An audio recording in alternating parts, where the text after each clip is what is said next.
Hello and welcome to the Hawks Nest live stream show.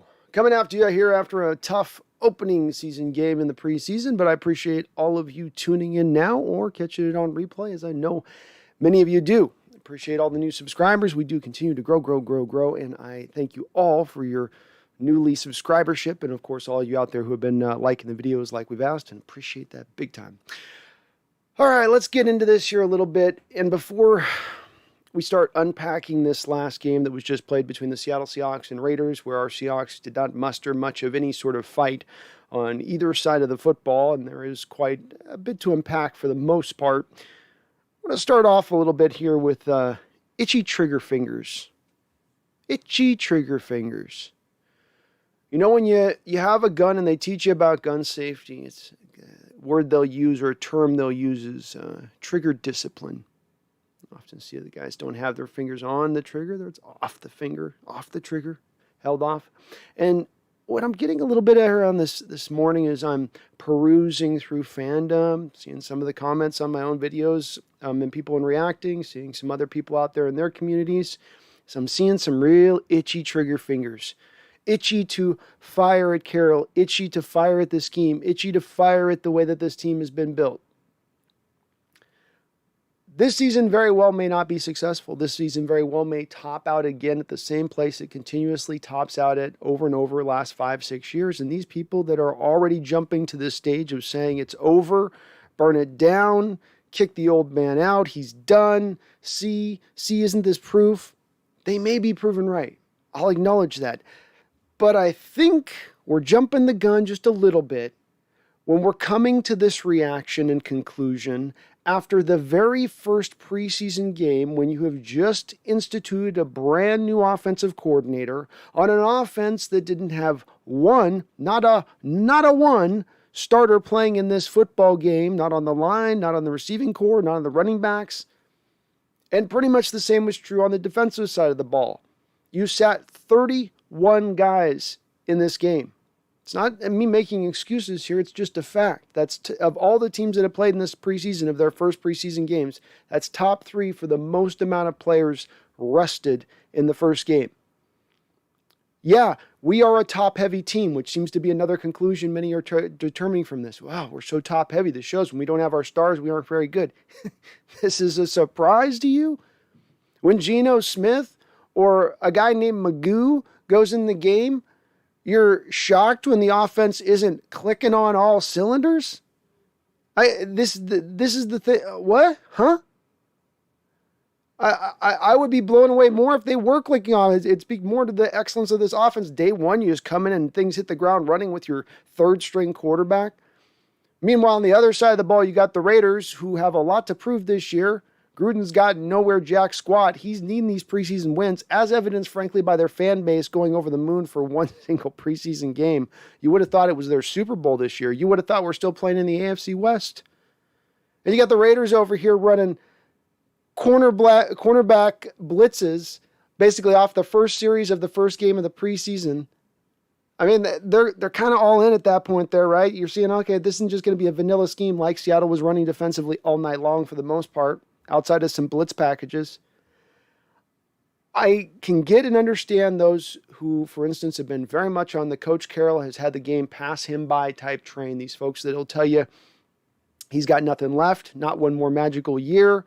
Whatever he was able to do prior is done. He's no longer innovative. His defense no longer works. They'll give you the litany of items as to why it's over with.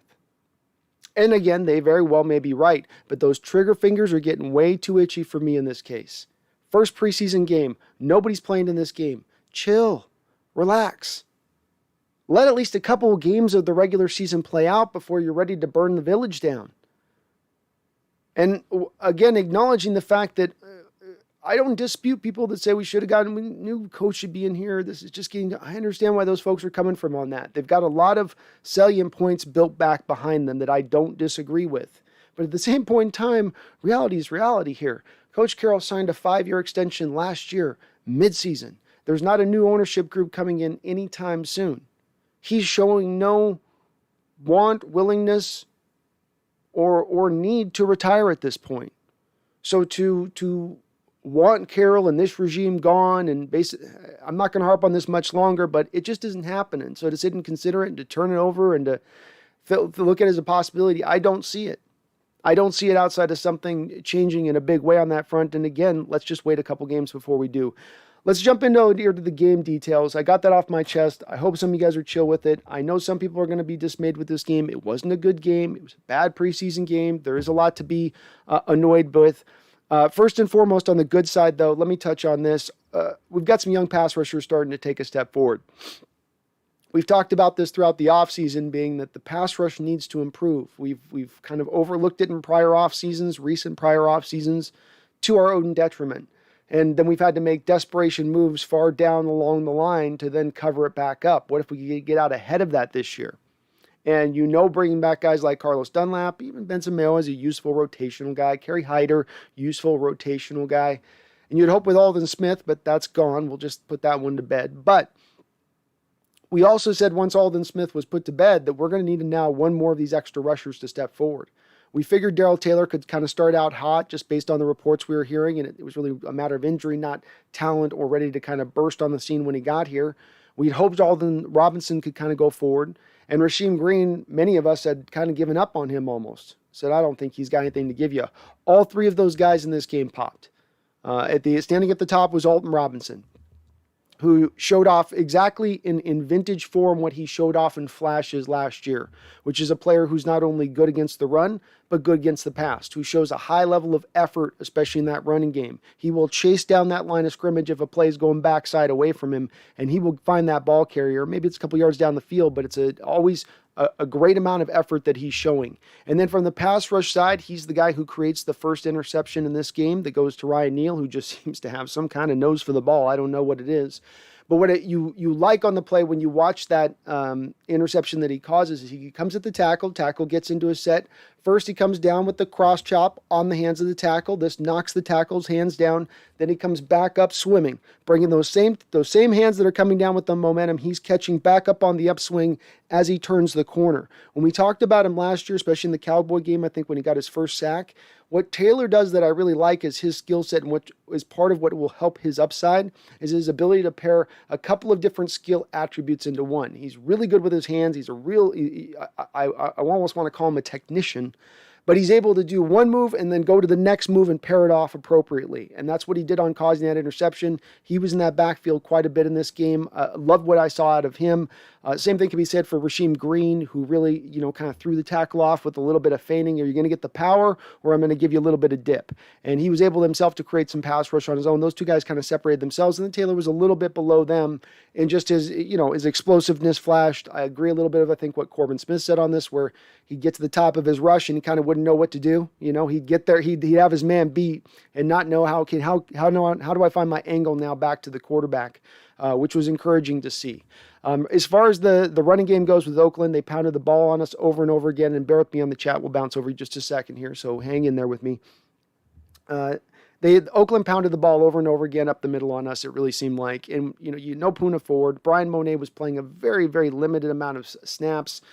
You had no Al Woods out there at all. No Robert Condici out there. You're really down to like your fifth, sixth defensive tackles at that point. And then they're playing a lot of snaps because you got 31 guys sitting. You got most of your defensive tackles sitting. There's only so many on the roster. That meant those guys were going to have to play a lot of snaps. I think they got a little bit blown out near the end, a little tired as they were getting into the third quarter, especially as the offense is not able to sustain any drives, and they just got a bunch of 3 and outs. So again, that's where I can kind of look to the edges and see the bright spots in the edges and not overlook the defensive tackle position, but know that we're not going to be running out there with Cedric Lattimore for a significant number of snaps this year. You would hope not, at least. It's going to be a struggle for him to even make this team.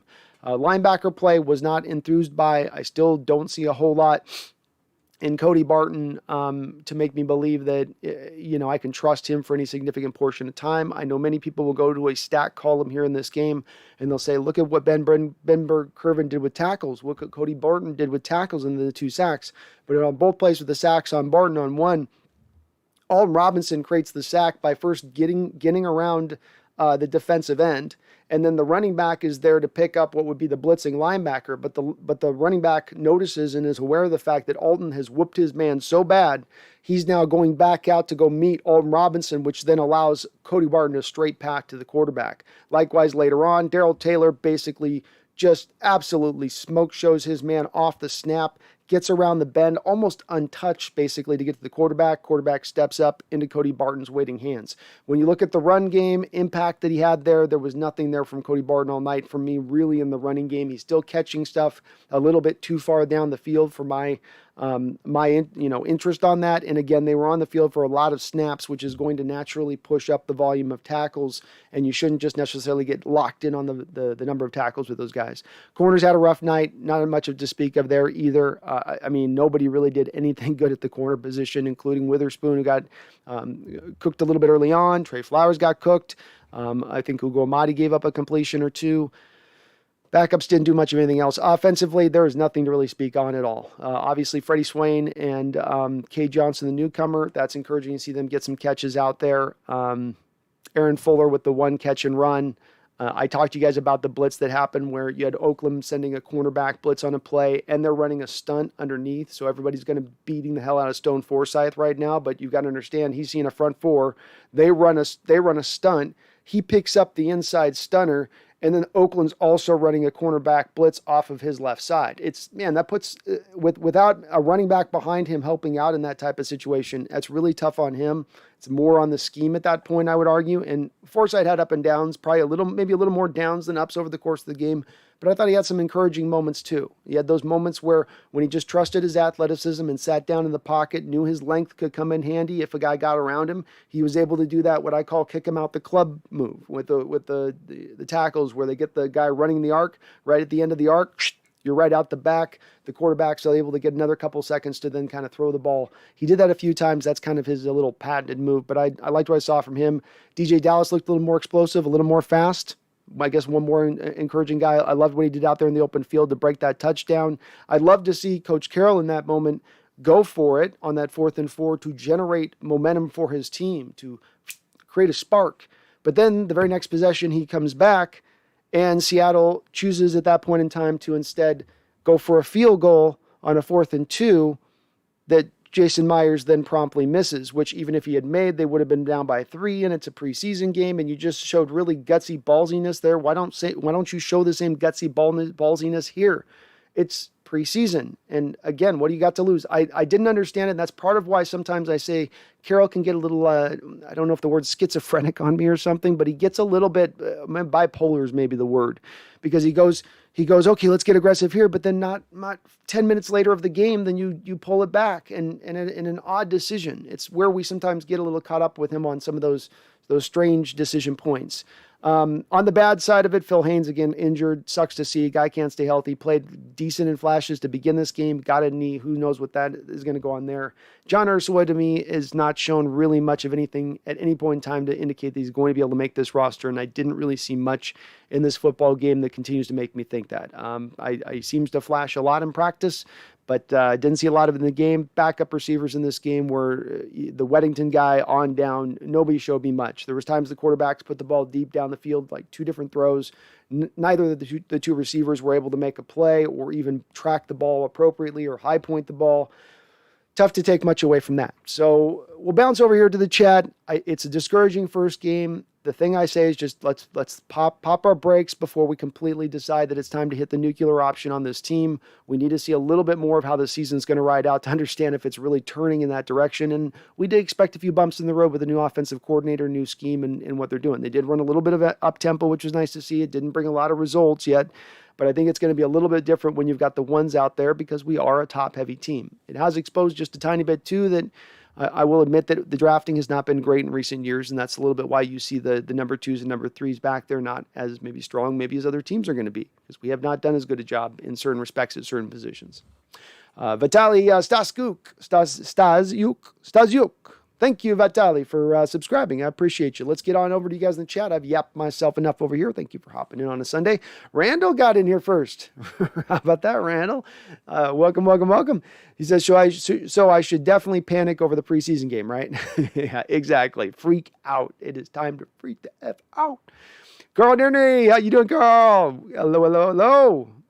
Go Hawks 05. Let's go.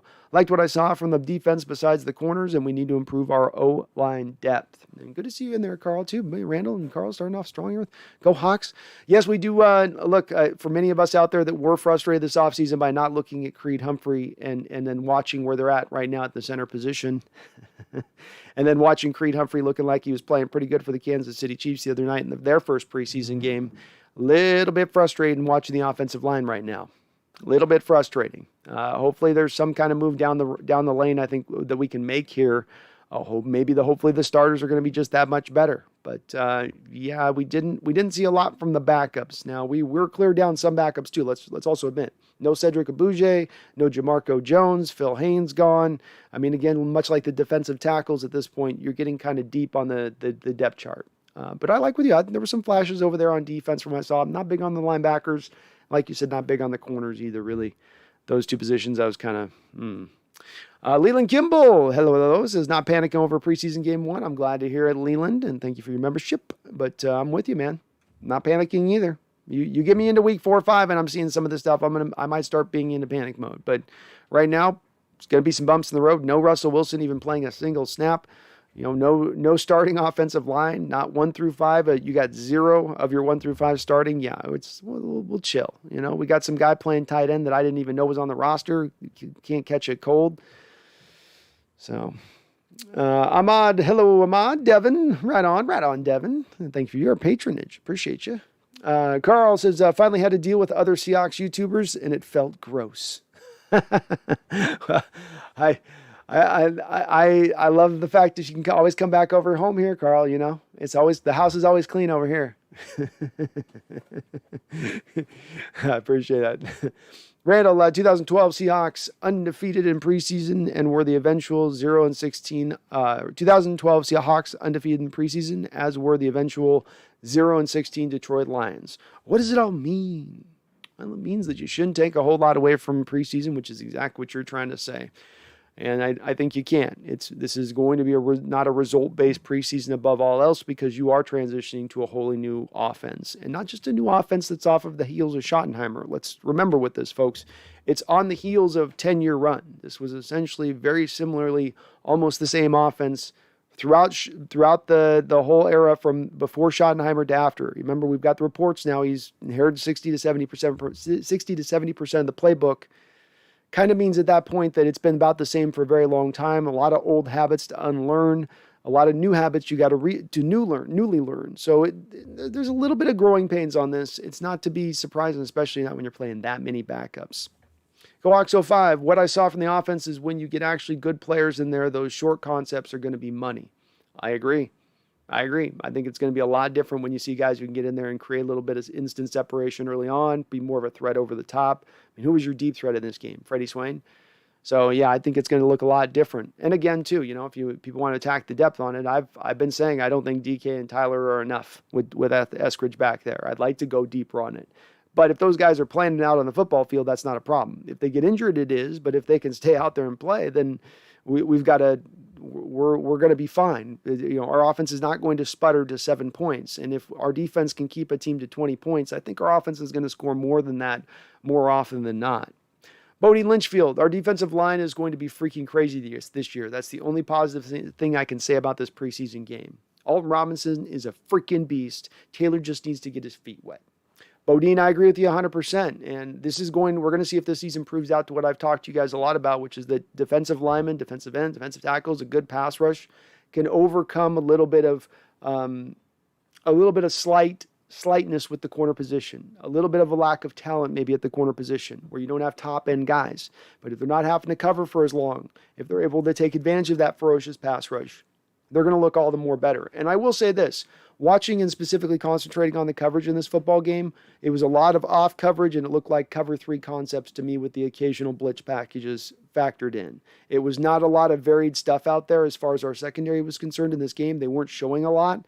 So it was very easy for Oakland's quarterback, Peterman, to attack then because he just attacked all the short routes underneath because the corners kept dropping off, going deep and protecting over the top. This is also why you guys, I hammer again and again and again on, don't go and pay a lot of money to a cornerback. Don't give a lot lot of resources up for a cornerback because they're put in a defense where they're not going to do, they wouldn't play a normal regular season game like that much, playing that same coverage, but they play it a lot. And a lot of times you're almost taking a great corner out of the game by keeping them on task correct on the play, staying over the top, keeping themselves clear from a bomb, meanwhile leaving stuff up underneath them. So I just, that's one of those reasons this is a great game. That's a great example of why I tend to lean back on that time and time again, saying, use the cornerback as a place where you get it as good as you can get it, stack some depth up there, but don't put a lot of resources into it. And also one reason why you've never seen the Seahawks put more than a late third-round pick in the entire 10-year run of Carolyn Schneider into the position, because they feel likewise. Pay Dirt Sports Cards. Laughing out loud, relax, guys. That was like the 40th string playing out there. There are only one starter played on offense. Laughing out loud, you guys are panicking for no reason. And I'm definitely not panicking, Peter. I am completely at ease right now. I didn't like watch. It wasn't a fun game to watch. It wasn't a ton of encouragement, but I think that this stuff will come along. It'll come along. Go Hawks 05, definitely need to run the ball more. Collins only had like 2 carries. Yeah, that's part of what I think, though, was going on in this game, is I don't think that they were as worried about establishing the run here as they wanted to try out some of these new concepts and short passing concepts and running a little up tempo and reading stuff on the fly and seeing if the receivers could be on the same page with the quarterbacks. I think a little bit of it got neutralized when Geno Smith went out, because I think they planned on having Geno run a lot more of that game, which, he's a true number 2 at that point, as opposed to you getting down to your number 3 quick. And so maybe the offense functions a little bit better at that point. But when they did start to go to the running game into the third quarter, DJ Dallas was able to get through some holes. He was pushing the pile. That was one of the things last year that was really absent from his game. He'd get into the pile, go in between the tackles, and he would get stopped instantaneously. I mean, a dead halt the second a guy got a hand on him. So I was encouraged by what I saw out of him, but I think it was a purposeful why they only went to the run as often as they did, as they wanted to try out some of this new stuff. Splash and Skill says, meh, preseason. Carl Lockett, number 7. Oh, yeah, we got the NFL Top 100, you guys. A cool couple videos for you to check out here today after the show, of course. We got Tyler Lockett coming in at number 76 on the Top 100, and then Quandre, his good buddy, which was awesome to see. Those guys are longtime friends. Went in at number 77. So we already got a couple Hawks on the list. I imagine we'll get DK, Russell on there. Maybe Chris. Probably not Chris. Chris probably won't go on there. Bobby will be on there. I don't think we'll get done live. That'll probably be about. Oh, and Jamal. Randall recorded the game, went to watch it last night and couldn't find the remote. It's still missing. Oh no. Well, when when the remote gnomes get it, dude, it's gone. They take it to the land below. They take it to the other place. Seahawks Network. Hey, Brandon, episode 3, part 2 of the Seahawks doc will be premiering Friday night. Would be cool if you played it on the TV behind your next stream. Yeah, man, I'll toss it up. I got to be careful. So Seahawks Network, I'm being careful with that stuff, because whatever I'm putting behind, even on the screen now, is getting captured on copyright deals. And so especially after your recent stories with what you've been dealing with on the copyright front, I'm going to keep my stuff to like a bare minimum. So if it's any NFL footage, you got to be careful, because they're catching all that. I had the Seahawks practice up the other day in the background, and the NFL grabbed that. They took all that monetization on that video. And that was we're just talking about practice. We're just talking about practice. But I guess they're starting to lock it down, Seahawks Network. They're starting to feel there's a lockdown coming maybe here. I don't know. Carl, facts, Magoo is better than Geno. He might be. He played all right. Can't fault him. Did well against pressure. Seahawks Network says Magoo wasn't bad, though. Wasn't feeling that. Also, the refs were terrible. Yeah, the refs were definitely trying to figure out their way in that game. That was not the best game to watch as far as for NFL officiating. It's like, come on, guys. Especially that first one where it took like 30 minutes to figure out a very simple call. Devin, hey, buddy, how's it going? Saw a little bit of fire from DJ Dallas. I didn't know he had. Still isn't the strongest guy, but hey.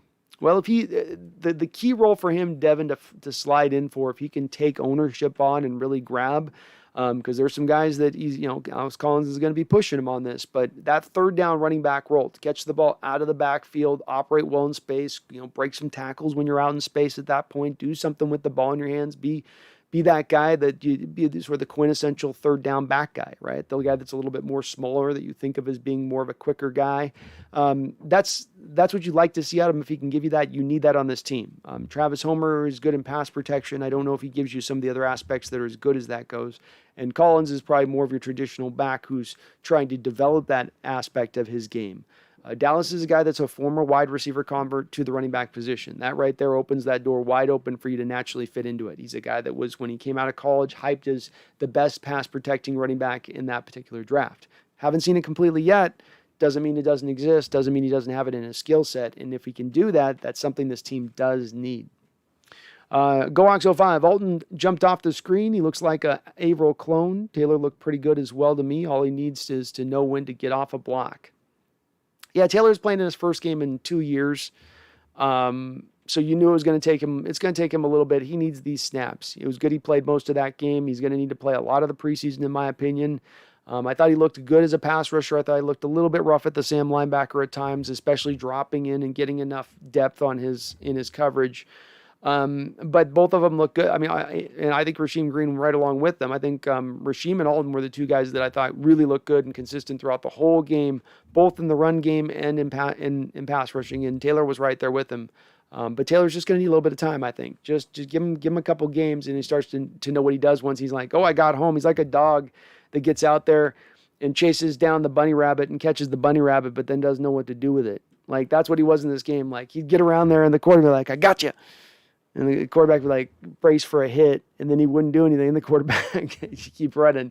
So he's just gotta get him back into the flow on it, and he'll be just fine with it. But yeah, I like what I saw out of DJ Dallas. Alton, there's a couple guys in here who look pretty good. And oh my goodness, Randall, $20 donation. Always you come in hot with that. Thank you so much, Randall. You are always really kind. I hope you know I appreciate it big time. Very, very much so. We're gonna be buying a new mic on this show, Randall. It'll be because of you. He says, ball till we fall. Hell yeah, that's right. And then, man, the season's still just beginning. So that's part of this too. I'm hyped up, man. This year's just beginning. Getting to watch football again, getting to watch this all back in the swing of things again. It's like, hell yeah. Bodie Lynchfield, one thing I can say is that the offensive line needs an upgrade. Those backups looked awful, man. Any injury on our line, we are toast. Signed Dwayne Brown. That's what last night screamed. Don't understand the stance we heard about with Dwayne Brown, which we got reports just as the stream was ending last time about the Seahawks not being willing to give Dwayne Brown another contract extension here until after this year's over with. A head-scratching decision on the Seahawks' part for a variety of different reasons, but maybe at the head of those reasons are what you just pointed to, Bodine, being that the offensive line doesn't look all that great right now. And Stone Forsythe, who I do like, I think needs a little bit of time to get himself into the right state of mind of things, and into a place where he can, start to, get this, maybe eventually be a starter. Maybe he'll eventually just be one of those guys you bring in as a backup, the first guy off the bench kind of guy. But no doubt about it, Bodine, the place I wanted to hit this offseason above all else, the number one spot that I said, let's go after. Because the previous offseason, I said pass rush. This offseason, I said, yeah, pass rush is number 2 for me this offseason. My number 1 is offensive line. Let's go out and let's get a couple of guys. Not one guy, let's get a couple of guys. Seattle went and got Gabe Jackson and said that's good enough. It just doesn't feel like enough, MSR Rook, Rasheem plays good. Yeah, Rasheem was good. Best I've seen of Rasheem on an end-to-end game. I've seen him at flash at points, but from the beginning to the end, he was playing like a guy who doesn't want to get cut, who wants to have a chance here to show what he can do. And that's encouraging to see. That's what you'd hope you'd see. 4th year here. Had a lot of time now to kind of develop. He came in really young, 20-year-old guy, so it's understandable, but let's go. Go Hogs Survive says CJ Henderson needs to be a Seahawk soon. We'll see. Still be interested to see if the Jaguars are really going to move off from him that soon. It's possible. I'd be very surprised to see it happen. I don't know what the cost would be, but Seattle may be open to it. I don't think that they're going to take it off of last night. They'll go Hawks 05 in the coverage of last night. They're playing these soft shell zones. So the coaching staff goes to John Schneider. Schneider comes to him and he says, Pete, what the hell happened? I'm going to get on the phone tomorrow. We're going to get CJ Henderson in here. I'm going to call New England. We're going to get Stephon Gilmore in here. And Pete puts his hand on John Schneider's shoulder and he says, John, I played cover 3 90% of the snaps tonight. I know what I need to call when the regular season comes. I don't need to test anything out on the defensive side of the ball. I know what I'm going to do. I played around with some blitzes, but everything was simplified on purpose. I'm not putting that stuff on tape. That's where I run to when it comes to the corner play last night more than anything else, because you would see that it's easy to watch. The key on this is watch him. If the corners start off in off coverage 8 yards, and then you watch him at the snap take an additional 2 to 3 steps to the back, that means they're probably playing cover 3. I mean, I all but guarantee every single time that's cover 3 they're playing at that point. And you can see them within the screen and within the frame of the screen still at that point when they're doing that off the snap. Watch for it. You don't need the all 22 tape to figure that out. Nathaniel Parks didn't get to watch the game, just saw we lost. Was it that bad? I don't know if it was that bad. I mean, it was bad in the respect of your defense allowed the opposition's offense to really kind of control the line of scrimmage, move the ball up the field, run the ball throughout the night. They had 100 yards on the ground in the first half. They were able to just kind of hammer the middle of your defense, and that's never a good look. Conversely, offensively speaking, you struggled in pass protection. The receivers weren't gaining any kind of separation. You really only had a couple drives you could even somewhat run the ball. You weren't able to convert third downs, which is going to be a necessity within this new offense, is an ability to move the ball up the field and convert those third downs, which they just were not able to do in this football game. So it was not a good opening look for the team. The Camper Report says Niners forever. Well, Camper Report, best of luck to you guys this year. I believe Trey Lance, of the 5 top-end quarterbacks selected in this last draft in their first preseason game, I mean, I know he had the big 80-yarder he threw, but he was the lowest-rated quarterback of all 5 to begin things off. So, make of that what you will.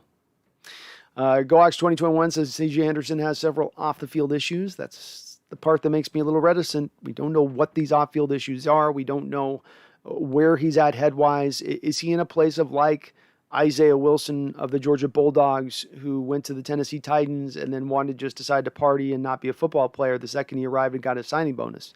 Is that the case with a guy like C.J. Anderson? We don't really, I don't know. But it's always eye-opening when you have a team willing to trade a guy that early into just drafting him. Brando2345 says, am I the only one that thinks Darrell Taylor looks too small? Also, everyone said Rasheem Green looks good. He let all those runs through when lined up inside, what it looked like for me. I would say that Rasheem Green should not be lined up inside at the 3-tech, Brando, and I don't think that as it goes down to this, really, they're going to do much of that with him. They did a tiny bit of it last year, but he's best on the edges as just a purified defensive end. Seattle's going to move a little bit of him inside last night, I think, to try to get some rotations in there because those guys were playing so many snaps. Lattimore, I think if you probably looked at this game, ends up playing like 80-85% of the snaps. So they were trying to bend him in there to try to kind of cover up a little bit from that. But when he was on the edges, to me, he looked good. I was concentrating defensively really on those guys when they were on the edges. I mean, that's where I laser locked in on. But from what I saw with them, I thought that they looked active. They looked good. They were causing pressure. They were the problem on that defensive line, on a defensive line that wasn't causing any problems. Randall says, so what we know after week 1 of preseason, Hawks suck. Trey Lance is the greatest quarterback ever, and Justin Fields is a close number 2. That seems to be, I guess that's what it is. Those are the lessons. Those are the hot take lessons to learn. Carl says, it's okay. The Raiders have a new team. Let them have their fun. Yeah, it's their Super Bowl. So I was watching the press conference with Carol, and we got a Raider fan coming into the chat trying to blow up the chat over there, and he kept just da-da-da-da-da-da-da. You did it. It's like, Jesus, dude, really? It's the first game of the season? You're puffing your chest at this? How bad has it been? I almost wanted to be like, just tell me how bad it's been. Show me where the bad man touched you. Show me where the bad man in Oakland touched you. Has it been that bad? I will never celebrate a preseason win like that in my life. No. Randall, remember the Buffalo Bills of the early 90s that went to 4 straight Super Bowls? During that stretch, they had the worst preseason record in the league. #facts. That's very true. And that's part of why they were able to develop the younger guys behind the frontline guys. Even when they started to lose frontline guys, invariably after a Super Bowl or two, you're going to lose guys in free agency. I think, hell, the Hawks signed like two of them. House Ballard and Nate Odoms, two top-end guys from that Buffalo Bills squad that we were able to grab, but they were able to fill them behind because they were really doing a good job of developing behind those guys. Similar, I think, with Seattle. You're coming off being a division winner, maybe not going to Super Bowls, but you're coming off a division winner. You can maybe afford, especially on some of the more veteran team that you have. This isn't a super young team. You've got guys Dunlap and Wilson and Wagner and Diggs. You got to give some guys you might want to rest a little bit. Give them a little bit of time. They're not going to get a whole lot of playing another preseason game. MSR Rick says the 0-16 Browns went 4-0 in the preseason. That's it. I mean, preseason counts for nothing. The win-loss record in preseason is 0. Carl, is it me or does it seem like Dave Wyman was pissing off Kurt Menefee? There was a little bit of a weird chemistry between the two of them. I mean, the thing with Dave is it's like Dave doesn't find a player that he doesn't like. That's my one thing with it is I like his insights, but there's times where it's like, is there anybody that isn't awesome? Is there anybody that isn't on the cusp of, I mean, that's a little bit of kind of what you're doing there. I know it's the home broadcast team and all that, but it seemed like when Menefee was trying to kind of get a little bit more into the nuts and bolts, there'd be times where Dave would get a little bit more to the pom-pom sides of it, just a tiny bit. But Dave's coming along. He's taking over for Brock on that, so it's big shoes to fill. Brandel, not only did the starters not play, the backups ran a scheme that won't be played in the regular season. Agreed. I don't think, especially if we're talking about the defensive side of the ball, I don't think that you're going to be running that much cover 3 and defensively. I know historically we've run a lot of it, but in recent years we've started dialing back of it. We've been doing a lot more cover 2 stuff. It's been a lot more varied recently because teams, the book is out on what Seattle does defensively, and teams will just attack it over and over again if they just run it 24/7 like they did last night. But that's not, I don't think when the rubber meets the road and the regular season happens, that's going to be the same thing you're going to see. GoHawks 2021 says generally good teams lose preseason games. Crappy teams win, at least on average over the last 50 years. Yeah, because if you're a crappy team, think about it. What you're trying to do is you're trying to instill a culture of winning.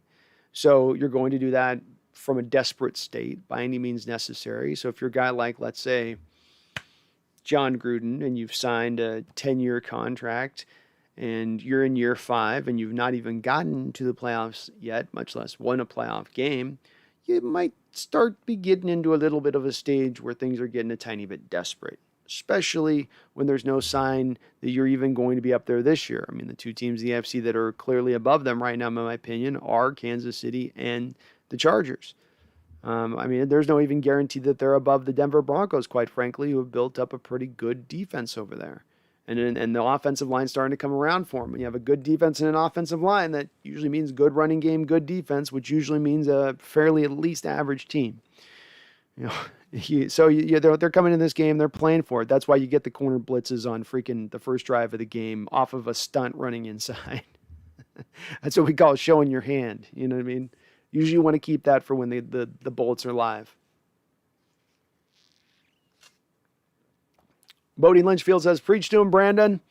Those itchy finger people need to calm down for real. We need football so bad people jumping guns over a preseason game, laughing out loud. That game was sold out, 65,000 people. And I heard it $1,500 a ticket.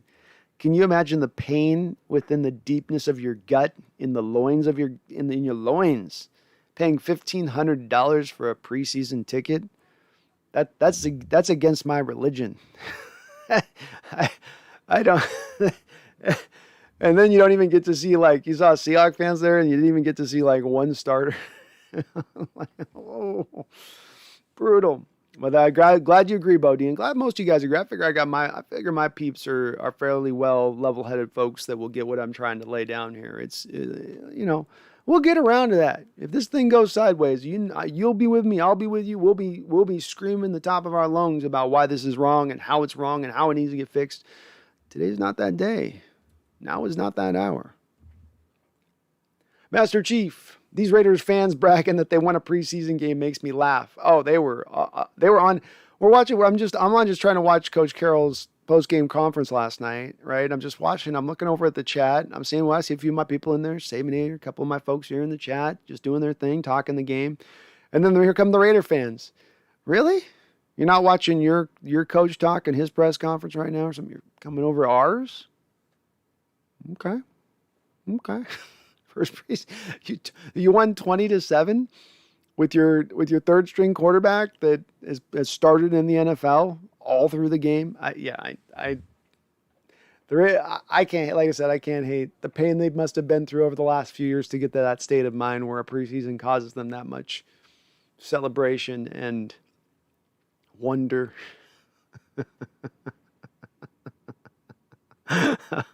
Oh, I'm sorry, Raider fans. I know it's going to be a tough year for you. Strap in there, hang in. There's only 5 more years left of Johnny Boy, and then you can find somebody else. Oh, goodness. Jace, how's it going, Jace? He says, I thought DJ Dallas did really good. DJ looked good. He had a little extra gear. He went from having only a 4th gear last year to have, look almost like I have a 5th gear this year. Even the open field, it's nice to see him out there going. So he got through the hole quick. Of course, once he got that ball in space, turned it right upfield and went. I loved it. And a great play on him all the way around. Good play by Magoo on that play, too, because you got to, as a quarterback, you got a defender bearing down on you. You just want to throw the ball right at the running back and get it out of your hands. But you need to, in that case, you actually have to put a little bit of arc on it. And you got to know there that you don't have a defender anywhere around your running back. So you can lollipop it in, and you just to make sure that it's a completed pass, because that defender's not going to get back to the running back. He's running at you full speed. So also nice job by Dallas there to feign that block and then leak out. Good all the way around. Nice little developed concept. I hope we do get to see something like that once we get with Wilson in there during the season. GoHawks 2021 says, preseason is so important. Why have I so much trouble? If preseason is so important, why do I have so much trouble selling preseason games? Raiders fans might buy them. Important to them, I guess. I guess. I mean, I guess the Vegas fans really were dying for football to sell it out at 65,000. But yeah, you're right. I mean, they have a hard time. A lot of times they have to give away preseason games because they can't get people in mini fan bases. And this is known. This is known. Go Hawks 2021. I don't know why. Good Nathaniel Parks, how you doing? Says, I understand we benched a lot of guys, but Nathan Peterman threw for 278 yards. If Nathan Peterman is doing that, there's a problem. I disagree slightly on this one. I know Nathan Peterman is a running meme in the NFL, being that, he had the Buffalo Bill game when he was given a chance to start some games there worth 5 interceptions and a half or something like that, just completely imploded. But he's also now a guy that's been in the NFL 5-6 years and has started some NFL football games for whatever that's worth. I would tend to believe a guy like that can hold his own against complete backups across the board, and that's not really going to surprise me at that point. It's not great to give them many yards, but then again, too, you also then pair that with the knowledge, at least from my standpoint. You guys can tell me if you saw something different. You were running a very simplified coverage out there. So you have a quarterback who knows what he's doing back there and how to attack this type of defense because he's been around long enough to do so. And you have a defense that's going to build within their defensive approach on the game to allow for him to do those things that he knows he needs to get done. It's kind of a pairing that's going to allow for those kind of short completions to happen. We could argue maybe we would want Carroll to play a little more aggressively with the defense and everything else, but I think that he wants, with especially those secondary guys and those corners, he wants them to get instilled in their mind. Don't get beat over the top. Don't get beat over the top. Don't get beat over the top. It's like something he would have them write in their journal over and over again, like somebody in an asylum. Don't get beat over the top. And he wants it just within their bones come the start of the season, because that's just something that drives Carroll crazy, as his corners getting beat over the top. He wants it protected against at all costs. You do that by having this kind of game plan where they spend a whole game dropping back, backpedal, drop back, backpedal, drop back. It's not fun to watch, but it's the reason reason I think that you see a lot of those yards given up in this particular game, Nathaniel. Seahawks Network says KJ Wright revealed at 67 in the top 100. Ooh, look at KJ. 10 years into the league, finally makes an entrance onto the top 100. Congratulations, my guy. Well earned. Well earned. Well, nice job by the players recognizing a guy having a ball out year, where he really showed up. So wow, 67. Good job by KJ. Zorn 76 and Allen Robinson's voiceover. It's preseason. We're talking about preseason. We're talking about the Raiders. The Raiders. The Raiders? Preseason? We talking about the Raiders? Not the game. Not the game. We're talking about preseason. Go Hawks 2021 says most second or third quarterbacks should be able to throw for 278 yards or whatever against third and fourth stringers. That's my thoughts on it exactly. I just kind of shrug and go, okay. Yeah. Okay. Normally, if you're, and this is where I go back again to the Raiders going for it in this win. I know that they're not playing Carr and then you're down Mariota. But normally you're going to go from number 3 to 4 at some point in the game. But they just let that dude ride the whole way. All game long. I kind of was just, when, hey, it's your guys' thing. All right. And you're right, Zorn 76. It means nothing. Nothing. Show me the games. John Ogo. How you doing, John? Come on, people. It's only the beginning of the preseason. It's not even a regular season game. And besides, Raiders are only good in the preseason. Then they lose in the regular season. Seahawks, we got this. John, I'm with you, man. I'm riding with you on that. And I'm glad to hear you. We actually have a lot of voices coming in the chat here that are echoing those sentiments. And it's good to hear. I'm glad to hear we got some level-headed folks in here on how they're viewing this thing. It's not being a homer. It's not I saw a comment on my channel last night about, oh, all right, I know the built-in excuses are coming. Go ahead, built-in. It's only preseason. No, it is what it is. 31 people you sat in this game. 31 people were not playing a single snap off of your entire roster right now. That's kind of a significant portion, especially when you're a top-heavy football team. And, you get top-heavy when you got good players and you sign those good players because they're good players, and then they take up a lot of the salary cap. It gets hard to have a stacked row of players behind them that are all upper-level good. That just in general is tough to pull off for any team that's good. How's the Chiefs' depth right now? Right? How's that looking? It's just kind of to me, it's a little bit of the nature of the beast. Go Hawks with vibes. Witherspoon didn't make me concerned, but nothing to make me excited either. Yep, just he was kind of there around the ball. It was nice to see him come in on a couple tackles in the run game. That was a place in college where he definitely was not a guy that wanted to get in there and tackle in college.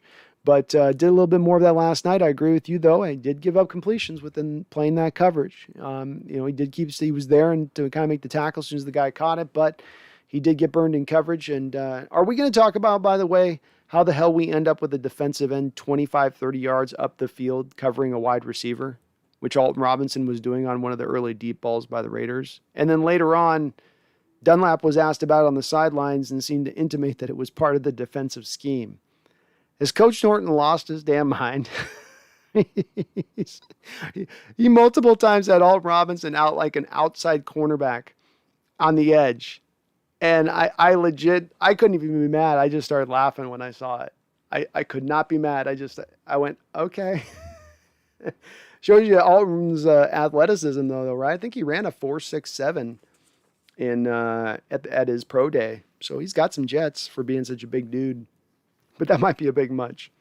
Zorn 76, Trey Flowers equals Kelly Jennings 2.0. Time to go. I've been a long benefactor. I think Zorn 76, Trey, looking for him to take a step forward and develop. But he had some rough moments last night. He did. Give up some catches. Didn't look as good there. One catch in particular down the football field fairly deep. That was like, come on, man. Come on, Trey. That's where we need it. And look, he's got a little bit to prove Zorn right now in this preseason. He's carrying a $2.1 million cap hit this year, which while it's not substantial, it's a very easy place to cut out $1 million off this roster instantaneously, especially if you happen to have, a couple of ongoing negotiations with star players who are, maybe the difference is $1 million or $2 million to get the deal done. So he's a guy that needs to make sure he's locking in here, and he's going to have to show out a little bit more in this preseason, or there is a chance he could be looking at, though I think he's probably going to make the roster. There is a little bit of a chance that, he's in peril a bit here if he can't, flash a bit more. Carl, first play to Trey Flowers had Green Bay flashbacks.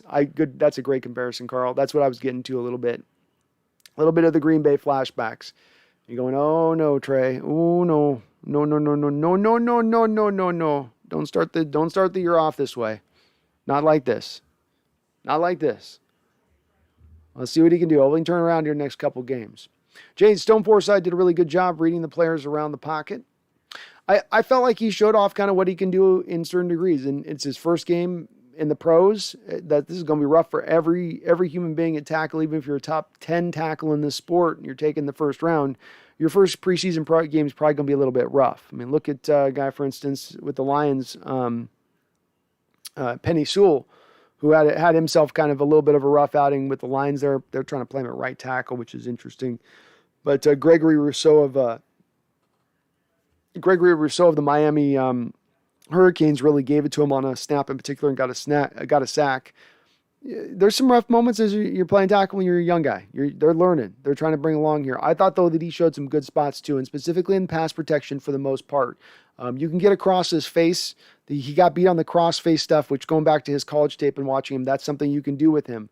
But you can't get the edge around him. He's so long, he's so big, and he moves so well for a man his size like that getting out to that edge point of that is really hard. You've got to really tighten your arc as you're coming around the edge to get around that. It's part of why I like him a little bit with the upside long term, because if you God forbid it's eventually moved to more of a pass happy type of attack, this guy would be a guy who could fit potentially within that really well. Seahawks Network says, bro, give Flowers the year. You gain nothing by cutting him. You gain a little bit by cutting him to Seahawks Network because it's $2.1 million. So you save that $2.1 million in favor of a veteran minimum at $1 million. And I know, again, that's not substantial, but Seattle was put into the same position last year with David Moore carrying the same $2.1 million cap hit, and they had him renegotiate down to 1 year, $1 million to try to save that money at the 25th hour to the beginning of the season. So that's the only thing that could be holding him up. But I do tend to think and agree with you, Seahawks Network, that they're going to give him a chance and let him roll here into the year just because he does help out the cornerback depth, because they probably like him better than what they would have as an option there at 4 and 5 as an alternative.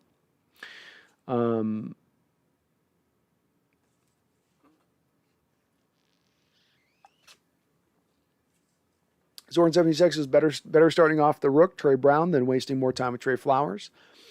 Could be, I mean, you could have it where you're stacked up here with it's Reed, Witherspoon, Brown, but then you're down to 4 and 5. You still need a 4 and 5 on your squad. And you can make the argument that a guy that has played as much as he has isn't the worst guy to be in at that 4th or 5th role, especially knowing that you're going to have Marquise Blair come in for dime situations as the 4th cornerback. So he wouldn't even be in the traditional depth chart role as the 4th cornerback. He'd be essentially the guy, the second guy coming off the bench in an injury situation, which isn't going to happen very often.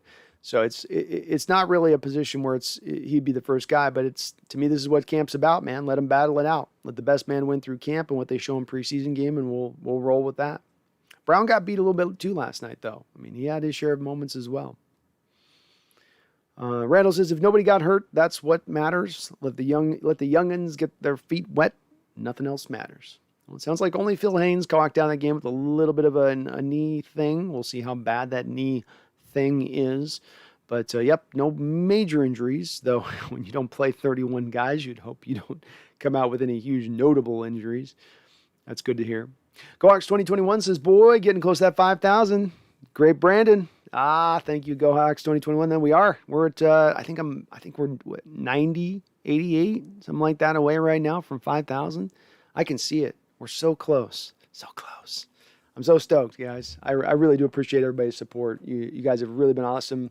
I ask you guys to hit the like button, tell your friends, get us subscribed, get us people tell them about the channel. You guys have done that. So really, hats off to you guys. Applause to you. Standing applause. We get that 5,000, it's because you guys and what you've been doing as far as keeping the sport on this channel. So appreciate it. Y2KHA, if we lost Smith, but I was high on Robinson from last year, and so far it's looking like he's ready to take the next step. Also split a $100 bet on Hawks Super Bowl with my friend. Let's go. What would that be? What is it? It's like a 40 to 1 Y2K on the Seahawks, so you get a 40 time return on the $100 bet. What was that? $4,000. I'm not great with math. Not bad. Not a bad little return if it goes. Not a bad return. And boy, that just adds another layer of celebration if your Hawks win and you make that kind of scratch. So, hell yeah. And it is nice to see the young guys come forward with Aldon Smith moved on. Maybe this is a little bit why Seattle was willing to move on from Smith as they saw Rasheem Green and what he was doing coming along off this offseason. He looks a little bit bigger, a little bit thicker in a good way. And Alden Robinson certainly looks really explosive off the snap, just paired with those technician hands that he has. You know, he's got the grease monkey hands, you know, all greased up because he's just that good. He's that good with his hands. You know, he can get by anybody with his hand moves, with his hand gestures. So awesome to see and encouraging. One of the few encouraging points of this game, but it is encouraging, something to take away from, because I've maintained for those folks out there that are completely out on the Coach Carroll defense, saying that its day has come, that it no longer can thrive, it can no longer be dominant. My counter to this has been this. Coach Carroll's defense has not been allowed, since the Legion of Boom era moved on, to operate in its best theoretical manner, in its designs, and that being that the front four has to generate pressure for everything else to work. But what you've seen in recent off seasons is that they've sold on the pass rush. They've always gone bare minimum on the pass rush. Let's get Ziggy Ansah and LJ Collier. That'll fix it. Let's get Benson Mayowa and Bruce Irvin. That'll fix it. We've seen in recent off seasons that does not fix it. That in actuality, you need to go stronger. In this offseason, this particular offseason, they've done that. Now, it'd be great to have Aldon Smith here, but you've already spent the last 3 years drafting 4 very talented young guys, hopefully who a couple of can take the step forward. And if they do that, to pair with the more certainty that you've added than you have in recent history, that gives you the good defensive line. That gives this defense a chance, in my opinion, to thrive once again.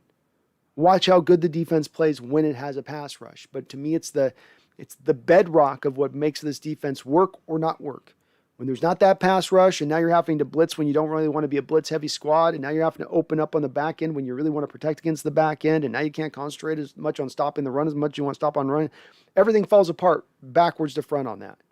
But I think this year is the year, the first time in going back to Legion of Boom era, we've actually built a defensive line that can go get the job done up front with just sending 4 guys, without having to send a blitz, without having to send 5-6 man fronts.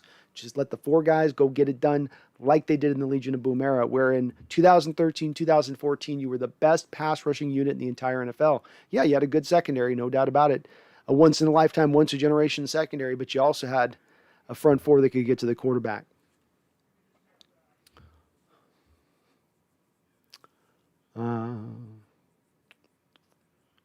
Seahawks Network says, in a perfect world, Trey Brown doesn't see the field. Only way he sees the field, in my opinion, Seahawks Network, is a returner. He showed me some juice yesterday as a returner. I liked what I saw from that. Now, going back to college, I liked him as a returner as well. So if we can get DJ Reed off the field in favor of him, that's the one place that I'd be as an exception to, but I'm with you on that. Perfect world, we got DJ Reed, Witherspoon rolling out there. Maybe Flowers backing up around those guys. That'd be, I think, the ideal this year. But I can get where Zone 76 is coming from too. I got to admit. I mean, Trey's had a couple games he's flashed in recent seasons. He's had some rough spots too, and carrying that money is what it is on at that point. Master Chief, LJ didn't do anything. He's the one that will probably be cut, not green. Agreed. LJ's on the chopping block at this point, in my opinion. He had one play where he came around and caused some pressure, but it was only because the tight end was blocking him as he was coming around, so the protection allowed for a tight end, and the tight end handled him for the most part. He got around him finally. But I'm not buying LJ Collier at the 3-tech, especially if Robert Condice can come forward and get healthy. I think he overtakes LJ. He's more talented from that position, and LJ at that point becomes a little bit of the odd man out. Just, I think, where it goes, especially with Rasheem showing what he showed in this game. If he can do that over the next couple preseason games, there's going to be no way that LJ can outgun him on that one.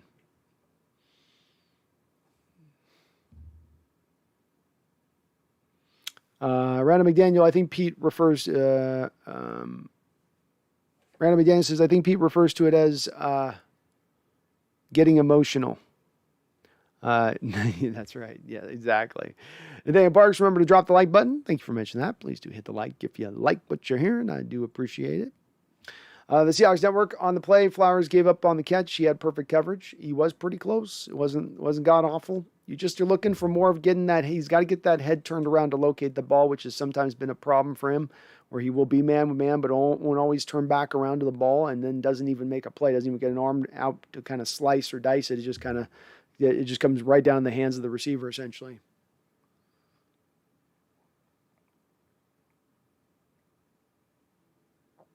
Y2KHA says, hey, Magoo played pretty good. Magoo over Geno. We didn't get much of a chance to see Geno, so it's hard to make much of an assessment on him. It wasn't really his fault with the blitz that the Las Vegas ran that got him whacked.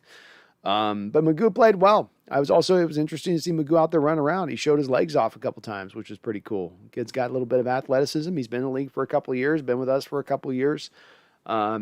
It'd be a pretty good battle, I guess, as we're coming down this preseason between the two of them. Though I've got to admit, when it comes to the backup quarterback position for the Seahawks, it's one of those spots that I'm as unexcited with and unenthralled with as you can get.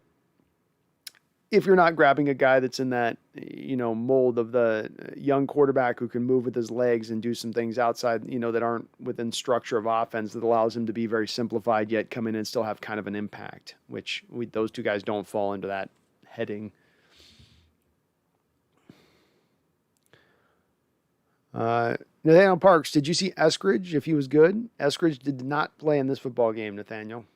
So no Eskridge. The receiver core got pretty rough to watch. Once you had no Freddie Swain and no Cade, it was a lot of who's that? Who's that guy? Who? Yeah, not a lot of impactful guys out there on the edges with that. Shannon Hicks, how you doing? Hope well. I like Cody Barton. I hope your opinion is wrong. I would like to see him succeed. Well, you're not alone in liking him, Cody. Dave Wyman, who I mentioned, a former linebacker for our Seahawks, very much likes what he has seen in Cody Barton. And he's definitely has watched a lot of training camp and practices with him more than I have. And getting to watch him close up, all I've got is the preseason games and the couple times that he's been inserted as a starter. The thing that bothers me with him a little bit, Shannon, is he's a guy that is supposed to be really good in coverage, but I never see him make any plays in coverage. And then when you watch him in the run game, he just is not strong enough to take on blocks, nor is he elusive enough to get around the blocks if he's going to try to shake him in the open field to kind of jump around the blocks as some guys will do instead of actually getting in there and just trying to power through. And this leads him just getting sometimes nailed when he gets linemen coming down him in the second level. So it's just, there's sometimes places with him that I look for, what is it that you do good? What is it I can lean on you as a skill and utilize? And it'd be great if I could utilize the coverage thing, but it just hasn't shown up enough for him on the field. He is a former third round pick. So there is talent there. Very, very fast guy, Shannon. But yeah, I'm just not quite there on him, but I'm with you. I hope I'm wrong on him too, because we need some linebacker depth right now. So I hope to God, much like with my hesitancy with Jordan Brooks and his coverage abilities, I hope I'm wrong on both those two guys, because we desperately do need them to be better, because we don't have anything behind them.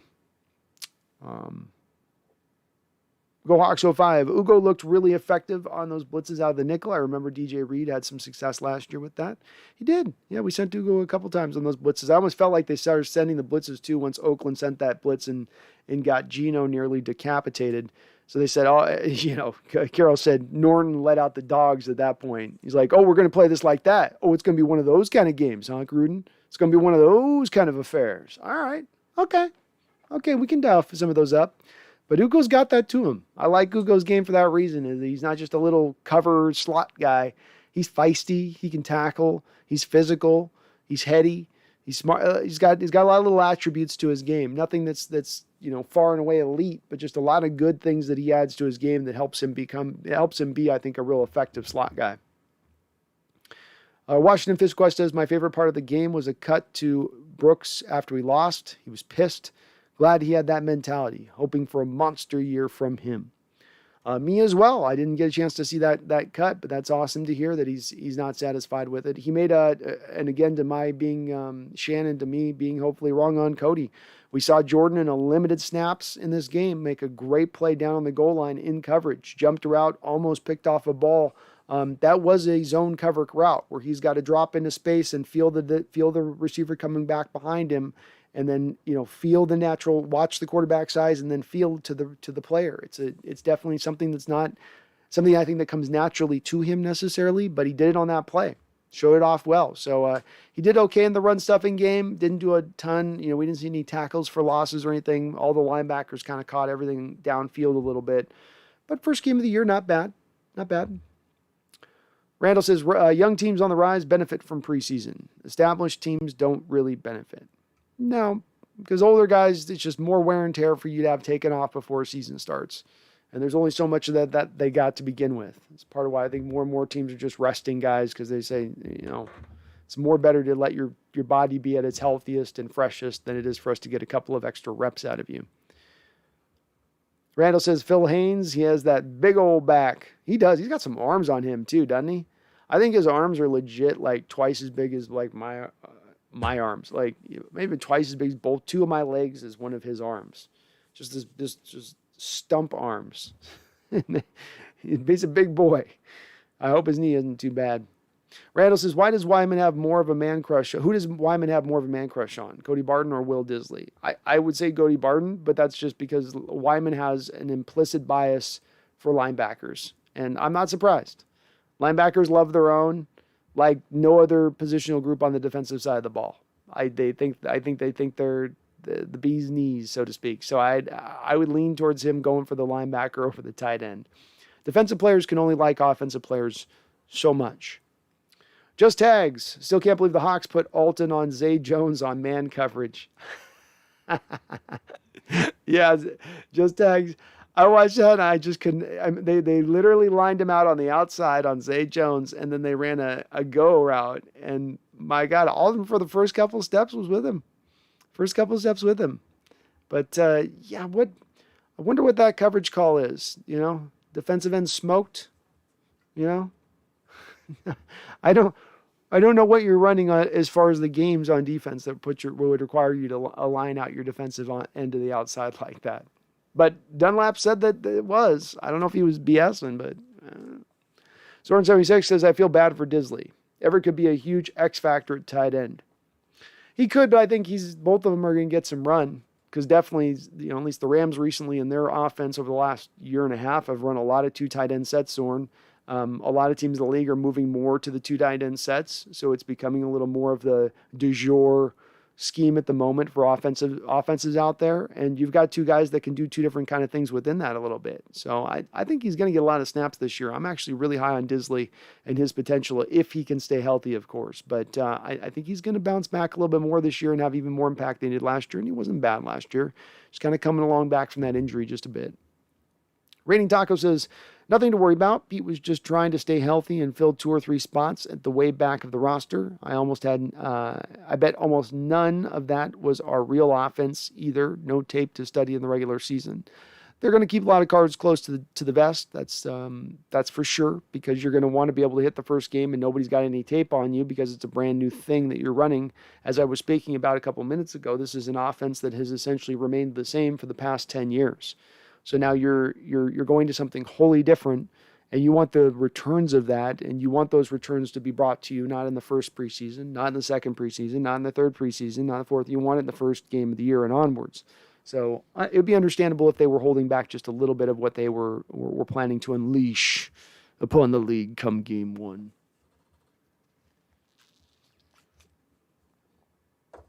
Zorn says our offense needs Chris Carson this year too.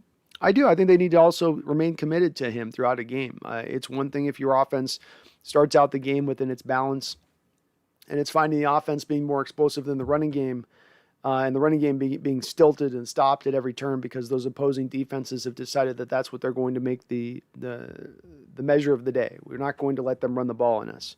But if you are getting yards and running the ball, stay with it. If you're not, then lean back on the run and pass game a bit. But staying a little more committed to it this year at times rather than going away from it as much as they did, in a year where Carson, I think, averaged, 4.5 yards a carry. So he had a good year. And they got times I think they stick with a little bit more, and I think they will. I think they'll be a little more balanced this year, game in and game out. So Y2KHA, DJ Dallas looked better. Peace out, Homer. Hope Dallas can fulfill his pass blocking prowess he had in college. Last year he blew blocking assignments, I felt. Yeah, last year was a tough year with Dallas, with him in pass blocking. He didn't show off any of the prowess he supposedly had in college, and that was the one place Travis Homer looked really good in, was in helping out in picking up those protections. It's going to be a good battle between the two of those guys, but it does probably come down to the two of them because I think Alex Collins makes this team as well, and they'll probably carry 4 backs, technically 5 if you count Nick Valeur, and if whatever we're calling him, linebacker, fullback, special teamer. But I liked what I saw out of DJ. Looked good. Little sample size, but looked good last night. Rating Taco says, not feeling the Barden hate. He's going to be good backup for years. Temper expectations. Nothing wrong with depth. When I draft a guy in the 4th, 5th, 6th, 7th round, undrafted, I'm definitely not going to have much expectations for a guy and think that he's ever going to be anything. When I draft a guy into the middle 3rd round, I'm probably going to try to hope he can turn into at least a starter. / Raining Tacos, if he's got to then go in and fill in as a starter, he can at least hold his water. He can at least maybe be a league average guy for a couple of games. But that's not been what Barden's been able to do at this point. If I've got to spend a 3rd rounder for a backup linebacker and a special teamer, that's a little bit of not what you should be spending 3rd rounders on. That's poor management of the draft. And one could argue just one of the reasons why recently we've had some problems and issues and troubles in trying to handle our drafts appropriately and trying to pick guys in the right position. So, I don't know. The good backup to me is reliant upon when you come in, there's not a big drop off and play at that position. When Cody Barton came in the Viking game last year as a backup to finally play the will, which is supposed to be his natural position, he played much worse than what KJ Wright played at. The year before, when he was asked to play the Sam, coming in for Michael Kendricks, he played even worse than what Michael Kendricks played at, and Michael Kendricks was not playing well. So I guess, how do you see him rating Tacos as a good backup for years when he's not been that up until this point? Shannon Hicks, where was our coach disrespected Marquise Blair last night? Is he injured? Where was our coach disrespected Marquise Blair last night? Is he injured? I don't think Marquise is injured. I just think that they're bringing him back slowly with the ACL, and they're probably going to be very protective of him in that respect. He'll get some time to play in this preseason, but it was obvious last night that they're not looking to have all the preseason games to get everybody ready. They probably feel like with a game or two, they can probably get everybody right and good to go. So they're going to lean on that. Zorn 76, I will be at the season opener in Indy. Oh, awesome, Zorn. I'm going to want some reports, man. I'm going to want some reports of what you saw live, what stood out to you coming off the field on that. So please bop back in the chat once the game's over there. I'll be doing the post game on it, Leland Kimball, where's the Hawaiian shirt? Hawaiian shirt's coming. 5,000 subs, man. 5,000 subs. We'll do the Magnum PI stream on 5,000. It's rocking the mustache, rocking the Hawaiian shirt, solving the Seahawks crimes. That's what we're going to be doing. Brian Roberts, bro, what's up, Brian? I stumbled upon one of the Raiders channels on YouTube, and they were acting like they won the Super Bowl, bro. I'm telling you, I'm not overstating it. I watched some of the comments out there from these guys, and I was like, okay, boys, like this is the game of the year for you. This is it's all downhill from here. Is that what I'm hearing? That's kind of what I'm getting from it. I've never seen so much celebration over a preseason game, like puffing out their chest. Seahawks Network says still don't see Barton being a realistic contributor. Maybe after three good preseason games, I'll start to believe he can be good. No, just show me at least one to know that it's the flash is there to know I can. That's what that looks like when that takes hold, when he finally, has it all come together. But we haven't even seen that up until this point. So I think there's a lot of reason to be a little bit skeptical with Cody. If you're telling me, hey, just accept the fact he's a backup who you don't want to have play a lot and is a great special teamer, I can kind of get on that, I guess, a little bit. But even that gets me a little annoyed because I'm like, he should be more than that. Jay says KJ's also on the list, so I think people that will be on the list are KJ, Lockett, Diggs, Russell, Bobby, Adams, and DK on the top 100. That's a good amount of guys to be on the list. One reason, again, we're top heavy. Probably two. We've got the most on the list of any team in the division. The Rams are going to have, obviously, Jalen and Aaron. And maybe like Cooper Kupp. Yeah.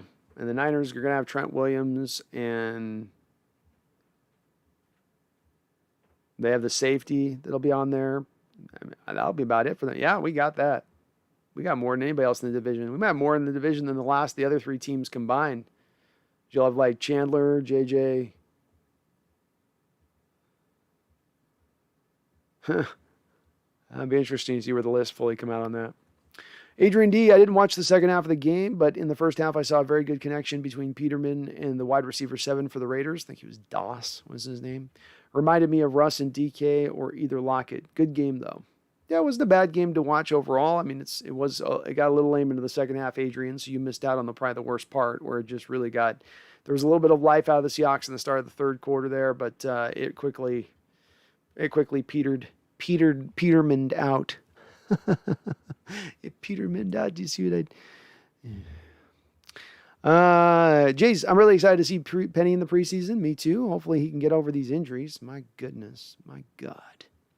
Randall, remember after we smashed Denver in the Super Bowl, we played them in the next preseason and they won. Media made a big deal out of it. I believe we then beat them in the regular season. Oh no, the Denver media went out and had front page news, like the title would be like "Vengeance is Mine" on them beating us in the preseason after we won that Super Bowl. It was a little bit like the same kind of energy that the Raider fans are bringing. We're going, really? Like you said though, then we get into the regular season, then we end up beating them. So I'd love to play the Raiders in the regular season. I'd love to that'd be a great, if I saw that team on our schedule, I don't care, home or away, 10 a.m. or not. Give me the Raiders. That's a big W on my schedule in the real games when they really count. Carl says, I like Cade Johnson. Yeah, it felt like he played really solidly. He had a tough catch on the final one, but he was, him and Freddie Swain both were really, really efficient in what they did. Nobody was really getting a lot after the catch necessarily, but I had here in my notes somewhere here what they did as far as the combination of the two. Yeah, so Cade Johnson and Freddie Swain caught 7 passes on 49 yards on 9 targets collectively. So they were very efficient. They caught what was thrown their direction. Both of those two guys did pretty good. Pretty good. And Cade, I like me Cade, Carl. I like me Cade. I think he's got a good chance to make the team, especially if DJ, what's the kid? I'm trying to think of his name. Penny Hart. Penny Hart is not able to get going. That's going to open the door for Cade. Goax says, I remember in the game DJ had to start the lineup, had to start the lineup wrong on a play, and he got Russ killed, and you could see he was pissed at him and still ended up throwing a touchdown to him on the next play. Yeah, that was the game in Dallas, I think, where he blew a protection call, not protection call, but he blew a blitzer coming right up the middle to stay to the outside, and you're right, it did get Russ killed on that particular play, but he had a good game in that one. He caught some balls out of the backfield, actually ran the ball a little bit at times in that game.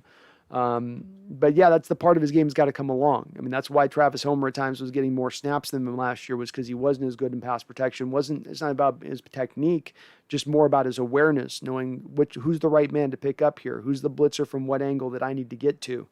It's a little bit of an art form there for those running backs to do it right. So if he can bring it along, I'd be encouraged, because we do need our team to have a third down back. It's something that's been missing kind of for years here.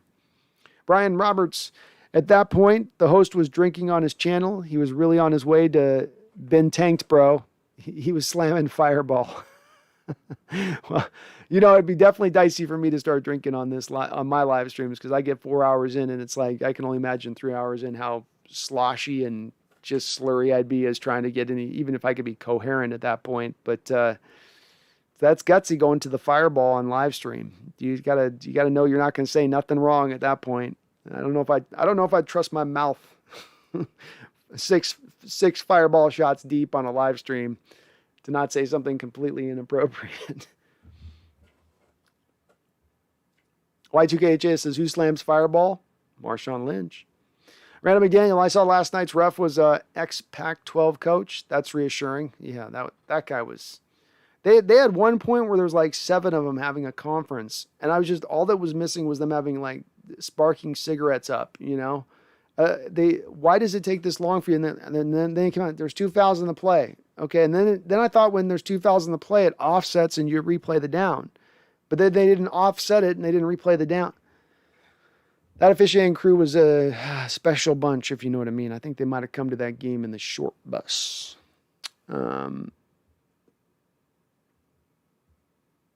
Carl says, what kind of mic do you want? Just one with one of those ones. I want one that's not going to do a USB mic. I don't have one I've even figured out yet, but I'm going to get one of the ones that's not USB, so it's got the hard line connection, so you guys can really get the rich, deep tones of my voice. So I got to do some research on it, but that's going to be my next channel buy, is to get a nice legitimate mic. You know, one that gives me a combination of sounding like James Earl Jones and Richard Attenborough.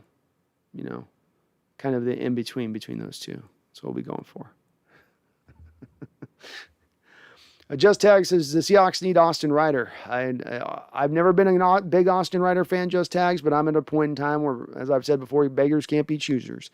And right now, you're in a position with the center position where you're moving guards to get bodies into the center position, and you got a guy out there who's played in this league, played multiple games in this league at the center position, and done an all right job having done so.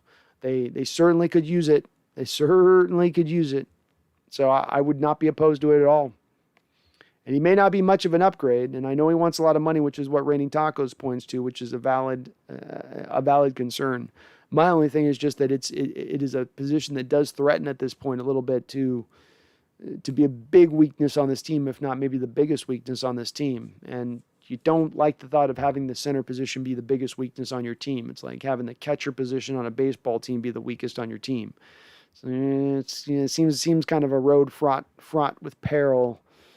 Raining Taco says there's a reason KC let him go and replaced him with a rookie. Well, even to your point on that, Raining Tacos, not only did they replace him with a rookie in Creed Humphrey, but they went out and signed Austin Blythe as well from the Rams. They doubled down twice on that one to just not bring back Ryder. So I could be either way on it. I understand where Just Tags is coming from, looking to try to upgrade something that looks really barren right now as far as a positional group goes.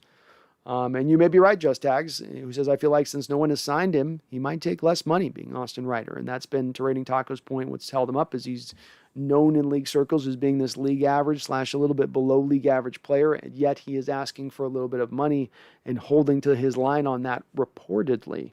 I don't know if there's a complete amount of truth behind that or not, but it's a valid, maybe at this point as the season's now fast approaching, that price tag is going to drop a little bit and Seattle can maybe pounce perhaps. Washington FishQuest with a $7.77 donation. I salute you, Washington FishQuest. I appreciate you, and thank you for your donation. It says Hawks Nest is less than 100 subs to 5,000. Less than 100 is also the number of people who attended the Cardinals preseason opener.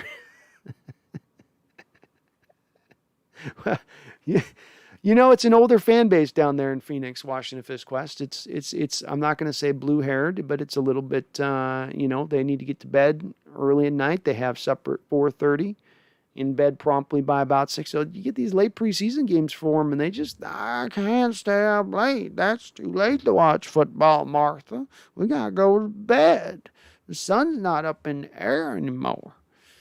But thank you for the $7.77 donation. And, there's also a reason why for Washington FishQuest that our Seahawks fans take over the Cardinals Stadium every time we play them. There's a reason why it's a de facto home game for our guys when we go in there. Just saying.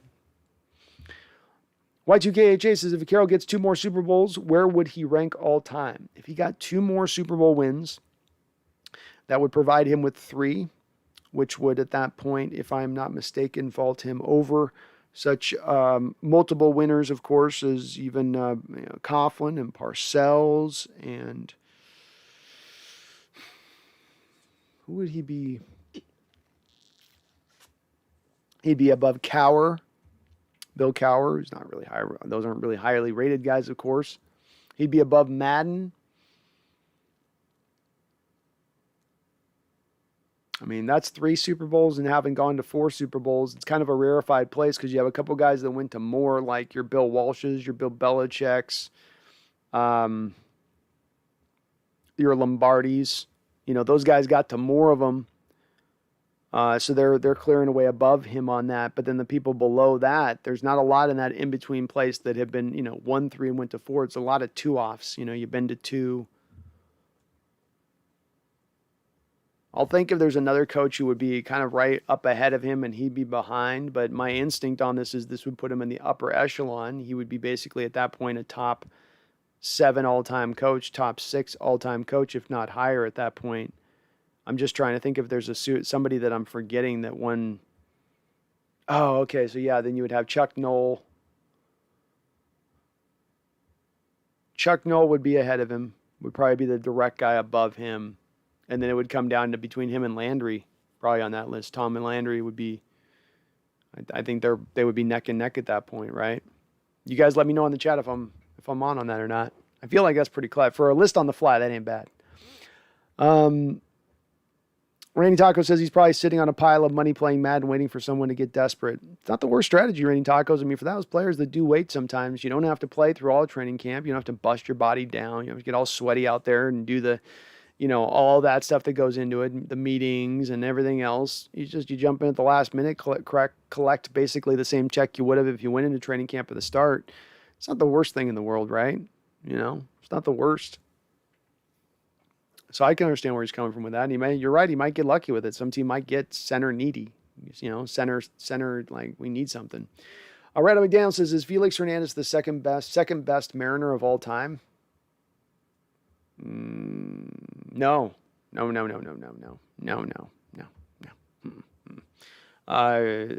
my opinion, the best Mariner of all time, to me, still will be Ken Griffey Jr. Just impact for what he had on that team and where he took the team, along with being the player he was. The number 2 player behind him would be probably Edgar. And number 3 would maybe be Felix, but then maybe also Ichiro behind that. I don't know. I mean, he might be pushed a little bit further down if I really got into the nuts and bolts of that. And, he had a longer career certainly than like Randy Johnson had, but you could also say Randy was a little more dominant when he was here. And I think Y2KHA brings up another guy, Jamie Moyer, who, I mean, you look at them statistically, Moyer didn't have the flash and dash of Felix, but wins and losses and ERA, I mean, they're probably not that far away from each other. It's a good question, though. God, did I get behind on the chat or what? I'm sorry. Phil Freeman, how you doing, Phil? And Phil, I'm trying to look into that Redkin thing where I try to become a creator and put these live streams up over there. So I'm working on trying to get them to let me post the vids over on that thing, but it's hard to get it signed up for, so it's like not taking it when I tried to sign up, but I'm working on it. So I did get your note in regards to that. Says, aside from the opening night jitters, I thought Forsythe was credible after the first 2 play failures. Did someone get by him?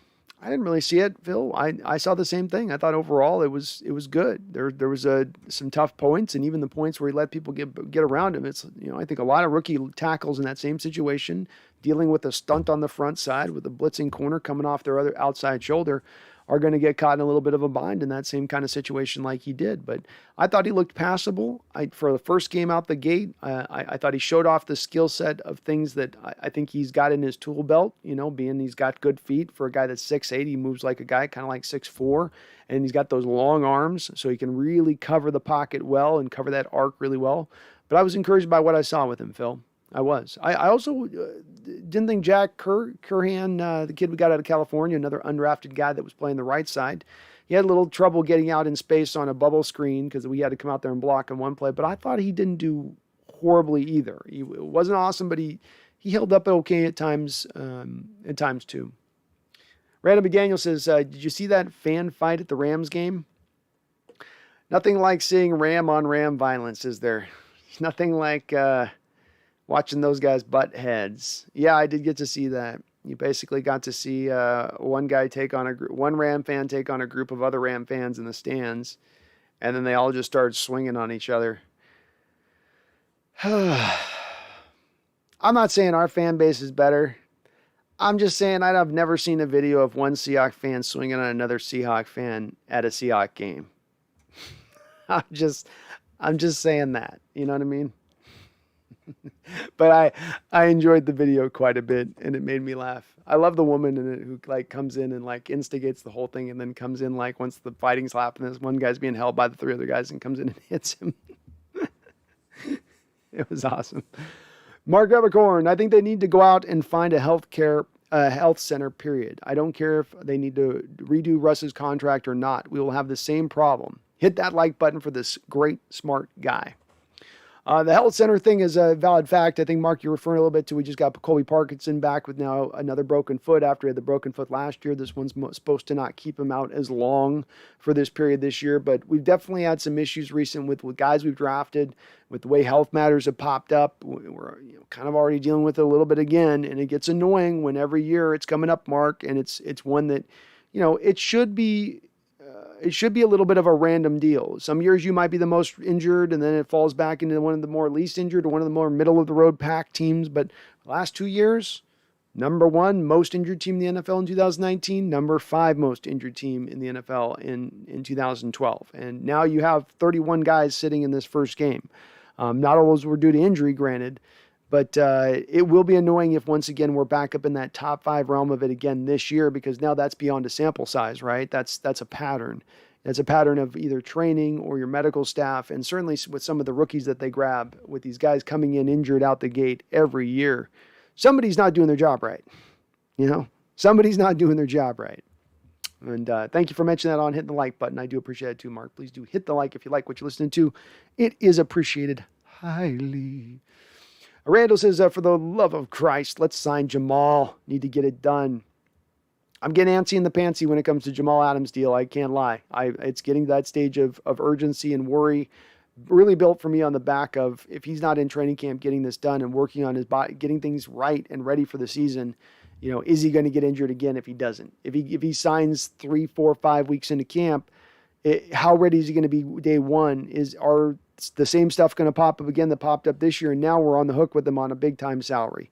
Hopefully they can get this deal done. I hope the Seattle doesn't increase any of their offer, just stands what they've done. $17.5 million per year, $38 million guaranteed. This is beyond fair. They're going 10% beyond what the last top guy got paid, who just got paid that top end mark earlier in this offseason. So everything should be pointing to him to getting this deal done. Hopefully, we're hearing a little bit of recent word that it seems like it's going to get done. Of course, we've been hearing that kind of from day one on this whole scenario, and it's not yet happened yet. But I still am going to remain optimistic, and Randall think they figure it out somehow, some way. Go Oxo 5. We have to cut 5 players on Tuesday. Who are your first 5 to get cut? Probably a couple of those defensive tackles. I'm not going to lie. A couple of those defensive tackles that weren't getting the job done up the middle there would be probably 2 of the first guys I'd look at. The Marshall kid who they've had in and out, the Reese Marshall or whatever his name is. The receiver, I'm sure he'll be a guy that's gone at that point. A lot of the back end guys go in the first 5 cuts, so nobody of any note in the first 5 cuts. You don't get to the note point until you get to the 3rd week of the preseason when they've got to do the final real big cut down. That's when you see some surprising names go at that point, but nobody yet at this stage of things. Seahawks Number says, I can't wait for DK and Jamal haters to go ballistic when they both rank top 40 in the top 100. Very true. They're going to too. Yeah, you're right. Both of those guys will get into the top 40. Yeah, no doubt about it, in my opinion. I bet DK probably cracks the top 15. Jamal probably cracks like top 30-ish. Something there. Rating Tacos has got Griffey, Edgar, Boone, Ichiro, Johnson, A-Rod, Ibanez, Cameron, all possibly better than Moyer. Ooh, I think Jamie's got Cameron, Ibanez. He's got A-Rod. A-Rod wasn't here long enough, and Moyer was here. I think he's like 11 years or something, wasn't he? I mean, or so I got to go back and look at what Moyer put up for his years here, but I want to say, yeah. And Boone was only here for a couple years himself. He wasn't here for a very long time. But all the rest of the guys, I'd agree with you on that. D-Boy! What's up, D-Boy? Good to see you, my guy. What's up, everyone? Brandon, how are you doing? I am doing amazing. I'm here talking with my people, talking Seahawks. No better place to be. No better hour. Edison Fonset. How you doing, Edison? Says, greetings from the United Kingdom. Is greeting my kind sir. To my fellow 12s, just saw the game and it was truly awful. Really concerned our cornerbacks, and we have to sign Dwayne Brown ASAP. Go Hawks. Well, let me alleviate a few concerns with you, Edison, because I do think some of the cornerback play was built on the simple coverages they were running. We're already usually a pretty vanilla defense, very simple defense. I think they were going extra super simple last night. If it was a bland piece of food, there'd be no spice, no salt, no pepper. It's just basically got cooked in the oven and shoved out in front of you on a plate and said, here, eat it.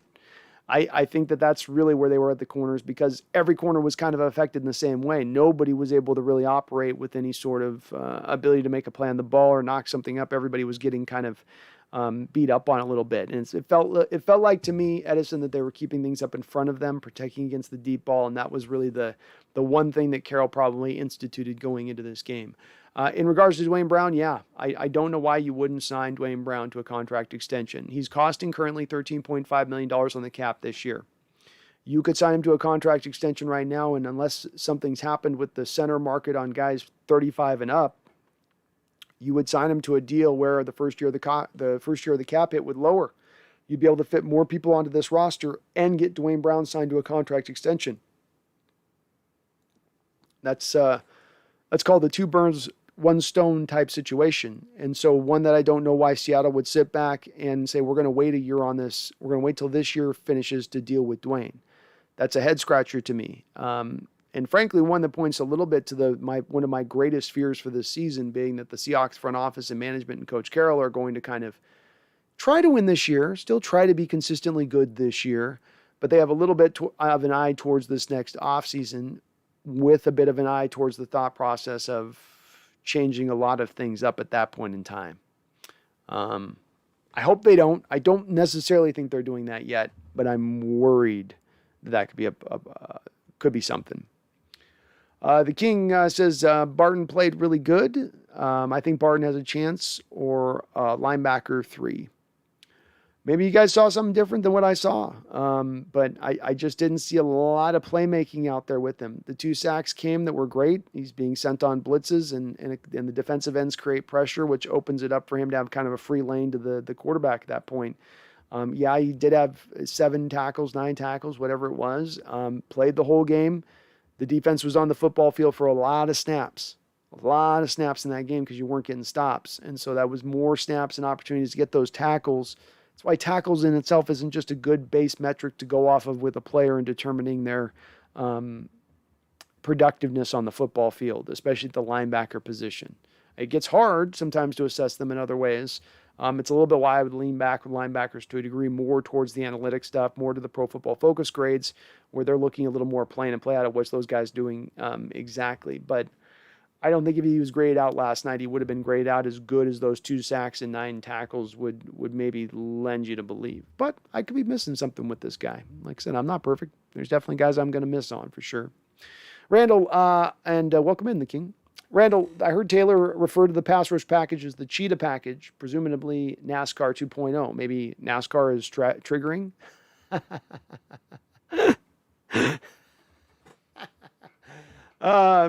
Maybe we have to RIP the NASCAR package terminology in favor of the cheetah package, because I did hear him say that as well. He called it the cheetah.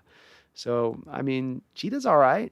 Cheetah works, I guess. NASCAR certainly had a certain ring to it, though, didn't it? It just screams, we're coming at you fast. We're going real fast. We're coming at you real fast.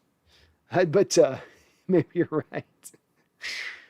Emmett Brown, how many examples of ineptitude are we going to make excuses for with this regime? Preseason, sure, counted in 2012 and 2013 when our backups were beating folks' ass. Oh, and let me guess, we're holding back.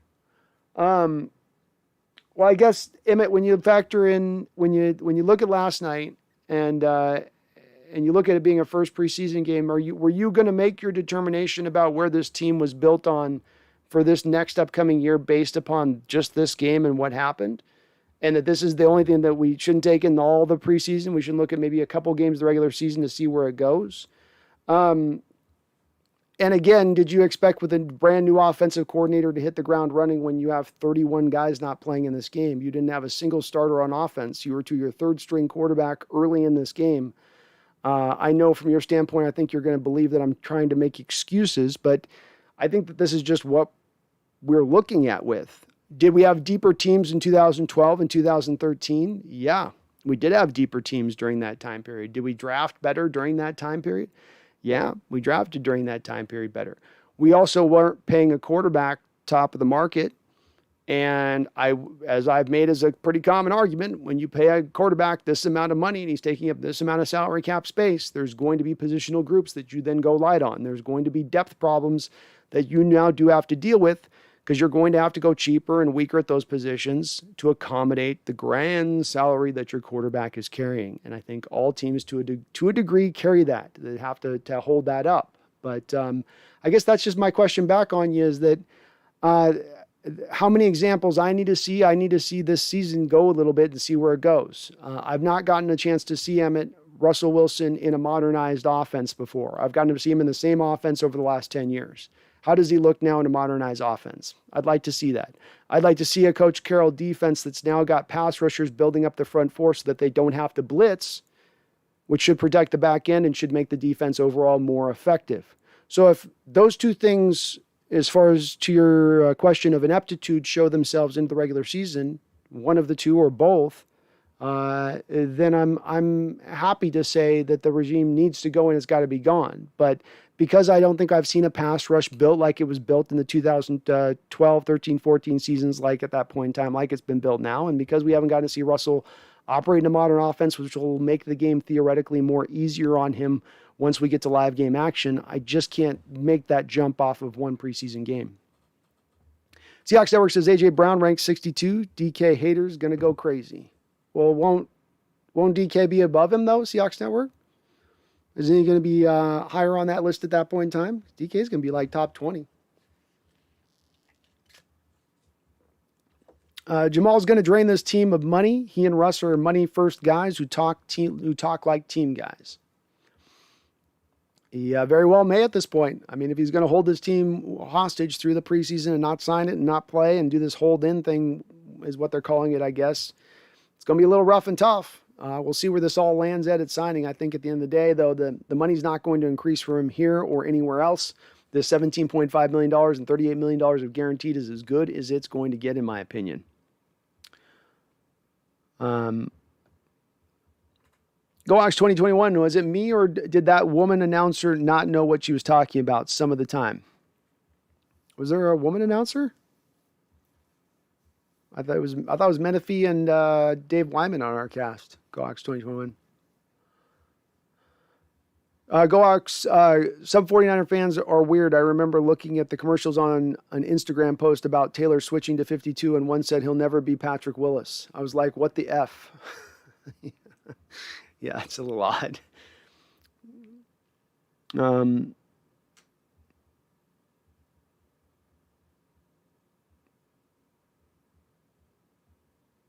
And Emmett, I don't think we held back the scheme last night. I wouldn't be one of the people saying that. What I do think, and what you saw in them not trying to really run the ball early on, is I do think that they were trying to lean in on passing the ball, specifically leaning into some of these short routes and trying to just, let's try to throw the ball and see if we can sustain some drives doing this. We know we can kind of do it with the running game when we need to get it going. We need to develop this passing aspect of things. So let's get as many reps as we can on that. Let's get as many kind of throws built in with that so we get as much tape and as much corrections going down the pike. Is that holding things back? I don't know if that's holding things back. That's just you working on something that's a new offense and you're bringing it on. I mean, the thing we know about new offensive coordinators when they walk in, it takes them a year usually to get their scheme fully up and running. So there is, whether you're a Seahawks front office or a Seahawks team or you're just a whole different team in this league, you bring a new offensive coordinator in, usually it's a year out to get that offense fully humming and cooking. Seattle's trying to ramp that period up with all this stuff. Seattle's going to try to get that going a lot quicker. But it doesn't mean that there's not going to be bumps in the road and that there's going to be a learning curve and a learning phase with the new offense. I'm not going to have any, Emmett, I'll have no patience for this defense not starting well out the gate. It's stacked up. It's got great talent. It's got all the parts and pieces it needs to be successful. And if it isn't, I'll be right there with you, Emmett, and saying that Carroll's got to go. He's built this team to be a defense, and it's not good defensively. You put all these resources, you put all this money, you put all this draft capital on that side of the ball. It ain't going. But let's see that happen. Let's see that happen once the real regular season goes. When it comes to the offense, I'll have a little more patience because you are implementing in a brand new offense, and an offense that, frankly, is about as wholly different as you get from the prior offense, which was let's go hit a bunch of deep shots and have Russell run around. This is a lot of let's hit short shots. Let's keep this on time. 3 5-step drops. Let's incorporate the screen game. Hell, there were games we didn't even run a screen once in an entire games last year. In recent years, it's been that way. So that's where my patience meter will land on it. But I don't know that we were holding back, I'd say. Flag Sabbath says, what's happening, everyone? What's up, Flag Sabbath? Says 90 more subs. Let's do this. Let's do it, Flag. You know anybody who's not subbed to this channel, get them subbed to this channel. We're almost at 5,000. Go Oxo 5. Nathan Peterman is the GOAT. Can't stop us. Hashtag Raider Nation Silver and Black season. We back, said after winning one preseason game. It's very much. They think they're on their they're on their trajectory, I guess. Standard champion. It's like the Giants fan last season. They rejoice because in the end, Seattle has been a perennial top team for a decade straight. Let them have their moment. Yeah, I think it almost says a lot about us and where we've been that the teams will celebrate this much off of a preseason game. And I think it's very true to what you say on that standard champion that, yeah, indeed, I think it's because we've been such a solid, well-respected team throughout the league. We're known for being a winning football team, a tough team to play. And if you get the better of us, you feel pretty good about yourself. Emmett says, Pete once said he loves winning every game, including preseason. He used to try and win these games. He's incapable now. But why would we want to test our new schemes with live fire? Well, to my eyes, I mean, they threw 2 deep passes all game yesterday, which is not like how our scheme used to be. It was a lot of short passes in my eyes. Yeah, I don't doubt that Pete wants to win preseason, but he's got to try to implement a new offense as well. And I'm sure implementing the new offense is going to probably overtake, to a degree, winning a preseason game because he needs to develop the offense over winning preseason games. So it becomes, I think, a little bit of a what's more of a priority at that point, winning the preseason or getting a brand new offense, which is the second time that we've implemented a new offense in my 10-year regime here in Seattle. And an offense, again, that's completely different. Because the thing with this, again, Emmett, is you didn't have an offense you changed when Schottenheimer came here. He inherited 70% of the playbook.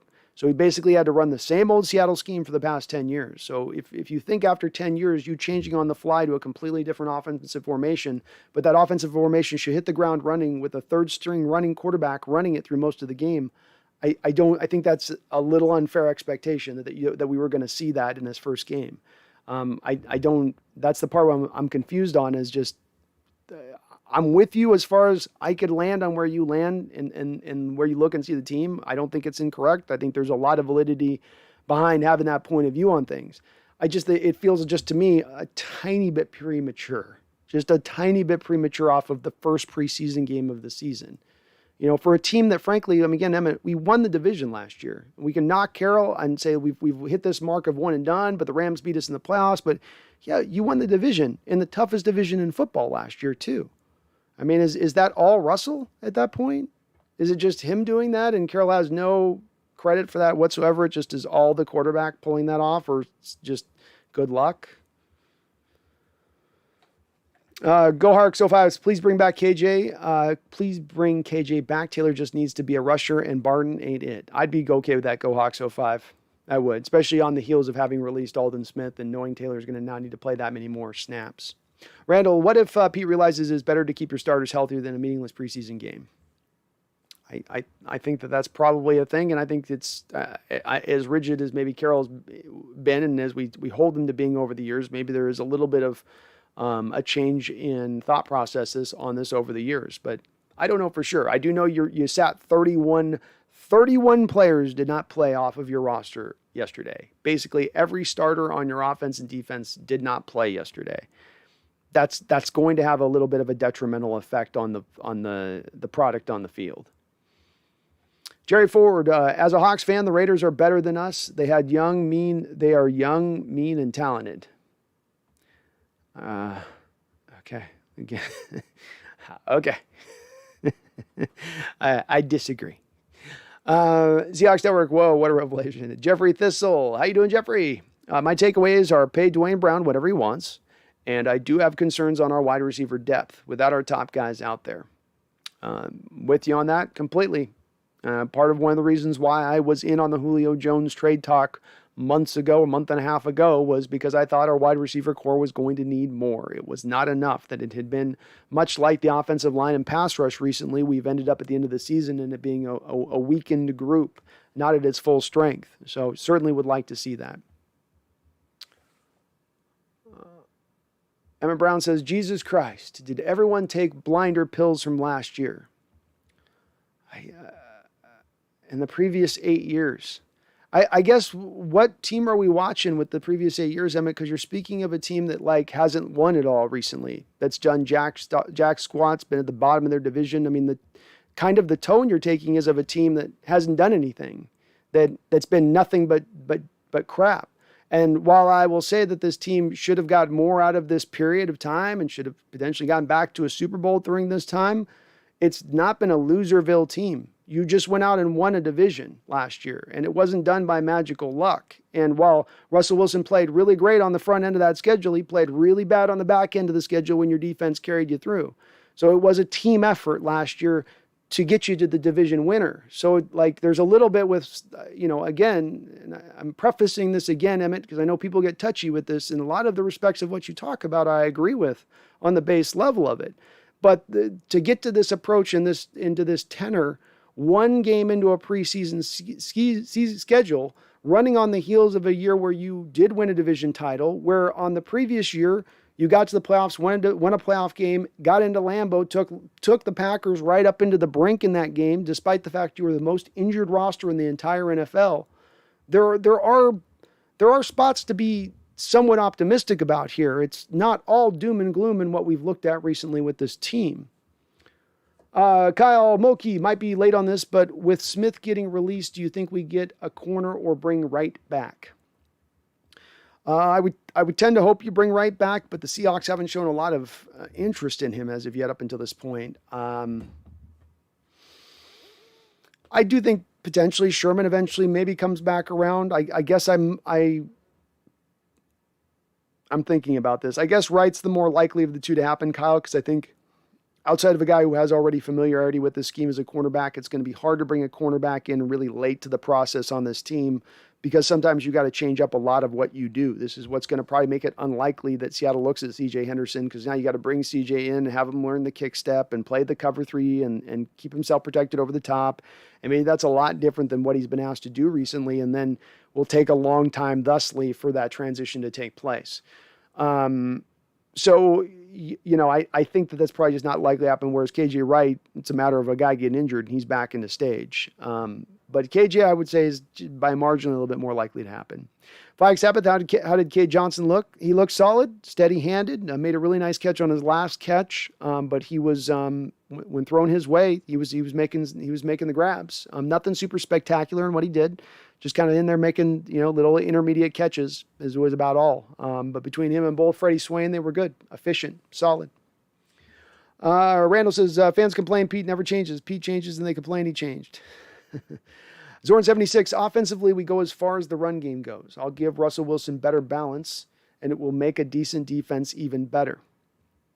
Yeah, I think the run game, solid point on your part, Zorn76. I think the run game is going to draw a lot of where we go this year in its effectiveness, especially if they can, really attack in the run game in a multiple amount of ways. You can hammer up that A gap and those inside zone runs off of read option, or you can do the outside zone concepts, which are more of what's a part of the scheme at the heart of it and how it wants to attack defenses, specifically more laterally than just north and south.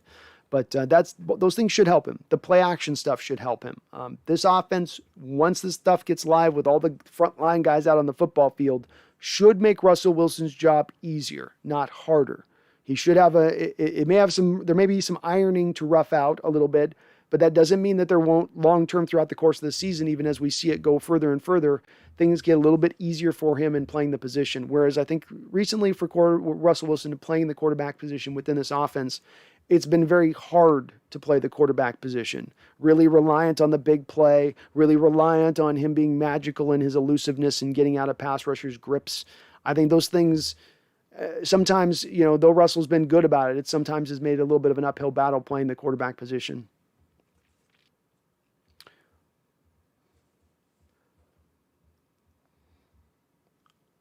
Kyle says, we already have 49er fans saying Lance was worth the third pick after yesterday, shaking my head.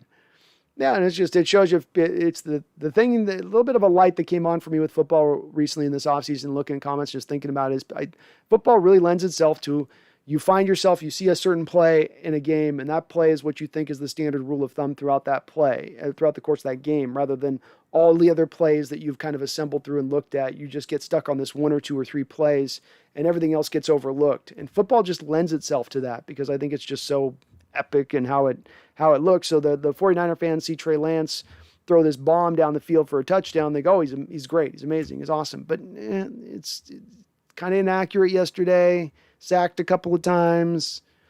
Probably still not quite ready, Emmett says, now we're top heavy. I heard all of this BS that this was the deepest team in years for PC. Yeah, I mean, that may be a part where it may not be valid that we are as deep as we thought. You sit 31 guys, you get pretty deep in your roster, Emmett. So, like, for instance, the defensive tackle position yesterday, Brian Monet played a handful of snaps, but you had no Poona Ford, you had no Al Woods, you're down to Cedric Lattimore. You had no Robert Condiche, so that puts us 4 deep of our defensive tackles. We're to our 5th and our 6th and our 7th defensive tackles throughout the course of the game. Defensive ends played pretty good, didn't they? I think at least you'd give them that. They played pretty well over there. But it was like that kind of over the course of a lot of spots. Offensive line, your backup, Cedric Abuje, Jamarco Jones, Phil Haynes. These guys get injured. So, yeah, it's a deeper team, but there's also already some injuries popping up, which I'm sure you say, well, they're always injured. Okay, like I said, I've knocked that as much as anybody, that it's gotten old and they need to do something about it. So I've been one of the people that has harped on that.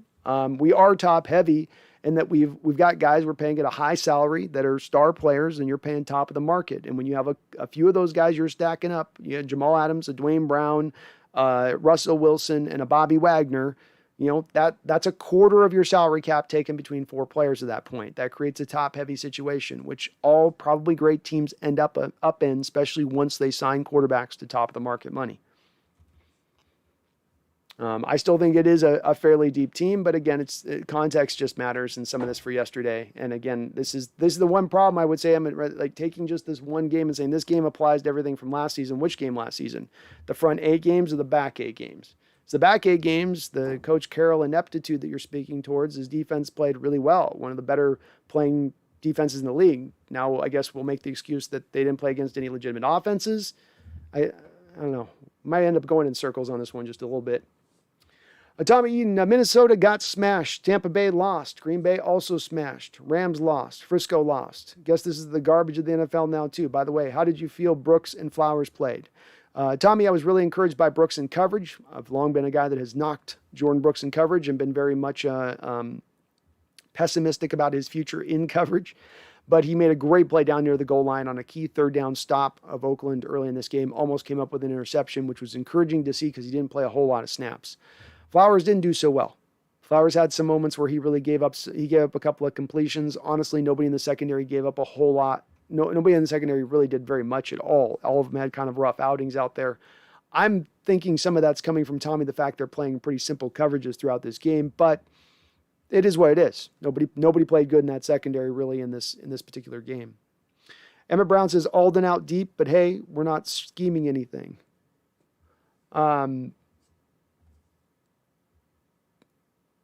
I think what I was saying when they're not scheming anything is I think that what I said on the scheming was that they ran basically cover 3 a majority of the time, and then they would run blitz packages, which if you look at, I'm sure on the play where Alden's lined out wide, it's on a blitz package, which was probably run on about 10% of the snaps. And again, I watched through the game once, Emmett, so give me a little bit of rope on this one, but in casually watching it and watching the corners and what they were doing, it looked like cover 3, 85, 90% of the time. You'd blitz on the other 10%, and then when you were blitzing, they were doing some exotic things within that. But it was basically one or the other. It wasn't a lot of cover 2 looks to my eyes. It wasn't a lot of press coverage with the cornerbacks up close. There's a couple of things we can kind of pull back as far as the details of what you didn't see in this particular game that you might normally see in a normal football game from a Seattle Seahawks defense. But I didn't like seeing him out wide, Emmett, so I'm not arguing that either. You should never have a defensive end to me out wide, and that is absolutely ridiculous scheming and dumb. It's dumb on every level, no doubt about it. Goax, I remember a play where Dunlap was matched up with Terry McLaurin last year, and he just pressed the hell out of him. That's what linemen do in coverage. Yeah, that's what you should be doing if you're going to do it. Just put him on the ground, lay on him. Just do not let him run free like that up a sideline. if that's what's happening. I don't know why, though. Emmett says, I'm pissed because I'm tired of Pete always getting more rope by fans. I think, and Emmett, I've been doing this 2.5 years. I get a lot of wide variety opinion of different fans across the board as far as where they are at with the team, who they think might be at fault, who they might be at credit with, who's amazing, who isn't. It's all over the place. I will say this right now, and taking the temperature of the room on this stuff, Emmett, and where Seahawks fans are, this is as much right now a sensitive time for a lot of fans being willing to do what you're talking about doing, which is not giving Coach Carroll any more rope, which is not giving Russell Wilson any more rope or the front office any more rope, where fans are tired of this just being a consistent winning thing. I think that there are going to be people, if this thing gets to the regular season and goes into a sideways state, that will be jumping up and down not to give the rope. I do think, though, that those fans are sort of waiting for this season, that this is a season where a lot is riding on it. A lot has built up to this year. A lot that has been years in the making leading up to kind of this point in position. So a lot of fans are kind of like myself, waiting to watch. Like I said, trigger discipline when I opened up this show, Emmett Brown. I said, it's trigger discipline, right? Having that itchy trigger finger or having the trigger discipline. You're still willing to pull the trigger in both scenarios. But on one, you're making sure that it's absolutely the right time to do it. You're not doing it premature. The man took us to 2 Super Bowls in 10 years. He's won 1. The worst year that he's had in 10 years here as a head coach is 9-7. I'm not satisfied, Emmett, with just being a consistent winner. But those are the facts. And there's no coach here in the modern era that has been at the same consistent winning point outside of maybe Mike Tomlin with the Steelers. So it's a guy who, to a degree, has earned a little bit of rope to get to that point. It's not like he's been sitting here running on his laurels for 10 years doing jack diddly squat. It's just that we haven't gotten to the same heights that we got when he first got here, which 31 other teams every year don't get to those heights. It's kind of a common occurrence. So this is where I think the rope comes into play a little bit. Is division winner last year, consistent winner for 10 years. You had an offseason where you added and you went for it. I mean, Emmett, I think you can acknowledge this offseason with the voidable years that they added in the contracts, which then allowed them to add more players in free agency, that they certainly tried to press down as hard as they could this offseason to bring in as many players as they could. And changing to an offensive scheme that frankly will make Coach Carroll uncomfortable shows growth on his part. Do you think, Emmett, that Coach Carroll wants to have an up-tempo offense? Do you think that that's in his nature to want to see a game get elongated out, or is it more in his nature to want to see games shortened? Has that been more in his nature prior leading up to this? Those are the changes and things that he's doing that are new, that they haven't done prior, which is what it gives some of us this optimism. Jeffrey says, first catch on Flowers. Honestly, I felt the coverage was good, was just a great throw and catch. Can't argue with that, Jeffrey. I believe that as well. And I think Flowers gets a little more rope if he has a little bit more rough bumps. It is just the first preseason game. It's just kind of the way it started out for him with this. I know that there's a lot of fans out there, though, that, they've got it all. They've already got the hook ready for Trey kind of on the first catch, second catch, third catch. Like they're ready to pull him off the stage. So I know there's a lot out there with that stand on that point. I'm not quite there yet. I'm not in that spot yet, but it's the tough thing for him, Jeffrey, is that $2.1 million. He's got to basically earn that mark through this preseason, or he becomes a cut candidate maybe.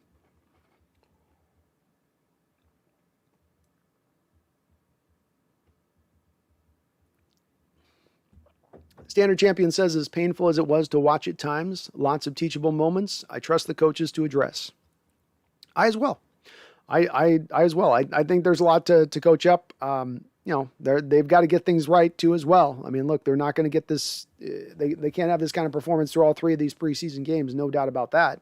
You're not going to start the game. You're not going to start the season hitting the ground running at that point just like that. But Yeah, especially some of the young rushers. I mean, Taylor's going to get better more if he gets his feet wet going through. Yeah. Seahawks Network, there's nothing you can do about it, so you might as well roll with hope for the best instead of being an eternal pessimist. Just my opinion. And I don't mind pessimism at all. I can get completely where someone come from in the standpoint of being done with certain things. I've seen a lot of years of this and kind of getting fed up with it. I don't I can understand where someone's coming through with that completely. But at the beginning of a season, after an off season that they just had, in the ways that they've made the adjustments that they've made, I will lean a little more to optimism until I see some actual games where things are not working. Big Mac says, I think our secondary looked good. DJ Dallas threw it down with the point, and then the touchdown. Yeah, he did, man. That was a great little hurdle he had there on the sideline to stay in bounds and keep his feet and keep going down. I think a lot, like they said on the telecast, a lot of running backs there get probably tackled. But nice little splash play, and boy, did it give the Hawks and the team a little bit of momentum in that moment that they desperately needed. Rating Tacos, legacy or brand are words I hate hearing from a Hawk. Yeah, same. Not a fan of those either. That's not big on those either. Emmett says, let's simplify things. The offense could move and the defense could stop them. What's changed? Offense couldn't move and the defense could stop them. Couldn't move and the defense could stop them. I guess again too, just my question on you with this, Emmett, is 31 guys not starting. You'd have one starter on offense. Do we expect our backups to go up against some of their starters to begin with, and then our third stringers to go against their second stringers? And are we expecting dominance at that point from a new offense that's just starting out right out the gate? And again, it's a new offense. It's like if you took a 180 different degree difference in offense from what we were running prior to what we're running now, that is the type of difference of change that you're going through as far as an offense goes. It's not just like going from one West Coast offense to another kind of West Coast offense. It's going from this, 87 style, big shots, hammer the ball, big shots, to precision and short passing game, on time, rhythm passing, up tempo. It's a lot to take on new. Tommy Eden says Stone just needs a good year behind Brown. I agree. Give him a little seasoning on that steak,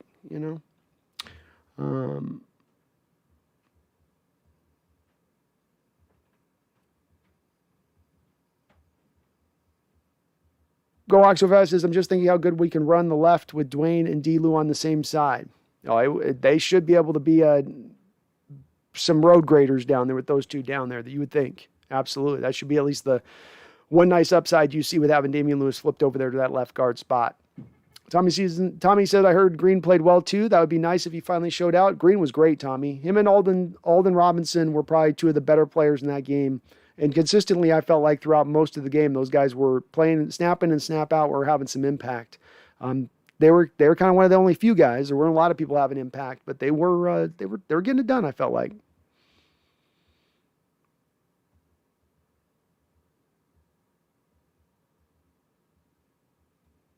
I think you're trying to write to me, the King. Or maybe the Seahawks Network about what. Sorry, you're writing him. Coaxo says, Dom Wood Anderson had one of the worst games I've ever seen. 4 drops, 1 catch, 0 yards, 2 penalties. He's definitely getting cut Tuesday. Yeah, the poor tight end coming in. You had no Parkinson in this, no Disley, no Everett. So you got Dom Wood Anderson coming in, and man, the drops, and he had some ball was right in his hands, where it was relatively good throws too. Not the best look for that guy in that game, that's for sure. Raining Taco says Geno Smith can't take a punch.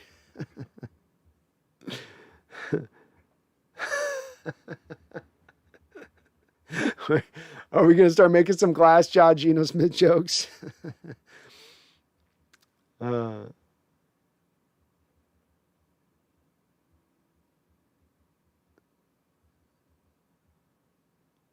Emmett says, so Pete's got final say, and he doesn't appropriately acquire pass rush to run his scheme, and it's not Pete's fault. How? So Pete's got final say. No, I don't think that there's not mistakes that have been made by Coach Carroll over these last few years. And I certainly would point to them and their drafting ability is having a lot of holes in its game over recent years. Part of why you've been top heavy is that you haven't had the best of drafts. No organization is going to run perfectly. There's going to be organizations that have their faults and errors to them. I think where I measure an organization up, Emmett, is to whether or not I'm going to have a little more faith in them or not is going to be whether or not they can make changes when they make a mistake. This keeps happening to us. We're going to adjust and change. We're going to find a new methodology, a new strategy. So when you have an offense that you've been running that's not working and you change to it, that shows a change in philosophy, a change in strategy. When you recognize over the last 2 off seasons that you've thought you're getting enough done with the pass rush, so you do even more this off season, you really hammer it to make sure you're not going to run into the same problem once again, which I don't think they're going to run into that this year, Emmett. I don't think it's going to be an issue at all, the pass rush, at least as far as the edges are concerned. Then that shows a willingness to change and recognize where you're going wrong. It's when those teams are out there that keep making the same mistake over and over again, i.e. it's an organization, let's say like Chicago, who for years would just ignore the quarterback position or grab the wrong quarterback or not really give it the weight it needed to be given. That's where, at that point, I'm going to be a little bit, and again, Pete's got his share of things that are his share of faults. He does. And I think you're going to be surprised, Emmett, to find once a couple games go on, and if things play out how you're kind of saying you think they're going to play out, which based off what I'm hearing from you, you feel like this is just going to go fall right on its face from the jump of the season, and Carroll's going to show how the game's just passed it by now completely. You're going to find, I think, Emmett, there's a lot of fans with you on it there. They're just waiting for those games to get to that stage. And I think that was your initial question on this was how long, when, how. Give fans some games to actually see it play out this year. And what is a very, I think, important and key season for the Seahawks from a lot of fans' perspectives, including my own. Go Hawks 05. Hope we can see Kimdiche and Eskridge next week. Yeah, it would be nice. Certainly Kimdiche would be good to see him in there and what he's got to potentially offer. The King says Eskridge is hurt. Well, they've got him now in a specialized shoe, King. So they got him in a specialized shoe, which puts his toe up on a little pedestal and holds it in a little cushiony area so that whatever problems his toe's giving him supposedly don't give him problems now when he's in the shoe. So that will hopefully get him back onto the football field.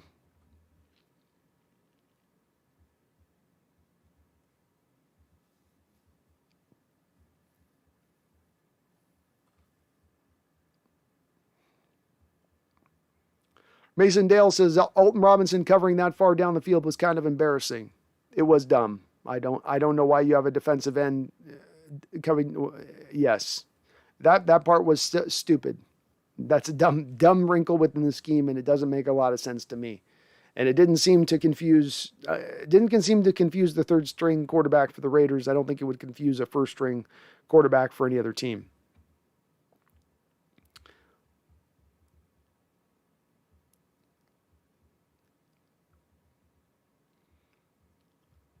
Seahawks says, would Seahawks beat Raiders with starters? Yeah, 100% they would beat their starters would beat the Raiders. We're a much better football team than the Raiders are. Not only would we beat them, we'd blow them out.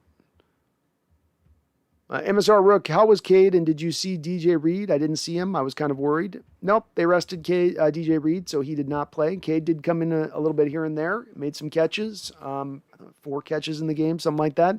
Didn't have a tremendous amount of yards, basically short, intermediate routes was all he was really running. Seattle really didn't have the time and pass protection to really push the ball up the field in this game, and they were trying to concentrate a little bit more on the shorter routes. But Cade looked good in the little bit of flashes that he was out there. Really only him and Freddie Swain were the only receivers that really looked good in this particular game. Randall says, no, Pete doesn't call it emotional. I think his term was hormonal. The end of games when he makes boneheaded decisions like attempting a 70-yard field goal. He does use the hormonal word. Hey, Brandon, what's the consensus? How you doing, JDM? It says, what's the consensus on how Witherspoon played? I've seen a lot of people calling for Flowers to be cut, but not a word about Witherspoon. He gave up a couple of completions up in front of him, didn't get beat over the top, which Flowers did, which is probably what's driving a little bit of people to be really down on Flowers today. No corners really played really all that great in this game, JDM. My big guess on this has been that we probably played a high percentage of our snaps in cover 3. We probably didn't play but maybe 10% of the snaps out of man. I don't know if we played even one snap out of cover 2 last night. I'd love to see maybe a little more of the cover 2 on that to see how the breakdowns of that worked. But Witherspoon didn't really do a whole lot either. So none of the corners really did much yesterday. Seahawks Network says Reed didn't play because of a minor injury. Okay, well, there we go. Jason Tudor. Oh, Barton is terrible. He got sacks because the defensive line took up all the blockers.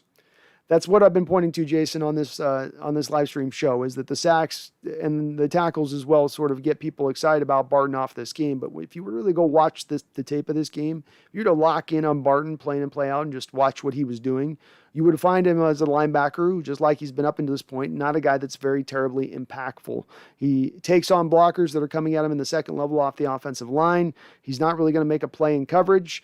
The sacks that he did get were really driven by both Alton Robinson on one play, just beasting his way into the backfield, causing the running back to come out on a chip rather than get up and pick up Barton coming up the middle on a blitz. Likewise, Darrell Taylor got around his end so fast, just forced the quarterback into Barton's waiting arms, kind of coming on like a linebacker, like a dog blitz, where you're a little delayed if your man stays in pass protection, usually a running back. So he kind of just benefited from that, but those things shouldn't be taken as his level of play on it. At all. So I'm with you, Jason. I'm not a big Barton guy. Joe, question: Would you rather be Elon Musk or Hawkins, and why? Who's Hawkins? I don't know who Hawkins is. So I'd have to know who Hawkins is. Not sure. Which Hawkins?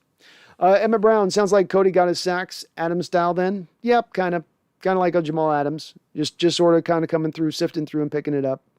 Master Chief, does Blair have an injury? Because I was looking forward to seeing him yesterday. I think he had gotten kicked in the heel about a week and a half ago. I think he got back out on the practice field, but they're probably just being careful with the guy coming off real major injury, would be my guess. Emmanuel Mendehanes has never gotten a notification, but glad I opened up the YouTube app and found the stream. What are your thoughts about last night's game? D-line looked good. Secondary worries me. Bring Sherm back. Yeah, definitely follow me on Twitter, because I do try to post on Twitter when I'm going live if the notifications aren't clicking. And sometimes you got to unclick and re-click the notifications with YouTube on a channel. They're renowned for being weird about it. So I don't know what's going on with that. But thank you for your patronage, Emmanuel, over on my Patreon account. Thoughts on the game was this really not a nondescript game to talk about, where there really wasn't a lot of takeaways. You sat 31 people. You basically had no one starting this game on either side of the ball. Offensively, you really were trying to establish a little bit of the passing game early on and some of the shorter routes that they're trying to implement this year. You didn't get much to the running game. Defensively, you couldn't stop anybody on third down. The Raiders were really trying to really go for this win. It felt like they kept Nathan Peterman in the whole game. And the defense didn't really give up a ton of big plays. They would just get kind of death by 1,000 cuts, just getting dinged a bit here, there, and everywhere. So not a lot to talk about with that. The defensive line really did show out, Emmanuel. Certainly Alton Robinson and Rasheem Green really stood out, I thought, and Darrell Taylor was right behind them. Not a lot else behind them that showed out, but those guys really looked good, in my opinion. Offensively, you had backups across the board, and you had in some places third stringers in there from the jump, because you didn't have Cedric Abuja in this game, who would be your backup, probably go-to right tackle and left tackle. Same thing with Jamarco Jones. If it's not him, then it would be Jamarco Jones. So you got a little deep in the depth chart in this particular game as far as the guys that you were having to play for the amount of snaps they were having to play. But, just the first game of the season, so it's okay. And I think, Emmanuel, that the corners played as bad as they did because they were playing so much cover 3 in this game. They didn't play good, though. So I've been, you know me, Emmanuel, I've been on the bring Sherm back train, so that's not a tough sell on me at all.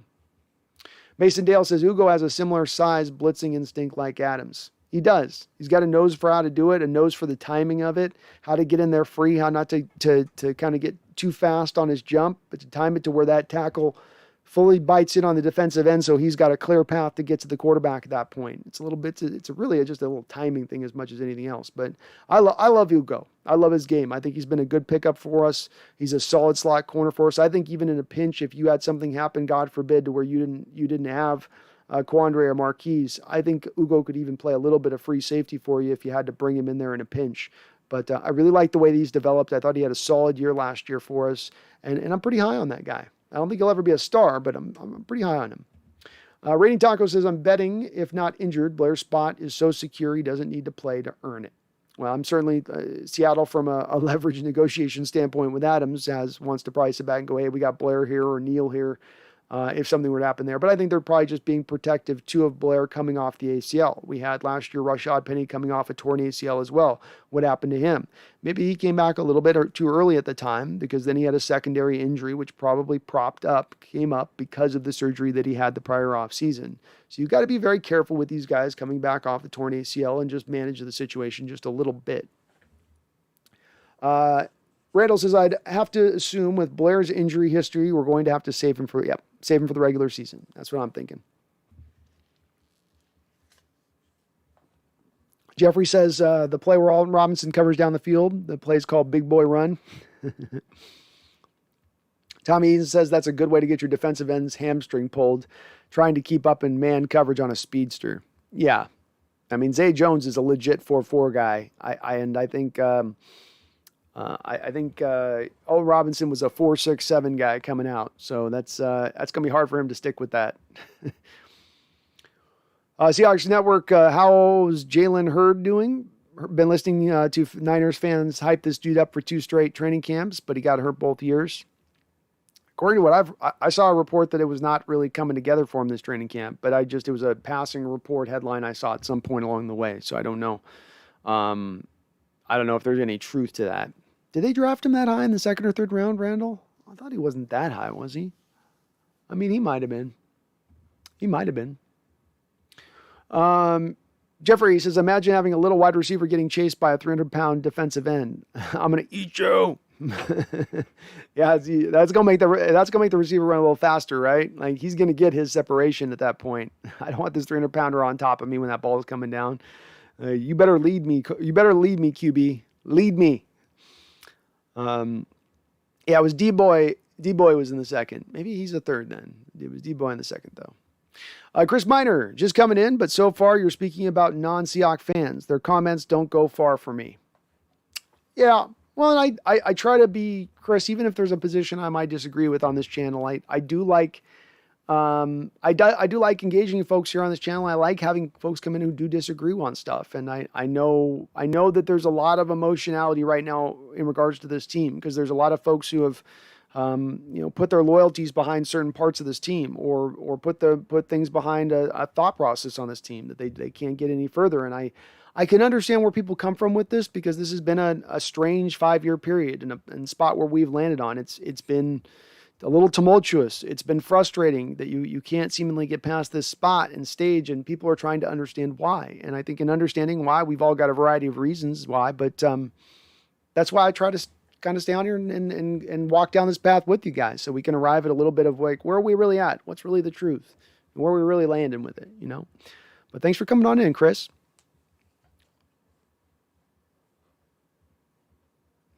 And thanks, Randall, for reminding me, if you do like what you're listening to, if you do like listening to me blather along here, please do hit that like button. As Randall said, we got 92 on the live chat, but only 42 likes. You do help the channel out tremendously by hitting that like button. Rainy Tacos, I'm watching the same tape you are on Barton. He looks like a serviceable 4 to 6 linebacker, not ideal from a draft perspective, but it is what it is, and lemons from lemonades sometimes. Then it's not, I'm not ever going to make sure Raining Tacos, I'm not overstating this with Barton. He's not a complete sieve. He's not a guy that doesn't have an ability to get on and play linebacker in the NFL. He's not going to get burned right and left. So I don't want to sound like I'm overstating it.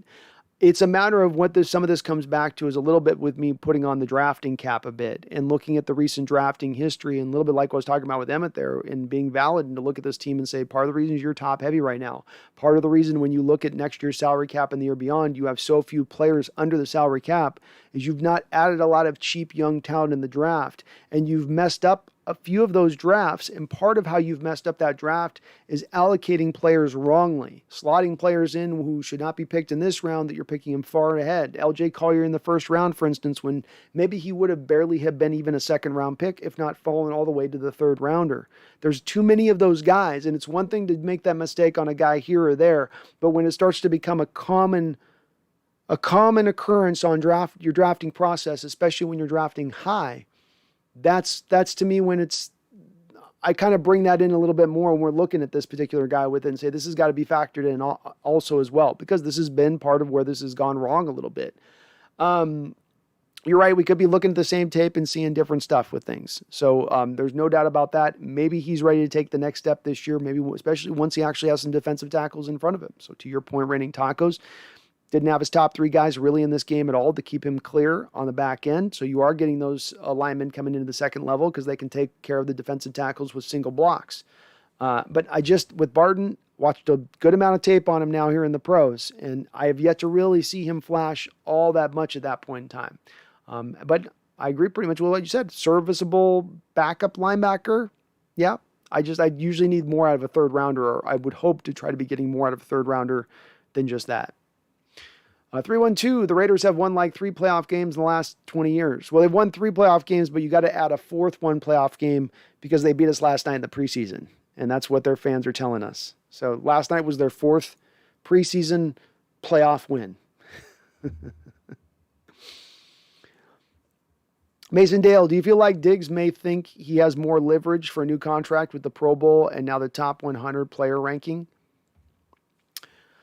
Not necessarily more. I think more in the respect of he feels like he's earned being paid at this point, and it's probably not loving the fact that he has not been offered a contract up until this point. I'm certainly sure that he would have liked it. I think the new CBA is making it hard for these players to hold out, nay, impossible. $60,000 a day is quite a price to pay. So there's just not a real way to hold out, but I think that he's, muddling through with it and dealing with it. We haven't heard him, making any sort of real huge noise with where he stands on it and how he feels about it. So that in itself is good, but I doubt that it draws much more to move the needle in that respect. Go Hawks 05, JPP at 59. Boy, what the hell, boy? JPP. Oh, Jason Pierre-Paul. God, that took me a second. Go Hawks. No, he's a good dude. He had a good year last year. He's been good with his 7.5 fingers. Merck, do you see us trading for CJ? And I think Pete should be fired. Well, Merck, you're not alone. We've got folks like Emmett in the chat here who've definitely been on board with being done with Pete. And again, Merck still got to my point, Emmett, if you're still listening on this, is a point. You're not alone on this. There are fans out there that are in the place that you're in. I don't see you trading for CJ Anderson, mainly because I think there's a lot of question marks with CJ about where he is right now and where his readiness is to get onto the football field and play football if he wants to play football. The part that's really tough when you bring on a cornerback, Merck, to our team with Coach Carroll is that you almost have to learn how to play cornerback differently than wherever else you learned how to play cornerback. We play so much cover 3, the kick step, the preoccupation with playing so much cover 3 and staying clean over the top. This is not always how you normally ask corners to play the game of football, right? You ask them a lot more times to be sticky, a lot more times to try to make a play and drive on the ball, to read a route. That Seattle's not really going to do that as much with their corners. So it just makes it harder for corners to come in and hit the ground running, especially when they have to learn from square one with that type of situation. So I would be very surprised to see CJ Henderson traded for by Seattle. They may be in on the deal, maybe listening, because Jaguars may be at this point even giving him away. And he is a top-end talent, Merck. I mean, I had CJ Henderson as my best cornerback last year in the draft, even ahead of Jeff Okudah. So from a talent standpoint, just talking what he does on the field between the white lines, the kid's legitimate. But I don't probably see it happening. And I don't know if we're going to see Pete fired anytime soon either, unless we have a new ownership group come in who's going to want to see a new coach at that time, I would imagine. But they very well may be buying the Seahawks with the thought process that they're getting Coach Carroll as part of the package. And if that's the case, he's not moving on either. And he just signed a 5-year extension last year mid-season, not at the beginning of the year, mid-season, and he just won a division title last year. These are not always usually the earmarks that get a coach fired. Jeffrey, I don't know if JJ is still a top 100 player. If he makes it through the whole season, I'll be amazed. I don't know if he's I don't know either. I always thought maybe because the top 100, I got to give him credit this year. It seems a little more, they're on it this year with players that have, been impactful last year. I mean, having like Quandre Diggs up there on the chart, having KJ Wright up on there, that's a little more fluidity than that top 100 list usually had in the past. So maybe this is a year he does fall off because he didn't get there last year, and you would have maybe seen him in the 70, 80, 90 range is where his mark is. But it seems like some of that's also reputation on some of those real top-end guys.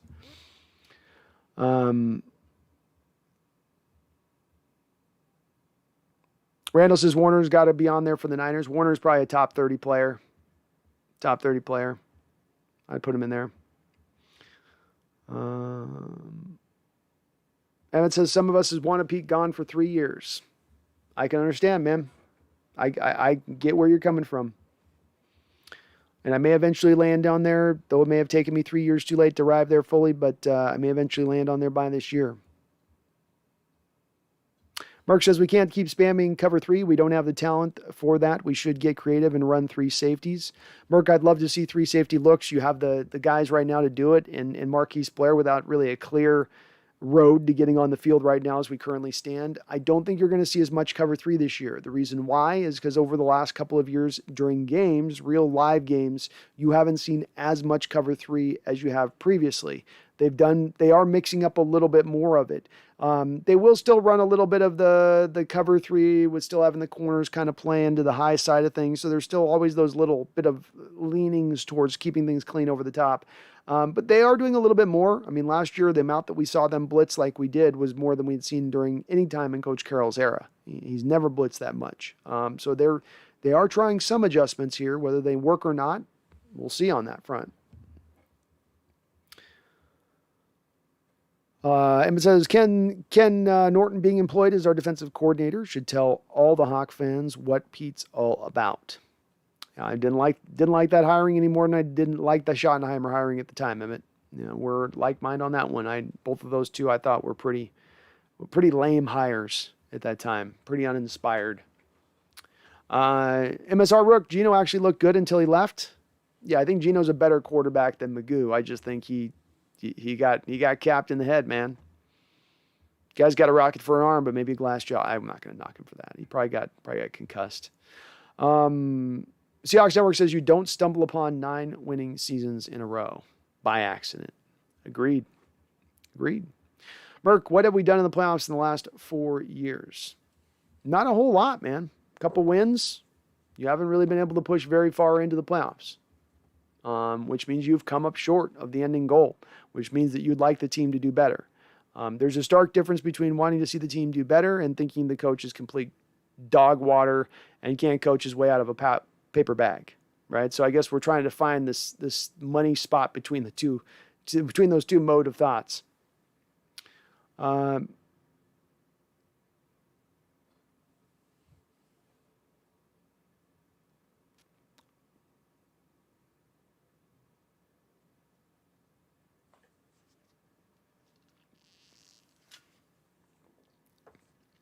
Mason Dale, I'm not sure if this is a hot take, but out of all the quarterbacks playing their first game, I thought Jordan Love looked the best.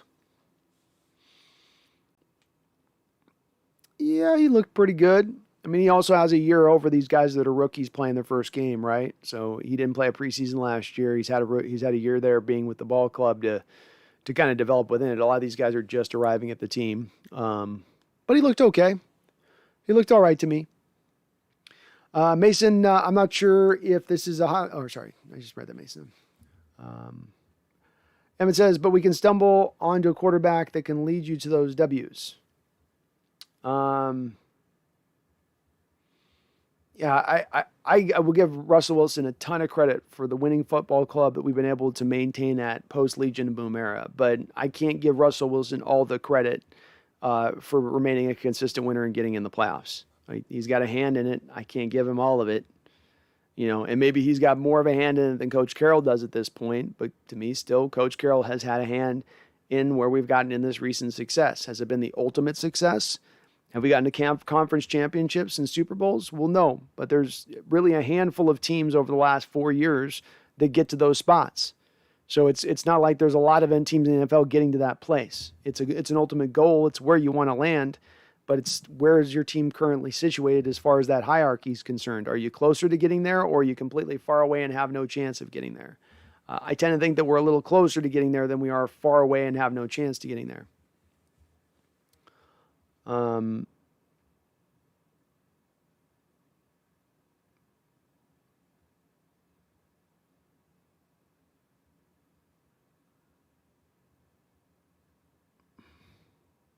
Merck says exactly. Let's not pretend if we don't have Russ, we're not an 8-win team. Well, here we go. Let's go down the line. If the Kansas City Chiefs don't have Patrick Mahomes, are they an 8-win team? If the Green Bay Packers don't have Aaron Rodgers, are they an 8-win team? Tampa Bay without Tom Brady, we've seen what they are without Tom Brady, right? The previous year with Jameis Winston. What were they, an 8-win team? It's kind of true of any team with a star quarterback that if you lose a star quarterback, you're not going to be a 10, 11, 12-win team. That's the point of having a star quarterback, is that they separate you from the pack in certain respects. But do you have a coach that can coach a team up to an 8-win team mark without that? Do you have a coach that's good enough to get above that with not having the top end quarterback? Maybe, yeah. And again, I don't want to sound like I'm backing Carroll up, because I've got a lot of problems with Carroll and some of his rigidity and some of the lack of innovation and the oldness to the scheme. But to believe that Russell Wilson is the sole reason over the last 6 years that we've done anything at all is, I think that's a little bit of an overstatement at that point. I think there's a lot of reasons that we've maintained a consistent winning ability over the last few years. There's a lot that goes into it. There's no simple answer where it's all this one guy or it's all that other guy. There's actually a lot of nuance to that particular answer, in my opinion. And if we're going to paint it all with this broad one-color brush of Russell Wilson, I think that's simplistically looking at something that requires a little bit more complexity.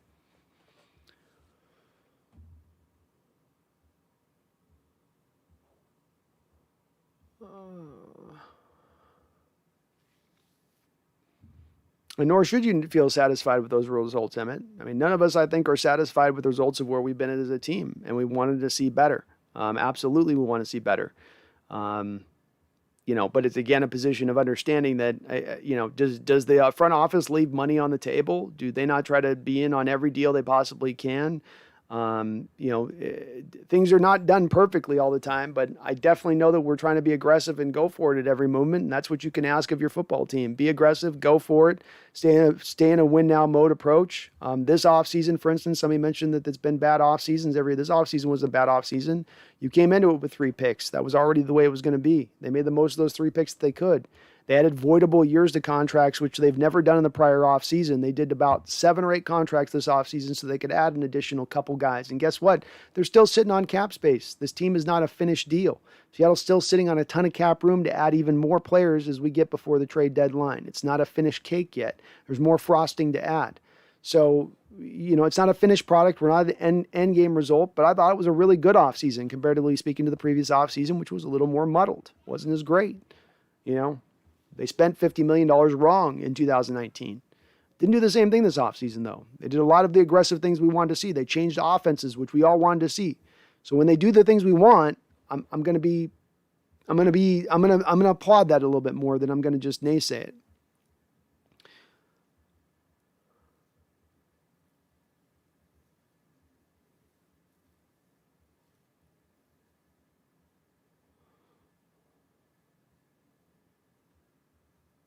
Merck says in this defense, and his defense no longer works with the team we have.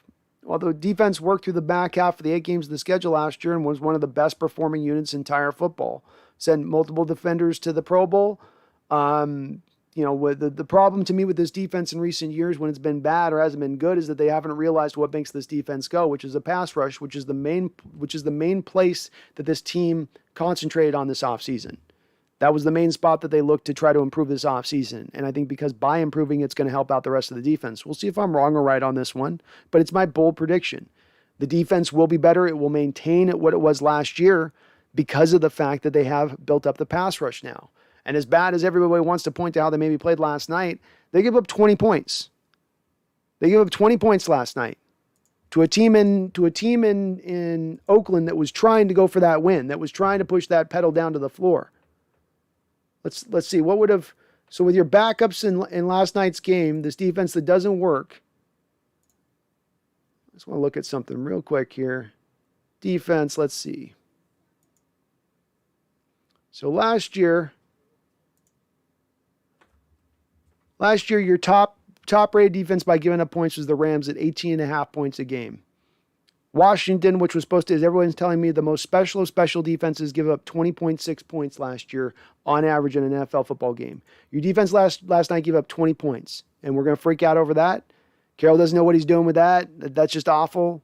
That everything's horrible? Yeah, I know Raiders drove down the field on Seattle, but it's a bend but don't break defense. That's how the defense works. It's not pretty to watch. It's not always fun to watch. Doesn't mean it isn't effective.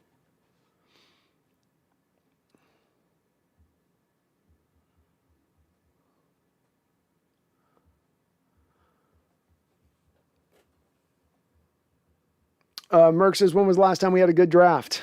Well, the 2000, it's a little early to tell yet. The 2019 draft's not looking awful. Damian Lewis looks like he might be a future Pro Bowl guard. Jordan Brooks, I think when he eventually settles down, will probably become settled into being a near Pro Bowl level middle linebacker when he eventually can get over to that position of things. DJ Dallas maybe can, if he can take a step forward, become a third down specialist back for you. And say nothing of what you've got through the rest of that draft potentially in there. That draft might be pretty decent on it.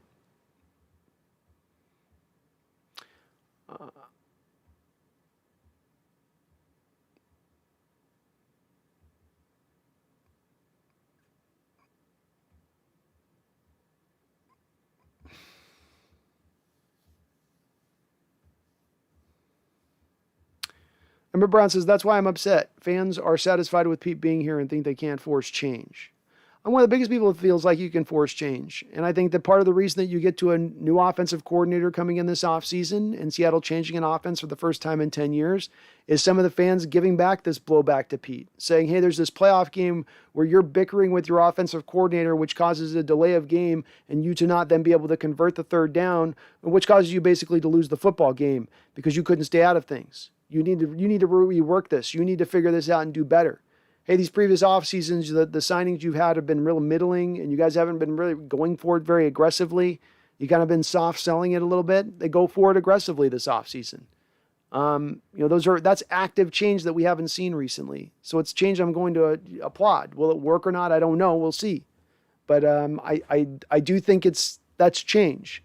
As far as Coach Carroll getting forced out via change, I don't know that really happens outside of we getting to a point that there's some losses. It's always going to be hard to force a coach out, Emmett. You can admit this. When a coach wins a division title, it gets kind of tough to force him out, right? Those kind of situations, it's not always an easy thing to force a coach out when he's won a division. So, again, I get where you're coming from on this, but it's like all good things come in the right time.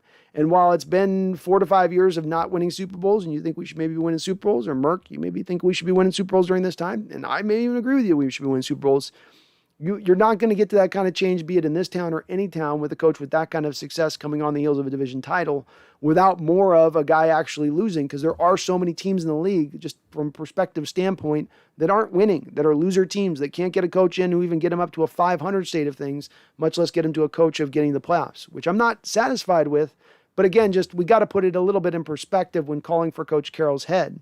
There's a little of a tenor here of this has been like the worst coach in Seahawks history, I feel like, in some of the folks that come in the chat on, and I don't understand that completely.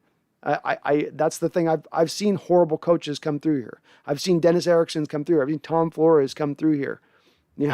I know what bad coaching looks like, and Coach Carroll's got problems. He's got a lot of failures to him that cause him to be held back at times. But there's things that are also he's got that he still brings to his game, in my opinion. It'll be interesting, though. We'll get to see. The nice thing about this, Merck, Emmett, we get to see this come game one to see who's right. Who's going to be right? When we're 5, 6, 7, 8 games in, who will be right? We'll see.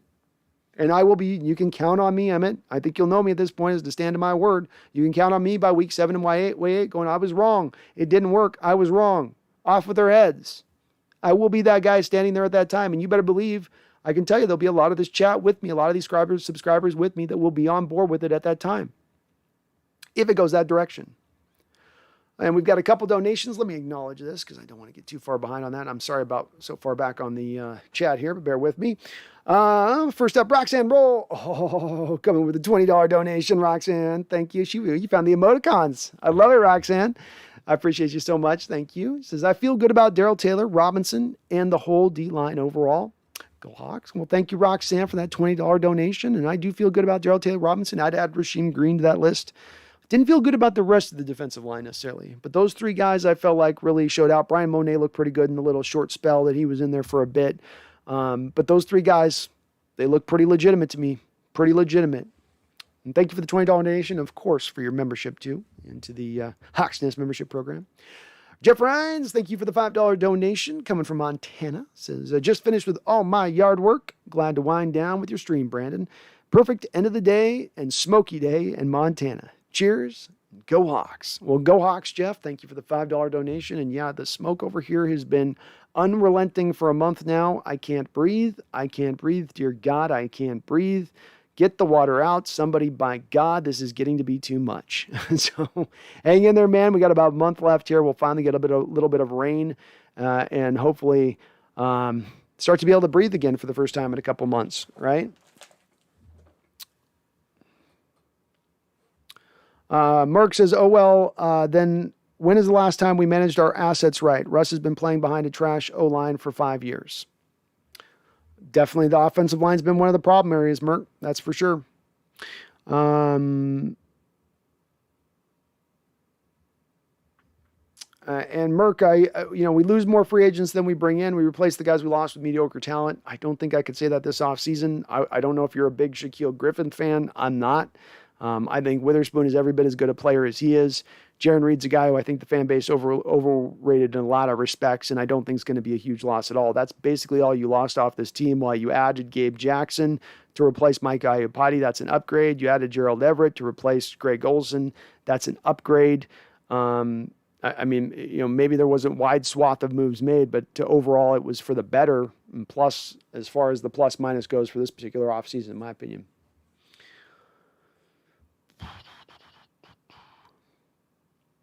631 ENT, Raider Nation, 631. Good luck to you guys this year. Thanks for hopping in.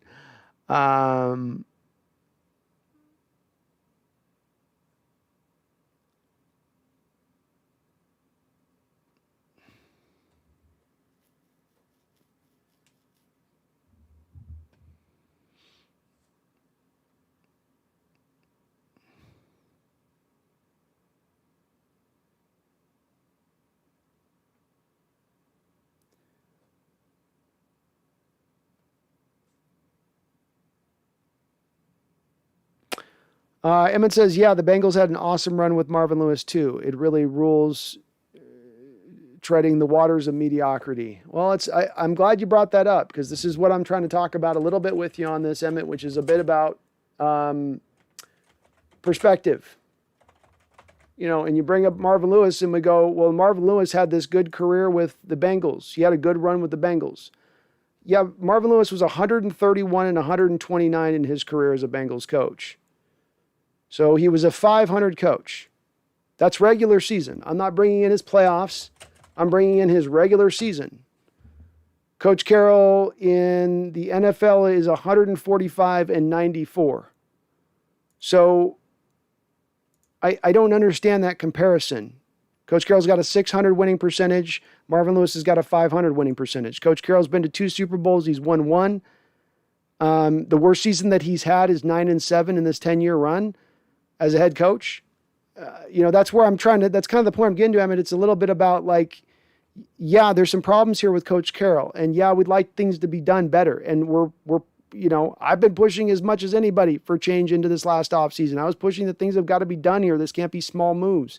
I've been one of the big guys hammering it on that. But the comparison of Marvin Lewis to Coach Carroll is not apropos. And the run of what the Bengals went through versus the run of what the Seahawks have gone through is, I don't think, apropos. Even when the Bengals were getting into the playoffs, even with people knocking the last 5 years of our playoff success, in the last 5 years, we've had better playoff success and more playoff victories than anything that Marvin Lewis had during his time with the Cincinnati Bengals.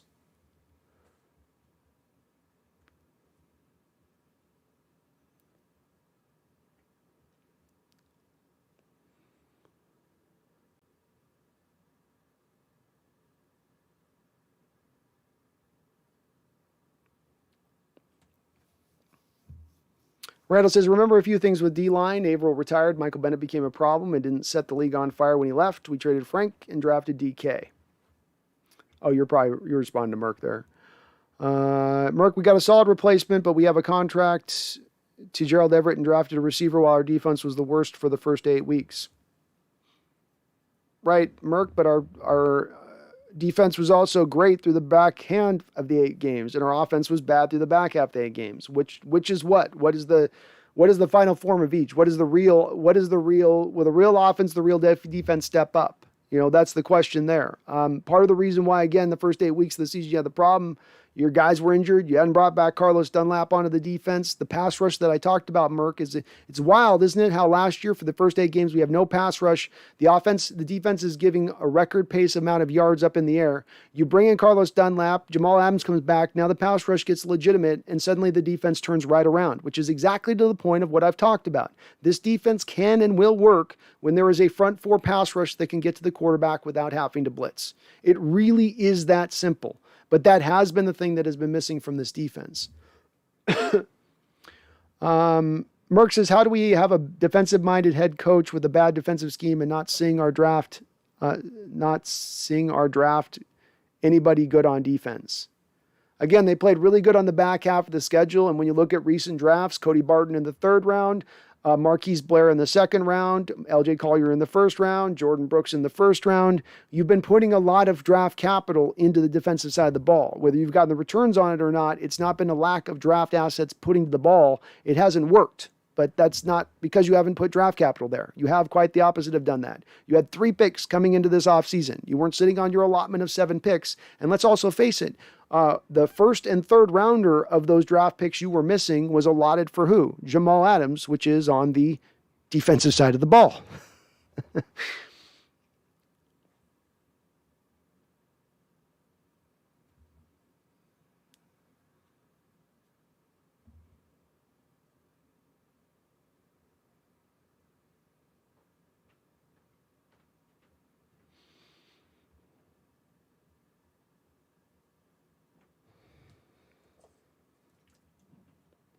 Lance Johnson says, Mark Langston had a huge indirect impact on the Mariners organization of anyone. Was great on a terrible Mariners teams and was flipped for Randy and Brian Holman. And then Randy flipped for 3 keys to a 116-win team. Yeah, Langston for Randy was a big trade at the time, and boy, it hurt to watch Mark go. I was a young kid at the time who loved Mark. I think he was a left-hander too, and I was a lefty at the time. So really loved Mark. But you're right, we were able to get Randy off that Mark deal, and it turned into be one of the real boon trades for that Mariner franchise back in the late 80s. At that point.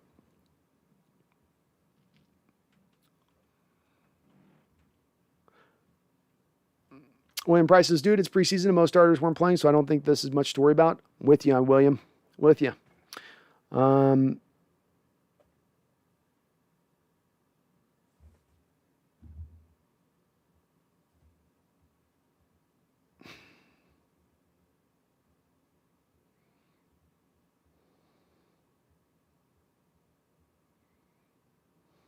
Emmett Brown says, can PFF grade coaches? I would love to see them incorporate it.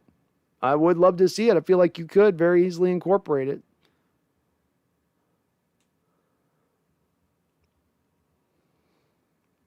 Carl Nerdy says, Cody Barton's like the worst version of AJ Hawk. Just grabs on and holds on until someone else comes. It seems like that, doesn't it? Merck says, I'm just telling the truth. We're going down a dark road and nobody wants to talk about it. I think quite the opposite. There's many people that are wanting to talk about it, but there's a time and place to talk about it. You just had the very first preseason game, Merck, and we're getting a lot of people reacting like this is a team that's been in the can for 3 years, hasn't won jack squat, and now they've come out in this first preseason game and fallen on their face. Why aren't we realizing how horrible the situation is?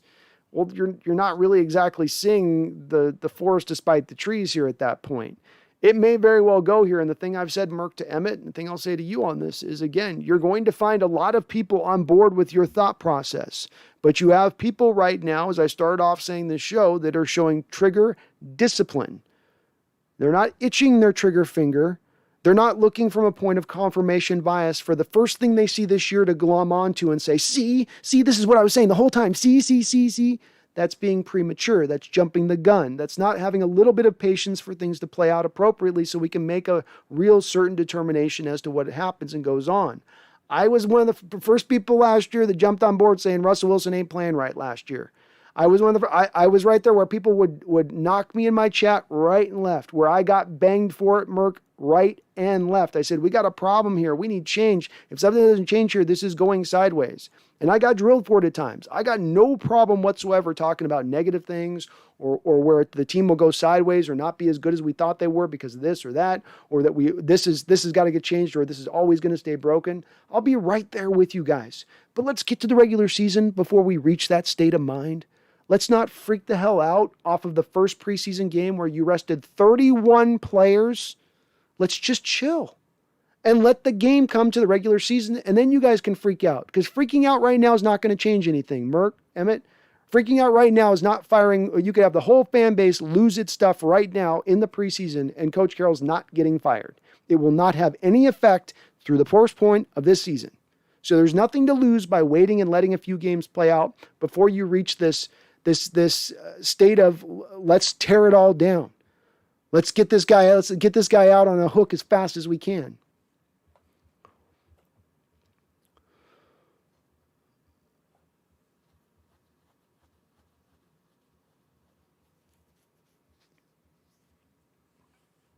Merck says, what's the point of making the playoffs to not get past the first or second round? You're trying to get past the first or second round. It's absolutely right. There's not a lot of teams to get past the first or second round. Not a lot of teams to get to the playoffs. It's hard to do. It's hard to do. Merck, your team's made the Super Bowl twice in 10 years. Not a lot of teams in this sport have made the Super Bowl twice in 10 years. There's teams that haven't even gone to the Super Bowl. Are we really thinking with the perspective here? We'd all want to get them past the second round. It's hard to do. The NFL is more a sport of parity than any other sport. The teams are all very close together. It's very hard to separate yourself. Nobody's really doing it. There's a very few set of teams that are in that stratosphere of doing it. You happen to be one of the teams in that rarefied air.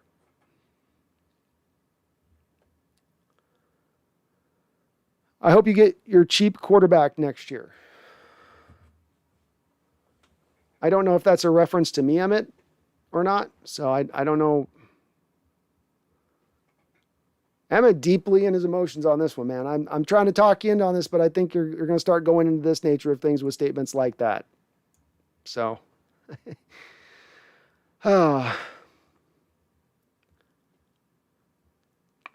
Lance Johnson's got Junior, Ichiro, Gar, King, Alvin Johnson, Mr. Mariner, or Alvin Davis, sorry. And Little O, Omar Vizquel. I don't know who's here long enough. It's not a bad list. I could be talking that list, Lance. I could be talking that list.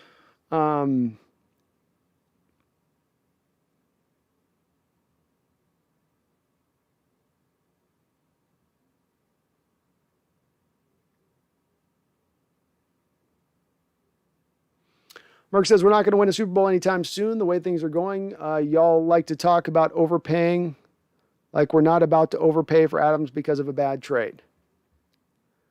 Man, it seems like we got some folks really down on the team. I mean, I'm expecting by your talk on this, Mark, a little bit of like, you got us at 4-12? Are we 9-8 this year on your measure? You see us with 8 losses on this schedule, and then just Carroll getting that blank look on his face throughout the whole season, just staring off in the sideline into the abyss. Is that kind of what we're looking at? Oh man.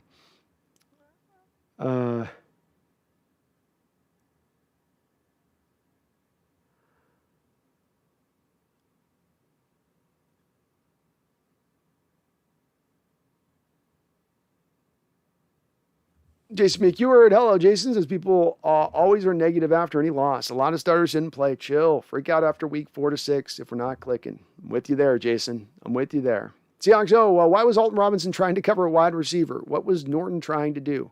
When you find that answer out, Seahawks, you explain it to me. I don't know why you would have that in a scheme to have a guy out on the outside like that. The quarterback saw it. The moment he saw it, he attacked it.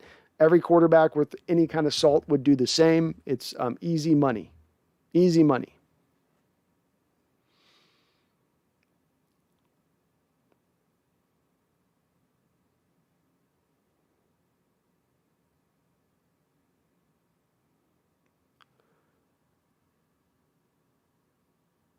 Thomas Cox says, man, I'm trying to look on the bright side, but it's really difficult to look on the bright side. Seattle better not get injured. injuries will all factor in. I mean, they will. That always determines the team success, and probably and every NFL team success is driven as much by injury situation as anything else.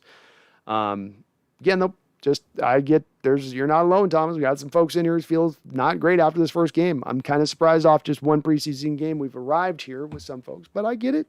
I understand. Jason says, not all teams in our division have a better coach. The Cardinals coach is not a better coach. The 49ers coach hasn't won a Super Bowl championship. The 49ers coach has not won a Super Bowl championship. Yeah, I think, though, that to your point on that, Jason, there are folks here in the chat that would probably tell you that those coaches are better than Carroll right now. Despite that, despite Shanahan not having, let's say, a winning record as a head coach in this league, they said, well, he's better because he's better at the X's and O's, and that's all that matters as a head coach is your X's and O's, your motivation, your ability to motivate, your ability to prepare your team and get them ready week in and week out to play at a high level, play on the brightest of stages, be able to stay in a winning mentality, all those things that are outside of the X's and O's, which is a little more easier to track, I think. Those things don't have as much weight anymore, I guess.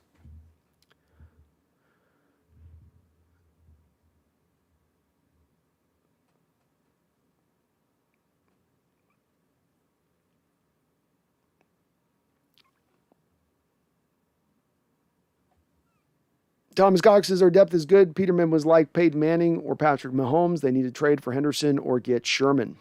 I think they were playing some soft coverages last night, not trying to do too much with it. But I wouldn't be against Sherman. I don't know about Henderson if that would work, but Sherman have scheme familiarity. He would be able to at least hit the ground running with the scheme if we have some depth issues. Burke says, okay, let me ask you this. How does Ken Norton still have a job? And this is me making a guess on this, Merck, because I don't have a peek behind the curtain on this, but my guess on this is that this defense is, as much as anything, Coach Carroll's defense first and foremost, and the hire of Ken Norton in itself lends itself into this. It lets you know about this, because he didn't bring in a guy that was going to go outside of Carroll's approach. He didn't bring in the equivalent of what Waldron is on the offensive side to the defensive side of the ball when he brought in Norton. He brought in a guy that would be a yes man, a guy that would run the defense the way Coach Carroll wants it run in the exact frame of it. Because I believe that Coach Carroll, even if he's not going to acknowledge it, is going through kind of his own little last dance as a head coach. He's got a couple more years left, and that's going to be it. Coaches don't coach into their mid-70s. It just does not happen.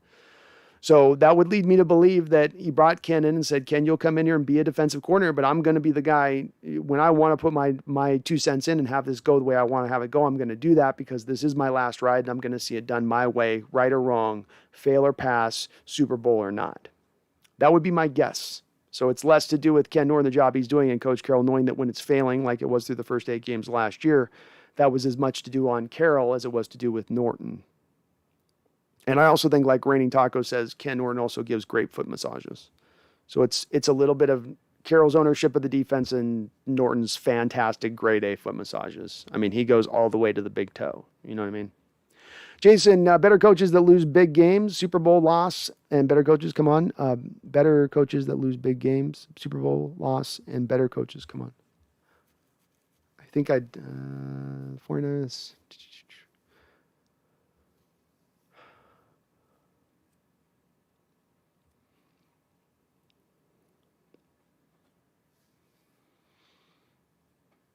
MSR Rook says, I don't think Pete cares about the preseason. He said in his post-game presser that he just wanted to get people snaps yesterday. That's the way that it did appear to me, in a certain respect. Thomas Cox says, sorry guys, maybe an overreaction. Can Seattle fire Norton now? Well, you're not alone, Thomas. There's a few folks in here that are of like mind with you on it. I again, just kind of like I was saying in my reasoning on this, Carroll's not going to fire Norton at this point in time. In fact, I don't think Carroll goes to a new defensive coordinator through the rest of his time in Seattle, because he has taken full, basically, ownership of the defense over, and that he is basically running that in a de facto state with some input from Norton, which will make it hard to fire Norton. But then, as the same respect, if this defense fails, it really can be pointed back to Carroll first and foremost, and not Norton. It would go to Carroll as being the guy that we can point at fault, and Norton would be he'd be getting the blame when it's not really fully at that point deserved. And this is with me saying, of course, I don't like Ken Norton as a defensive coordinator, so he's not my favorite guy back there, doing this.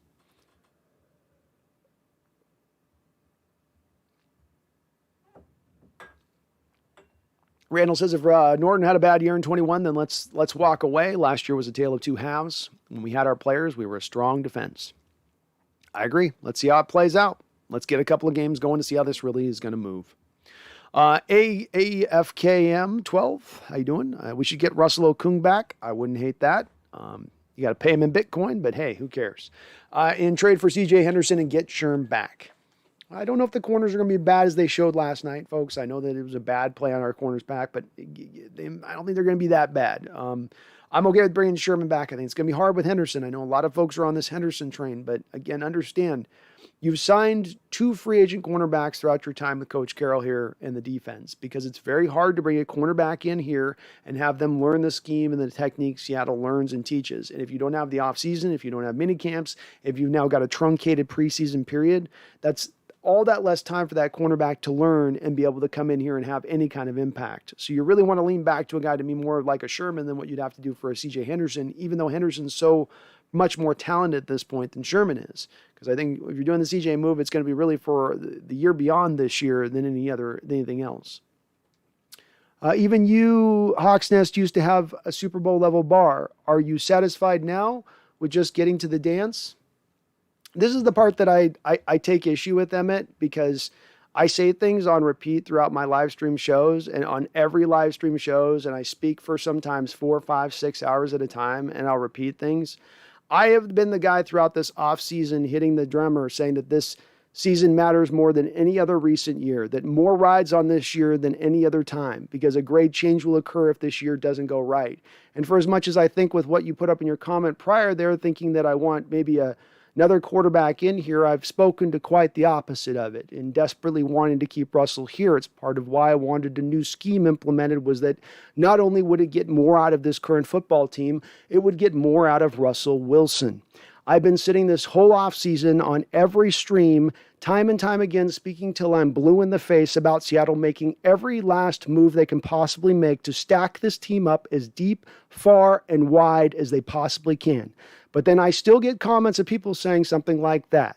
I'm not going to take any kind of offense to it. I just don't quite understand it, Emmett.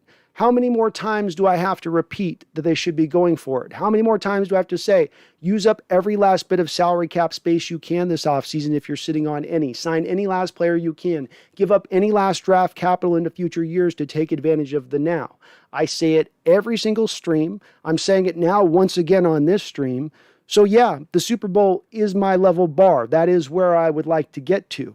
I also can recognize the fact that, Emmett, within football, in the way to get to the ultimate success, it's rarely simplified. It rarely comes down to just one thing, or i.e., as you're proposing, it being all Coach Carroll and the front office's fault in what they've done with this team. That they seemingly have done nothing good or nothing right, or whatever they've done right or good is at such a minimized level. It is so small and insignificant as to barely be represented. That's the part where I don't understand. To try to draw things to such simple terms when it requires so much more nuance and detail and layering, that's the part I don't get.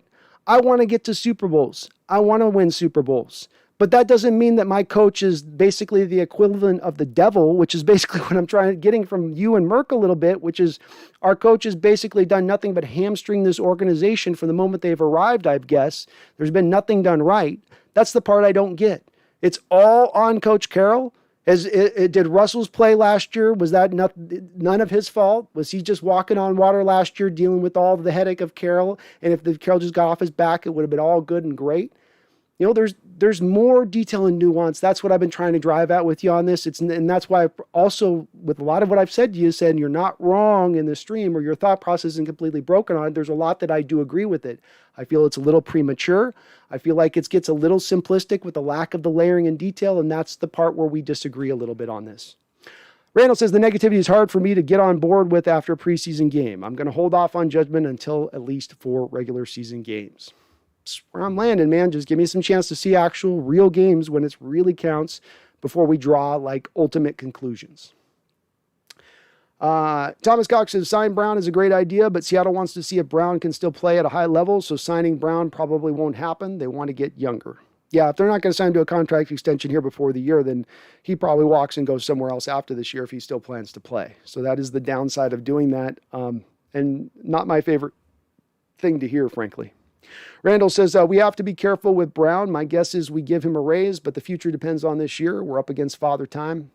Not a lot of tackles in this sport have been able to play past 35, 36 years old and still play at a high level. I mean, you are playing the outlier at that point by paying that type of guy. Understandable from that standpoint why Seattle does that. But again, to my point, and part of what I've harped on over and over again is that you got to go for this year and getting the most out of this year. Are you getting the most out of this year with an unhappy Dwayne Brown who's thinking about next year's contract? I'm not so sure. So let's see what happens with that. That was just an odd story when it came down the track. Thomas says, is it me or why didn't Seattle run the ball early in the game? Geno Smith sucks. He ain't no Wilson. I think that they're embracing a new passing attack this year, Thomas, with short passing and timing-based passing and reading what the defense is doing on the fly and having the quarterback and receivers being on the same page with making the same read on that fly. And that's going to take a little bit of them implementing it in the game in live action to work out the kinks a little bit. I think they were leaning on that passing game because it is a wholly different passing attack than what they've done prior. That means you need more reps at it. You need more plays at it to get more film on it so you can work on it that much more, in my opinion. Hawks 2021 says things don't seem to be so murky anymore. Randall, Emmett Brown...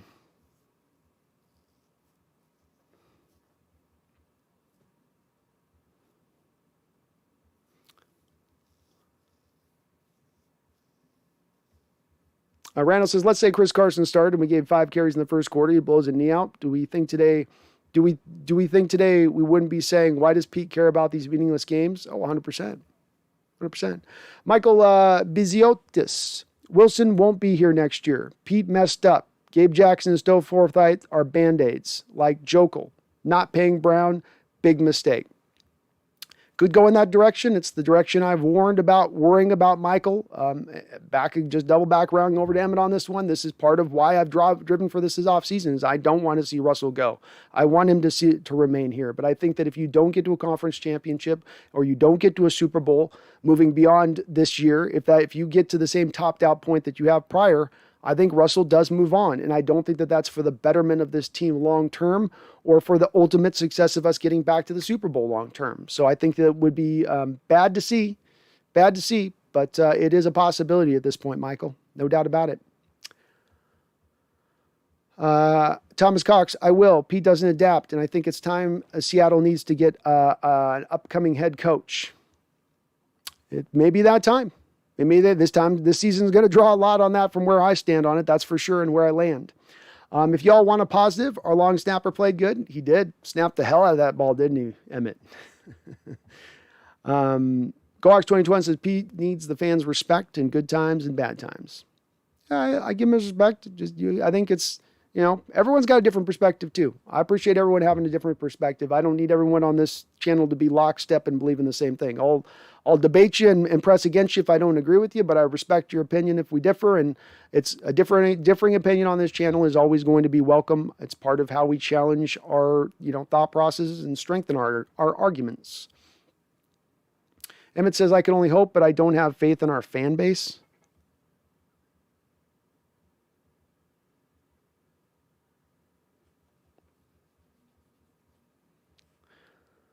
Gohawks 05. Russ gets hurt, misses 5 weeks if we play him. Pete made the smart decision. Yeah, I'm okay with not playing Russ. I don't think Russ had to play in this game and not with backup linemen. Emmett says, that brings up a good question. Say Dwayne Brown is still out next week. Do we put Russ out there with a rook left tackle? Probably not. You probably just wait to the third game in the preseason at that point. Sandro Champion says, we always lose at least one game we absolutely should have won and just dropped the ball. Which game this year is going to be the annual Seahawks loss? Good question. Good question. For which I do not have a good answer. I don't know. Maybe the Washington football game. Just because they have a good defense, that'll be a close game. Something goes weird with that one, maybe. Fitzmagic gets hot some weird way. Emma Brown says, I'll gladly give you all the robe, Hawks Nest. That belongs to Pete. Fair enough. Randall, remember Romo breaking his back in the preseason game? Remember Jason Sehorn? Kajana Carter ruined his career on the first carry in a preseason game. Preseason games are so important, they're reducing them. Yep, it's happened before. It has happened. It happens every year. And this is more of a trend going across league-wide now. Some of these teams are now starting to rest their players more and more. We look at the Rams over the last few years. They have their starters not playing in one preseason game. They've been the most vigilant about it, about not playing their guys, yet they've still been able to find some measure of success within that during the regular season. Chad says, I thought Witherspoon looked solid for the first few plays he was in, tight coverage, and didn't get the OPI call. Had a good run fill too. I like the run fill. He looked good on that, Chad, and I've always got worries with him in tackling, but he did all right. None of the corners did all that much, really, at the end of the day. They all got kind of beat. Matt Schleifer, Pete's first season was 7-9 when Beast Quake happened in a wild card against the Saints. It's true.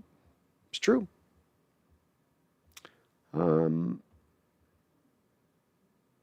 Emmett says, everyone who can watch this team with such patience. I do admire your ability to just enjoy the game for what it is. I'm just way past the midnight on this. I get where you're coming from, man. It's been 5 and 6 years of similar seasons playing out in basically the same fashion every single year. That's why I say, even though I'm not in the spot where you're at, Emmett, right now, as to being willing to leap on this team and saying it's all gone to hell, that I want a few games to arrive at the place where you are. It's to say that I could eventually arrive there.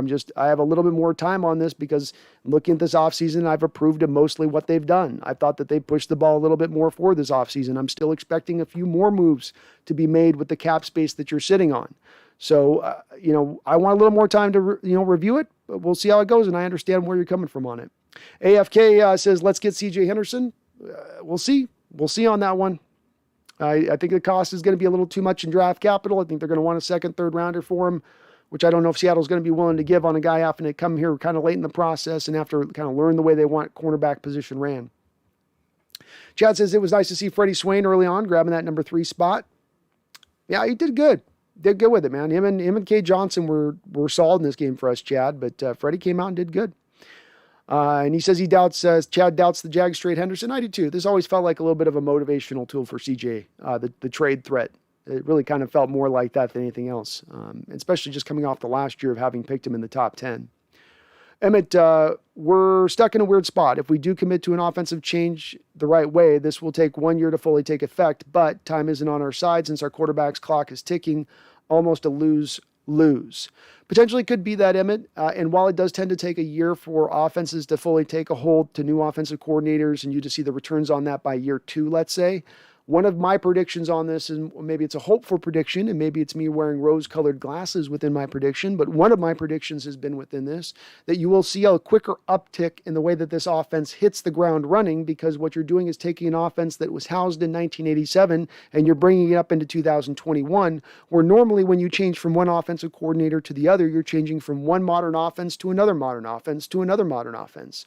This is literally, we're taking Marty Ball, Kansas City Chiefs, Schottenheimer Ball from 1987. It was basically that playbook that we were running with, and we're now going to a modern West Coast offense that's been evolved from Bill Walsh for 30 years, going through 2 different Shanahans to eventually arrive here. So I think that because you're updating the offense so succinctly and so thoroughly, that it should allow for, while there still will be those growing pains, for the most part, you should see some early success because of it being that big of a change from one to the other. Liam Allen Cherrill. How you doing, Liam? I remember being so excited about the first preseason game, but when the 2-minute warning in the fourth quarter hit, I was like, yes, it's almost over. There was a little bit of root canal-like feel to this first preseason game of the year. No doubt about it. It wasn't the funnest to watch. There's a lot of tough moments to kind of get through in this preseason game. It was. I've had better viewing times on a preseason. No doubt there, Liam. I think it'll get better, though, as we go forward, hopefully. Joseph V. I would just cut off my own toe if I was in that position.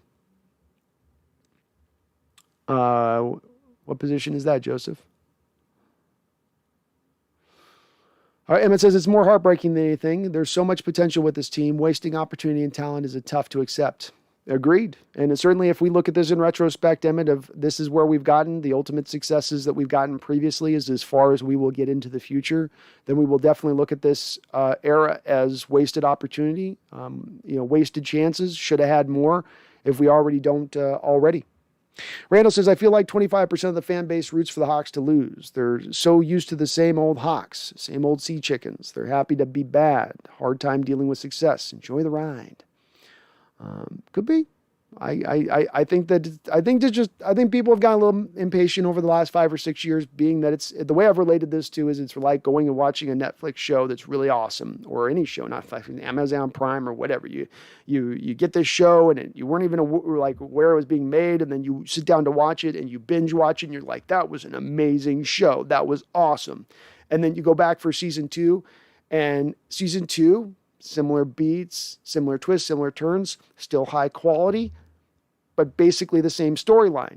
And then you get to season 3 and season 4 and season 5, and it's the same way. They make little twists and turns, but it's basically the same beats. The same things are happening. I can't begrudge people that get to the season 6 of that and say, hey, it's the same damn storyline. Can we change this up? I get it. That's where my empathy comes in on that, is I get the same sort of feeling on that. Let's change this up. Let's do something different. Let's not play this out the same old way. Totally get where people are coming from with that. And it's a valid thought process. I do think this season's a little bit different from the way that I viewed this offseason versus the way I think others might have viewed the offseason, but I do get it. Merck says, all right, I'm back. Had to take a shower. Go Hawks, because it's the playoffs, your player because it's the playoffs, your player in the playoffs.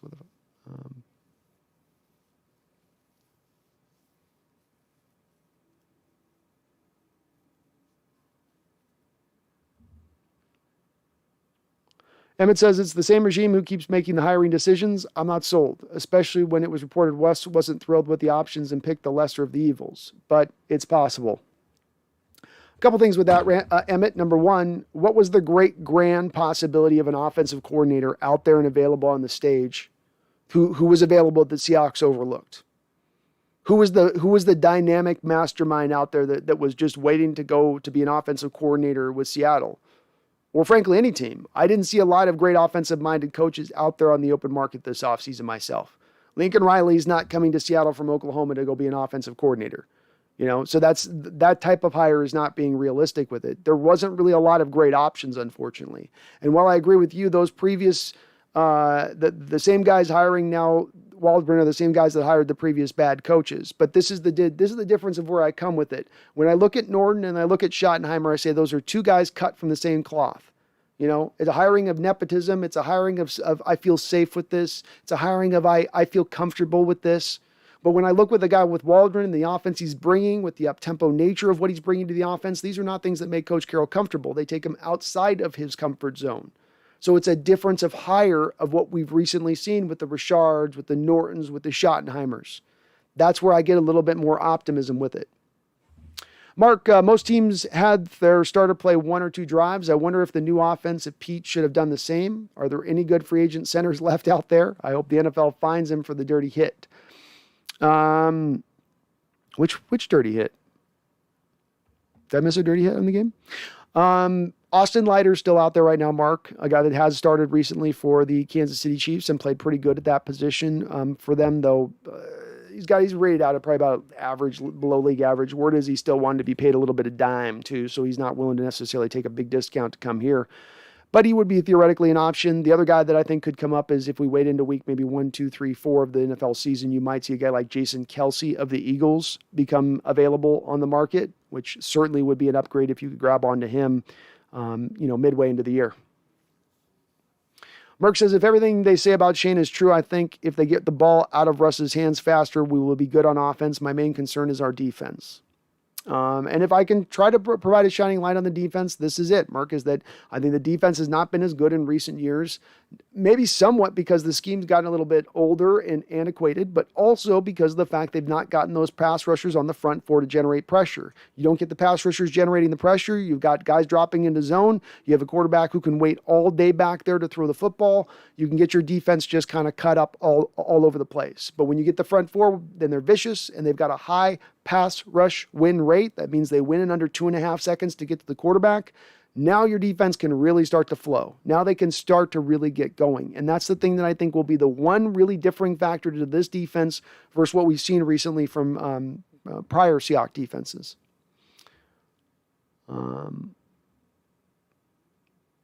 Goax 2021 says, just a non-football question. Is it possible to highlight the question you're at or something? Just lose my place all the time. Not sure if it's programmable.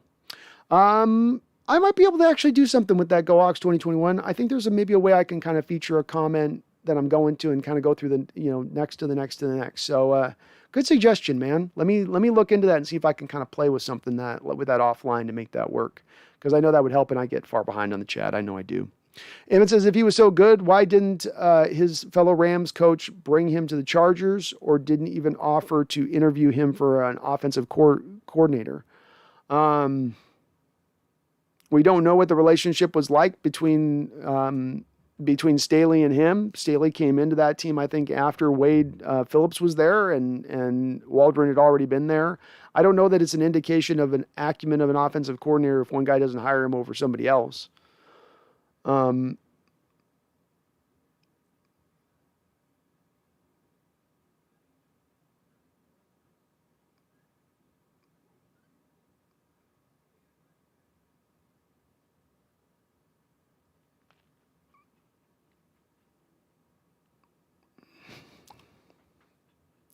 Rainy Tacos, good talk, Hawk Nation. Brandon, you're the man for hosting. And Merck, keep your chin up, buddy. Merck, our defensive coordinator and head coach won't change the scheme. If we had Neal, Adams, and Diggs out there with DJ and Blair with the new defensive line and Brooks, Wags, we would be solid, but they would never do that. I don't know that we can say they would never do that, Merck. I mean, this is a team that historically over the last 10 years, going into last season, was a team that blitzed 31st, 32nd in the NFL, being that they were the least blitz-heavy team in the entire NFL going over a span of 10 years. I mean, they would not blitz, and very much to their detriment. They got Jamal Adams last year, and what'd they do? Moved to become one of the more blitz-heavy teams in the entire league. Did it exactly work out in the first 8 games or for the totality of the defense over the whole course of the season? Maybe, maybe not. But if what we're saying is that they don't change or they never do anything different or they just do the same thing all the time, well, that wasn't the case last year. They did do something different. They have implemented more of the cover 2 approach into the defensive scheme, whereas prior to that, they were more of the cover 3 single high safety. So there is some more nuances. Would we like to see maybe even more beyond this? Sure. Would I love to see an attacking downhill 3-4 defense that was blitz heavy after all these years of 4-3 under? Sure, I would. Yeah, but it doesn't mean it can't still be effective for what it is. Emmett Brown says, negative or not, the McVay blocked one coordinator from interviews, but let Waldron come to a division opponent. Again, I don't know that the simplified nature of things, Emmett, that's the one thing is I believe you're an intelligent football fan. I think your perspective is valid. I think a lot of your reasoning on this is correct in where you're coming from, and you very well may be proven to be right on a lot of what you're prognosticating. But the one common theme I'm seeing a little bit on what you're saying on this and what you do is driving to quick conclusion off simplistic measures of things. We have no idea what the relationship is like between Staley and Waldron. But because Staley doesn't bring Waldron in for an offensive coordinator job, that means Waldron's not a good offensive coordinator. Can you see how you're getting kind of simplistic with your thinking on this? And it's being driven by a bias that you almost want to see concluded in this talk. You want to see have almost happen here behind it. Yeah, that might be the reason or it might not. You have no evidence to prove beyond that other than you making a tacit connection between the two things. We don't know what the sales job was from Carroll to Waldron, or if Waldron liked the job better in Seattle than he would have liked going to San Diego with a much younger quarterback. We don't really know. Perhaps Coach Carroll said that there'll be an open door here to eventually taking over for me if you're successful here, as I'm not going to be here forever. We don't know. We have no idea. So to guess on that and say that you know with certainty on something that nobody knows on is, again, driving towards kind of what looks like more of a bias on this, and you keeping things as simple and easy as possible for stuff that really requires a little more complexity, a little more of a fleshing it out than trying to keep it as simple as we possibly can. I understand simple makes it easy. Simple lets you paint it with the broad brush, but there's a lot more colors under this particular rainbow, in my opinion.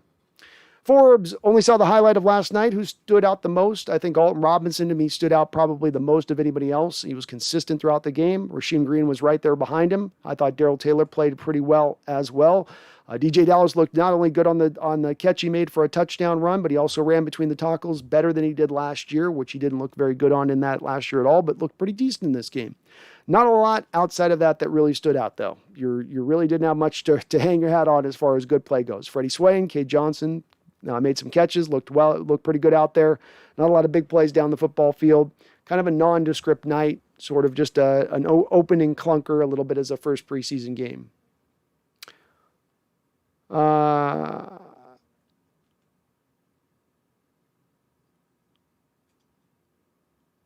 Randall says, if Shane was so bad, why would McVay keep him on the staff? That's a good point.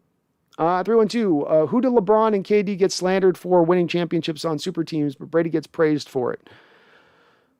Basketball is much different than football. It's if 5 players on the football field, players on a basketball court at any given time for a team, you got 11 for football players. There's 55-man roster. It's harder to build out a roster in the same kind of way. It's much easier to build a super team in basketball. So I mean, he went to a team that was built, but it was a team that hadn't even made the playoffs the previous year, 3-1-2. So if he's going to a super team, I would have at least pointed that team at being a team that had gone to the playoffs the prior year to him going there.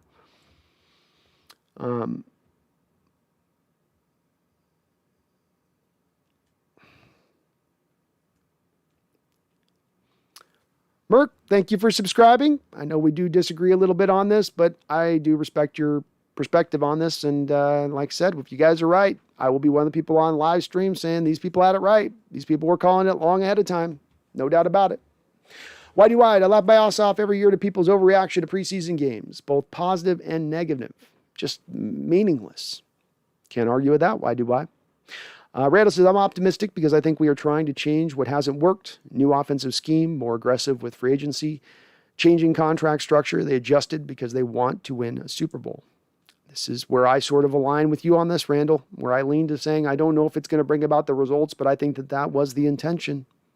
I think there was an intention to be a lot more aggressive this offseason than they have been previously. And Merck, we may not be able to win with this roster. It's going to be interesting to see how the season plays out. I think we will. I think you're coming off a division win. I mean, just in perspective, you won the division last year. You weren't at the bottom of the barrel. You weren't bringing up the back end. You won the division. And let's remember this again, too, for the folks that are naysayers on our Hawks. You've been in the toughest division in football over the last 2 years. You've gotten the playoffs in both those 2 seasons while being the most injured team in 2019 and being the 5th most injured team in 2020. You accomplished all that while being beat up and just barely getting your team out there, but you still have accomplished all of this stuff in the background of it. Does it mean that I'm satisfied with that in itself? No. But does it mean that I got a bad team in my hand? I don't think so. Go Hawks, bring the Lombardi back, says 8822. I love it. 8822, let's do it. Let's bring that Lombardi back. Merck, yes, we'll have to see. This year is a big prove-it year. It is, Merck. I truly do believe that if you do not get to at least the conference championship, that's my minimum. If you don't get to the conference championship, I truly believe that Russell Wilson will move on. I've been saying that for a while now. I still maintain it. I don't want to see it happen. Part of the reason why we need to go for it right now. Part of the reason why we need to use up the cap space we're not currently using. To your point, Mark, and to Emmett's point, I don't like the fact you're sitting on $8 million of cap space, and you're going to sit on a couple more million of cap space once you sign Jamal Adams and Dwayne Brown to a new deal. And then you still have $10 million of Russell Wilson's base that you can convert to bonus. That's a lot of cap space to not be using right now for a team that could use a few more bullets in the gun. 312, should I trade Saquon for Zeke in fantasy? Yeah, I don't trust Saquon with the injury situation at this point. Not at all. Randall says the past years in Super Bowl, we weren't that far off. If we were 80 to 90% of a Super Bowl caliber team, maybe these changes will propel us. At least we are trying something new. It's not the same old stuff. Agreed. At least a new strategy is being employed. And that's what I ask of my team. Mistakes will be made. Can you adjust? Can you change your ways when stuff is not working in a particular path? Emmett Brown says the optimism for the season is mostly on Waldron's shoulders. He's kind of our saving grace for the year. I can understand that line of hope.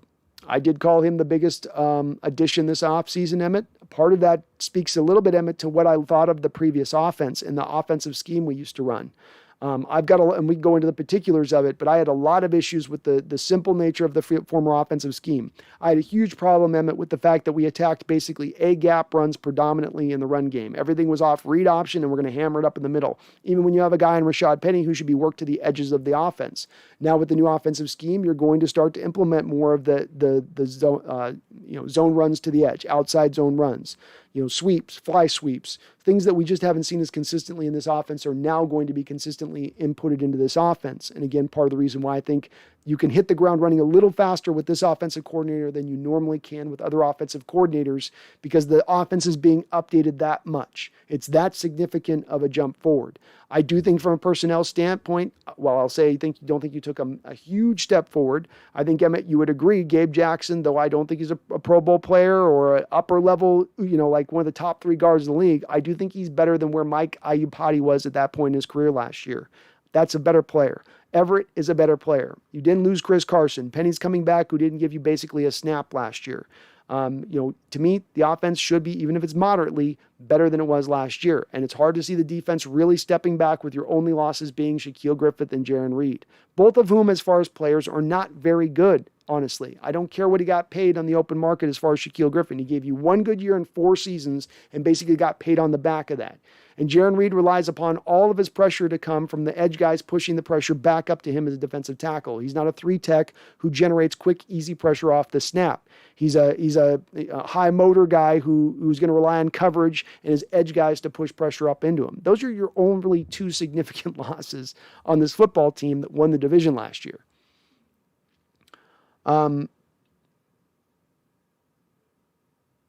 Merck says, I want to go. I got to see if Kerry can repeat what he did with the Niners. I think Kerry Hyder's been a solid veteran. I'm not expecting to set the world on fire. He was the 3rd-rated edge defender by Pro Football Focus as a run stuffer last year. I think early downs, he's going to help in the run stuffing game and give you some occasional pass rush. But just as a guy that's a competent edge rusher in the rotation, keeping guys fresh, I think he will provide that.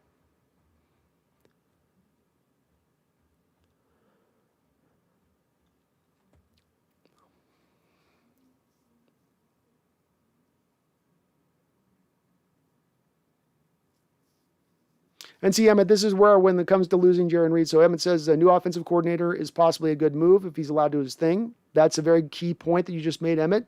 Carroll's got to keep his fingers out of the offensive pie. That's going to drive a lot of the success of the offense if he can keep himself out of it.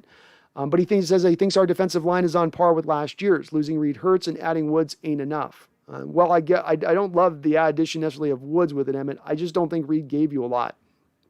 Jaron Reed came onto this football club out of Alabama as a 1-tech who could hold at the point of attack. You could split double teams occasionally. He was not really a real pass rusher, okay? He comes to us, we slot him off of the 1-tech to the 3-tech almost from day one and then have him play there predominantly.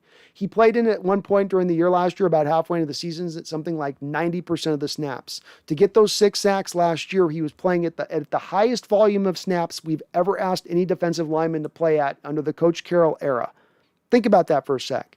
He was not good against the run. He got blown off the ball consistently in that measure, and he got his sacks relying on other people by coverage sacks and with a high volume.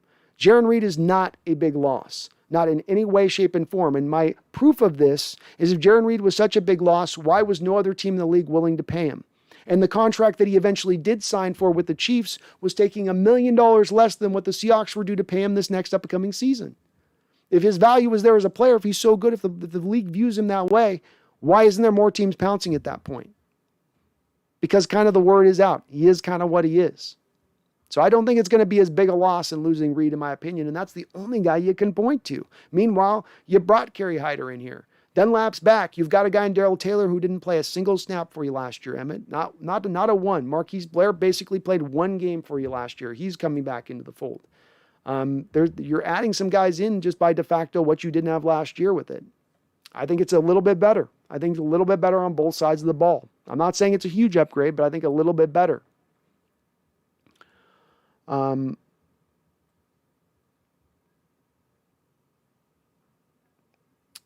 Roxanne says, I am not stressed about the loss last night. D gets 4 sacks, 2 forced fumbles, and a pick. The first running touchdown was made on 4th and goal at a time in a game where 99% of the coaches would have settled for the field goal. I loved seeing Coach Carroll go for it, Roxanne, on that 4th down. I just wish he would have done it again when we were on the 4th and 2. on the next series, and we went for a field goal instead. But I loved his aggressiveness. I'd love to see Coach Carroll just super aggressive in his fourth down calls this year. Just go for it, man. Just let it rip. Emmett says that's a good point, but he's up to, good numbers that'll need to be replaced. Our middle looks thin.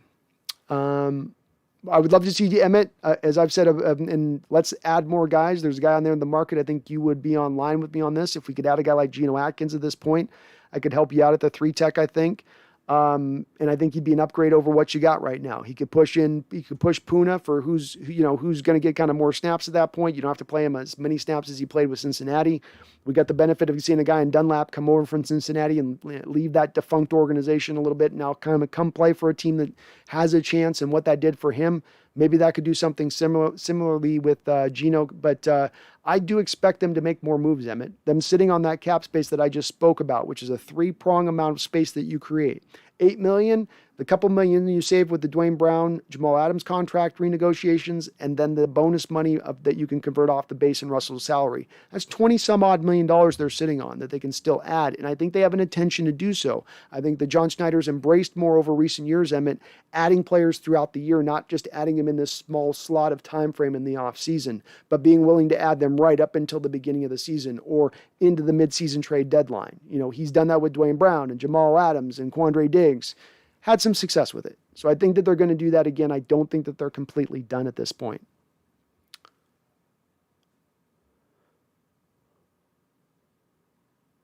Jay says we're 42 on the top 100. DK still not on there. He must be right. I think DK's top 20, man. I think he's top 20. Merck's got top 30. I'm going top 20, Merck. I think they got him up high. 312 says, I think it's to say that Minka is the most underrated defensive player in sports history. NFL top 100 just put average players like J.C. Jackson and Justin Simmons over him. Well, he burst on the scene for you guys when you traded for him at first, 2 years ago. He kind of came back down to earth a little bit last season for you. Still was good. Still was an upper level safety last year for you, but I think came down just a tiny bit. Tommy Eden, for all the things we did or did not do this offseason, is it still going to come down to largely how well our offensive coordinator does and the new scheme? Yeah. I do think that that's going to drive a lot of where this goes, because if he falls on his face and this offense goes nowhere, it doesn't matter what the defense does. If we're tapping back into that same offensive spirit that we were into in the back half of the schedule, this year is going nowhere. And I think that the new offensive coordinator's got to drive a lot of that. I would expect it to. I think the team's got tape on Seattle over the course of 10 years, and there was a book on how to play this offense and a book on how to play this defense. And I think changing that up sort of is going to make teams take that book that's been slowly and carefully constructed over a 10-year period and make them throw the book out. And almost in a lot of respects have to sort of start from square one with the way our offense is going to attack. Maybe I'm being a little bit hopeful in that respect, but I can see that being a little bit of how this goes, being that you were so much the same way for so long. 8822, what do you think of Neal and Reed at starting corners?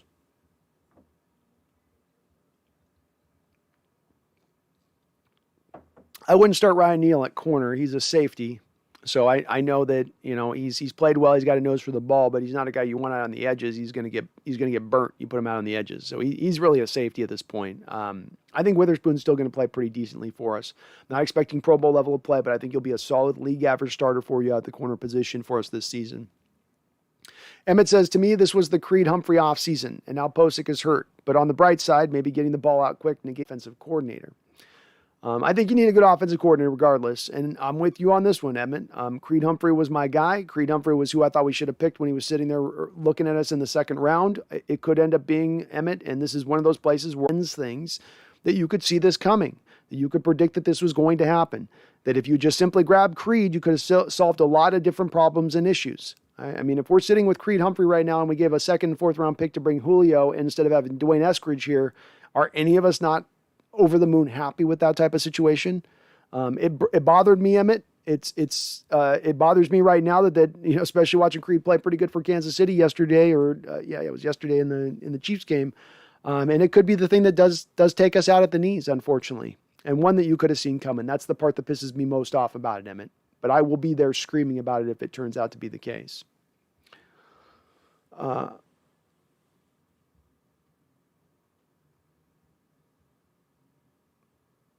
The Bengals fell out, by the way. Burrow will get killed behind that offensive line. Yeah, he got taken out in the game in the preseason. Another hard hit yesterday. And I was just looking there going, Jesus. Just, and they went for a wide receiver in this last draft when they had a chance to get Penny Sewell. I echo Emmett's sentiments on this. Burrow's screwed. Poor guy. No fault of his own. Just pray for Burrow, folks. It's going to be a rough one for that boy.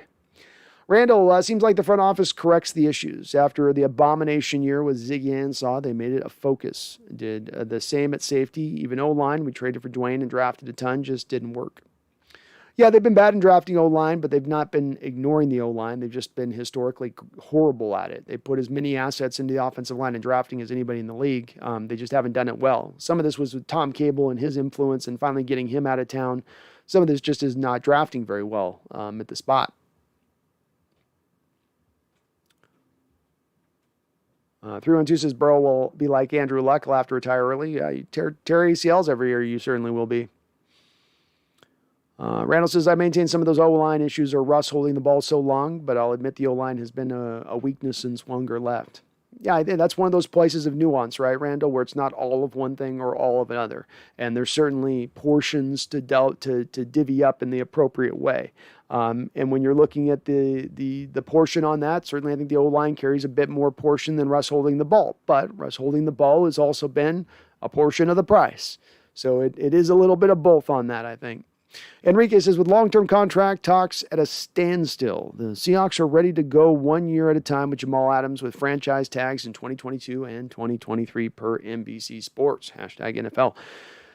Glad to hear Seattle's taking this line of stance. They've done right here by Jamal Adams. They gave the draft capital. They've offered him a fair, beyond fair contract at this point. And if he wants to hold the line, this is the part that I've leaned back to time and time again in saying Jamal Adams, there's a lot of this wide narrative that exists nationally and also locally amongst some Seahawks pundit analysts saying Seahawks have no leverage here. They've traded for Jamal, and much like the Bears trading for Alex Mack or the Texans trading for Laramie Tunsil, they now not only have to pay him top of the market for his position, they have to go 30% over the mark.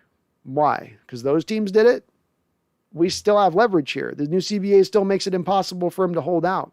And if he wants to be unrealistic, we can make him real realistic real fast. So fine. We go year by year at that point and roll it that way. Maybe it doesn't make him happy, but maybe I don't really care.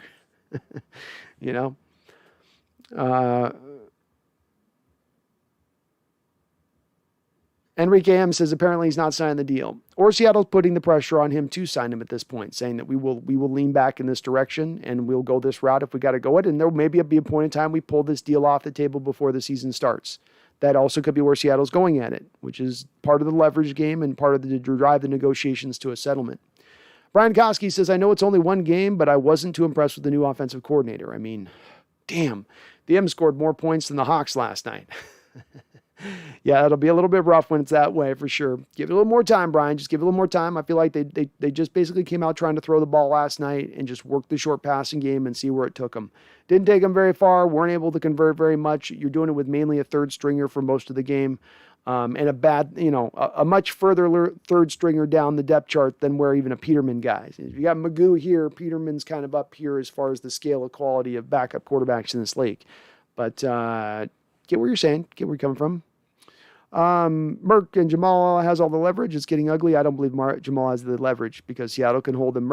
Seattle can hold Jamal Adams to 3 years, $39 million over the next 3 years, over the prime of his career if they wanted to do it. He can talk all day about wanting to be traded out of town, and Seattle can say, no, we're not going to trade you. He's not going to hold out because Merck, the new CBA, charges $60,000 a day for players to hold out. Notice no player is currently holding out in the National Football League, despite there being a multitude of players who certainly would like a new contract right now. So no, Seattle has the leverage. Jamal does not. That is the reality of the situation. Jay says, why have people been saying we suck and we're the worst team ever? We're coming off of a division champs and we didn't play a single starter and it's a preseason game where you hold your cards close. Agreed, Jace. I've been having some debates in here regarding that, just very same point. Merck, we traded 2 firsts and a third. He has great leverage. How does what we traded in draft capital have anything to do with Jamal Adams' leverage? Leverage is dictated by rights and whether or not Jamal Adams can become a free agent. Jamal Adams for the next 3 years can't be a free agent at 3 years, $39 million. Seattle's literally offering right now in bonus money what Jamal Adams could be making over the next 3 years if they want to hardline him. And just to put this in point, right now, this current point as we stand, you have a guy in Marcus Williams with the Saints, and you have a guy in Marcus May, two Marcuses with the New York Jets, who are both sitting on the franchise tag right now and also can't get a deal done because those teams are fully willing to sit there and say, we'll put you on the franchise tag for 2 seasons. So Jamal Adams can play out this next year at $9.85 million, and he can play out next year at $13.4, and he can play out the year after that at $14.5. And that's all he gets over that 3-year period. And there ain't jack diddly squat he can do about it. He can't scream to the Players Association. He can't go to the media and force his way out of town. There's nothing he can do about it. So where is his leverage? The draft capital given up by the Seahawks has nothing to do with Jamal Adams and leverage. That was what Seattle was willing to bring him on for. Nothing to do with leverage or their control of his rights over the next 3 years at a very cheap rate. Roxanne says, I remember agreeing with Brandon about Russ not being there all season. I know what you meant on that, Roxanne. Yeah, I remember you were there with me on it, and you kind of seen the same thing. I was there with it, and I took a hammer in for it. That's why I say, and I just mentioned that to say, it's not, I love Russ and think he can turn it around in this offense, but it's to say, look, I'll call it like it is. And if something's going wrong or something's bad or something's poor about this team, I will be the first one there, even if it's at the detriment of my channel, even if it's to lose subscribers. I've lost subscribers for stances and takes that I've had in regards to this team because I'm not willing to wave pom-poms. So this is the one spot where I'm absolutely willing to jump into that fray when it's required, when it's asked for. Shams Sajir says, we suck. No, we don't suck. We'll get it back. Tall Kent Chit. Ask any mermaid that you happen to see about the Seahawks. I will when I see a mermaid next. Steve Goldson, why don't we clear up a few million in cap and re-sign KJ Wright? Also, we are going 12-5. That's the floor. I love your floor, Steve. That's awesome. Right now, you don't have to clear up any cap space to sign KJ Wright. You're sitting on $8 million of cap space as we stand right now. If you sign Jamal Adams tomorrow to the reported deal that's offered on the table, which is essentially a 4-year, $72 million, something like that dollar deal, $17.5 million per year, you're going to be able to lower his cap hit off of what it is right now. It sits at $9.85 million. You'll probably actually be able to lower it to somewhere in the neighborhood of $6 to $7 million. She'll actually create some more cap space at that time as well if Jamal comes to his senses and actually signs the deal that's on the table. So you don't need to clear up more space to get it done. I would hope eventually it'll probably get done because it doesn't seem like Cage is going to sign somewhere else. But we'll see how it plays out, Steve. We definitely could use some depth there. Truth as I know it says I came late, but I made it. I'm glad you made it. Truth as I know it. Better late than never. Steve says KJ wouldn't be benched if we re-sign him. Mark says, why re-sign KJ? He can be benched. I want to see Brooks play. I think it would be more about KJ playing at the Sam, Merck, than it would be him playing at the Will. So I think you'd be bringing him to play a Darrell Taylor spot there at the Sam, and then you'd move Darrell Taylor into the Leo, and then you'd have Darrell Taylor as specifically just a pass rusher coming off the edge. Tall Ken says there is a bright side. Seattle lost to America's team. Could have lost week 1 pre to the Jets. Are the Raiders America's team? I thought the Cowboys were America's team. Oh, Jace, thanks for mentioning that. Please do hit the like if you happen to like what you're listening to here, either on live or replay. Helps this channel grow, helps me show up under search algorithms, and I do appreciate it. Standard champ pessimists need to understand if we suck, it's in the tier of sucking as contenders, not first overall draft picking teams. Enjoy being good because we will eventually suck for real again. Solid point. Solid point. Tall Ken, is it much better to get your butt beat by the Raiders than the Jags or the Jets? I don't really care about preseason. I know you Raider fans, Tall Ken, are really getting up in your feelings about this win in the preseason. But here in Seattle land, we dominate so much in the regular season and all that. Really for us, it's like we don't even get out of bed until it's the playoffs. So you're not gonna wake us up during the preseason. We're just kind of over here going, huh? You beat us in the what was it? Diamond Plate. What is a Seahawk anyway? Osprey. Randall, how much do you think the team practiced the plays in last night's game? I'm hoping they practiced it quite a bit, but I think that they're probably still working to refine it and get it down to a fine art. Go Hawks survive. McVay and Shanahan have no understanding of defense. Carroll, along with knowing defense, he has an understanding of offense, though, limited. Also, nobody touches him in the motivation game. There's a lot of things that make a coach and make a great coach a coach. It's not just X's and O's. It's how you develop players. It's how you get the most out of your players. It's how you scheme. It's how you motivate. It's how you recruit. It's how you handle matters of discipline. There's a lot that goes into it. Tommy Eden, getting some Raiders in the chat here. Okay. Emmett Brown says, I'd rather add a defensive tackle than a cornerback, but maybe I'm just loco. Nope, Emmett. I would lean towards a defensive tackle over a cornerback as well. I would as well. I'm with you there.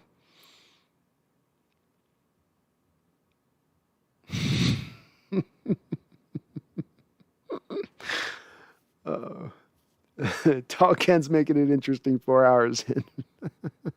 We were going to get some Raider fans in here at some point. I knew we would.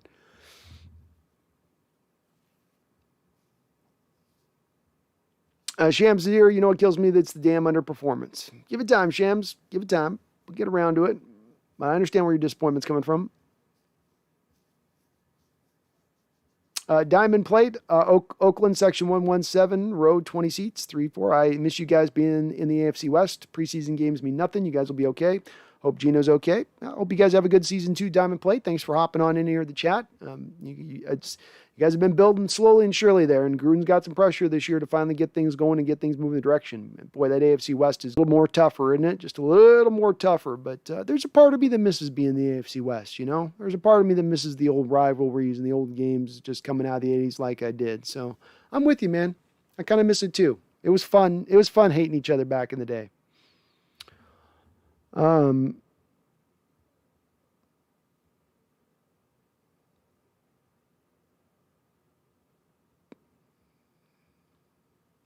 Emmett Brown says, does Bobby have another great season in him? I don't know if it was all the bare front stuff or age catching up to him, but something is up.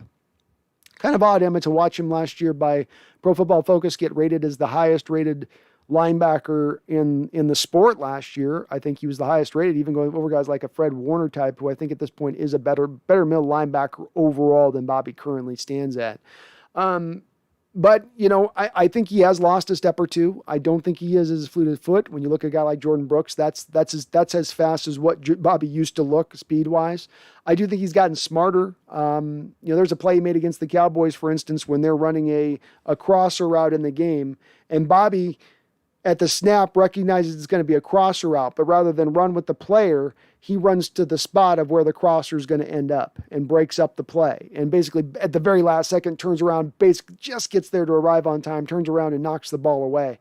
I think that was one of those plays where you see the loss of speed, but then you see also the intelligence paired with it, which still allows him to be effective as a middle linebacker in the sport. Is he one of the best anymore? Is he top 2, top 3? I don't know on that front of things. I still think he does more good than harm being out there, but he certainly is starting to wind down. You know, the clock's definitely winding down at this point. Definitely, like Merck says, he's not prime Bobby anymore, but still good Bobby.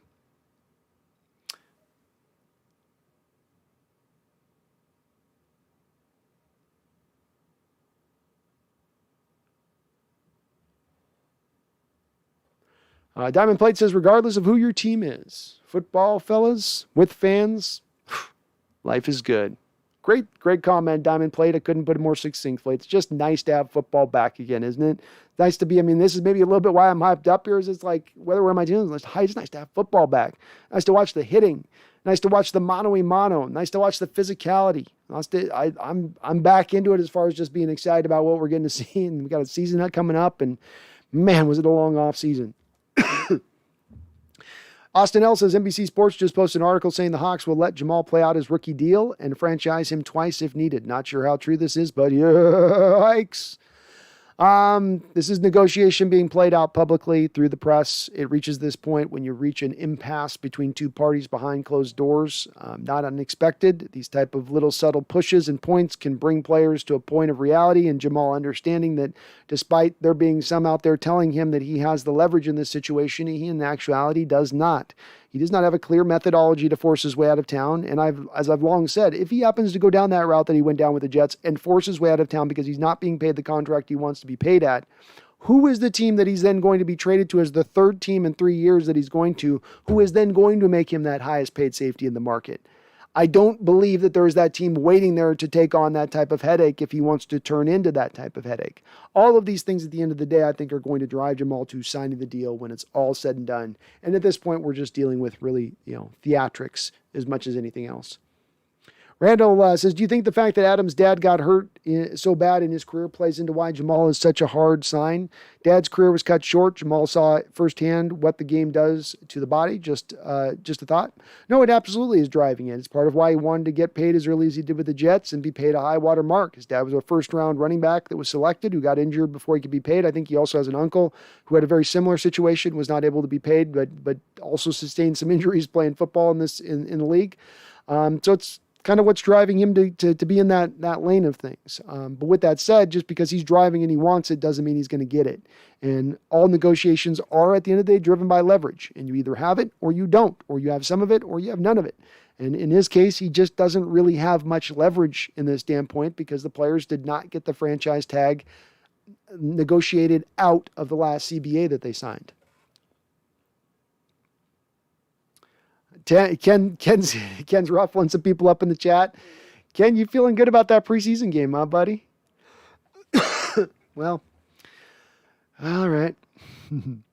Evan 24K, how you doing, Evan? Says, thoughts on the Raiders defense in the first quarter? I mean, the thoughts are good, I guess. It's hard to take away any team playing against you performance-wise when, they have the Raiders right now, Gruden, who's trying to establish a winning culture there and get that team started off this year on the right track.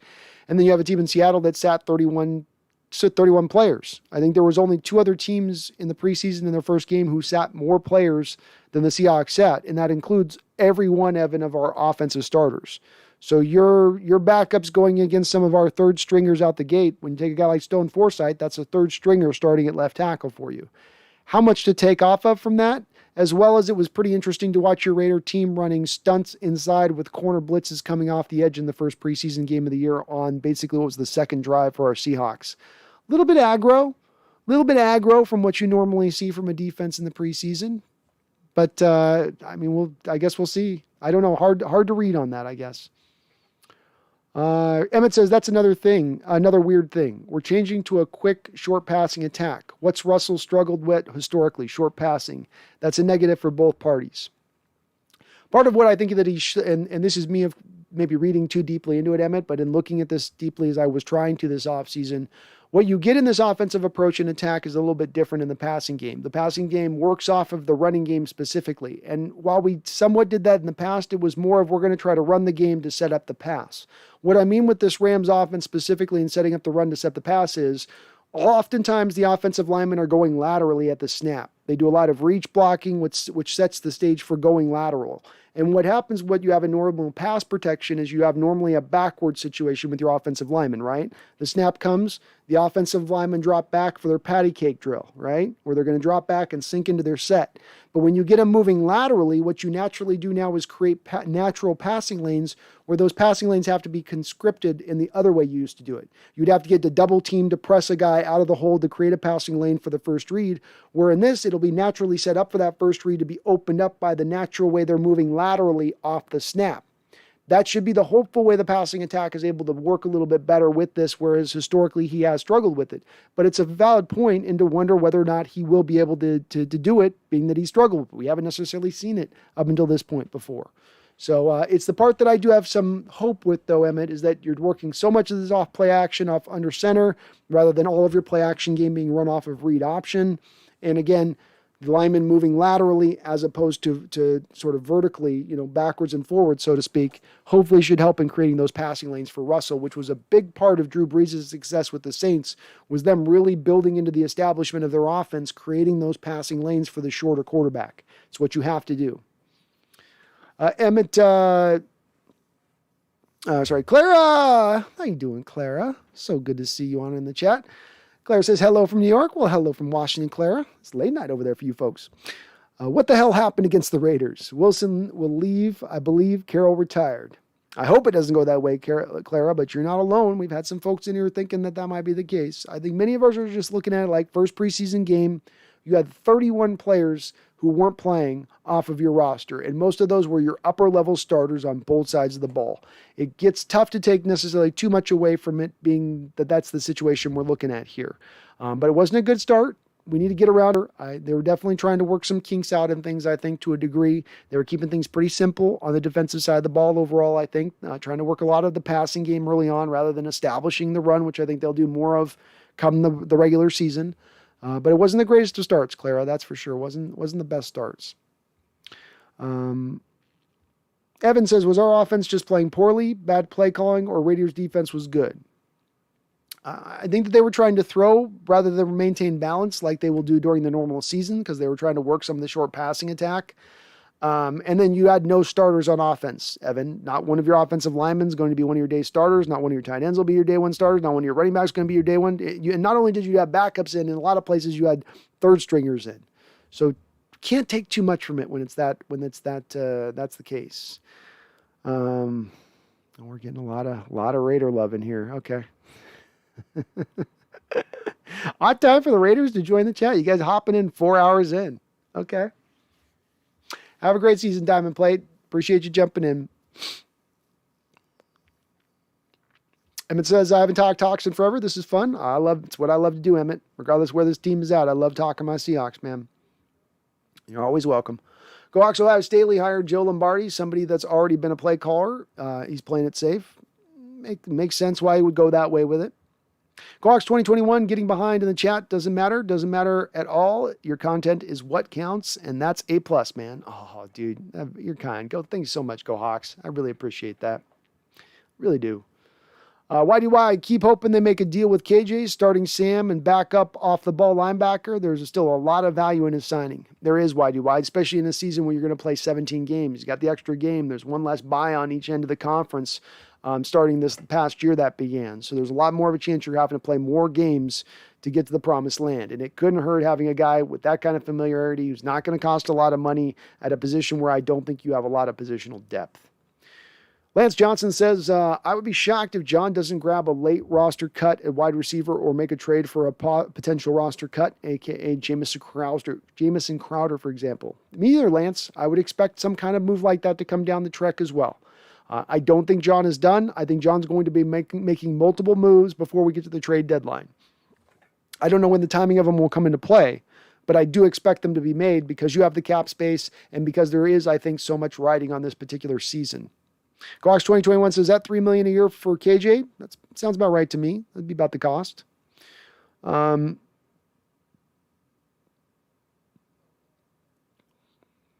Randall says, I thought on the stream and posting questions, can you turn the ability to post off and on? If so, maybe wait until your opening monologue to turn the chat on, maybe not get behind as much. I can't. Nope, there's no way to turn off the chat with it, Randall. So, yeah, the chat would be, I'm always going to be a little bit behind on the chat, unfortunately. But, yeah, that would be nice if I could do something like that, if I could. YDY says, Eskridge should be back to full practice this week. He has an opportunity to be a big part of the O this year. He does indeed. And he will be getting back. That's true.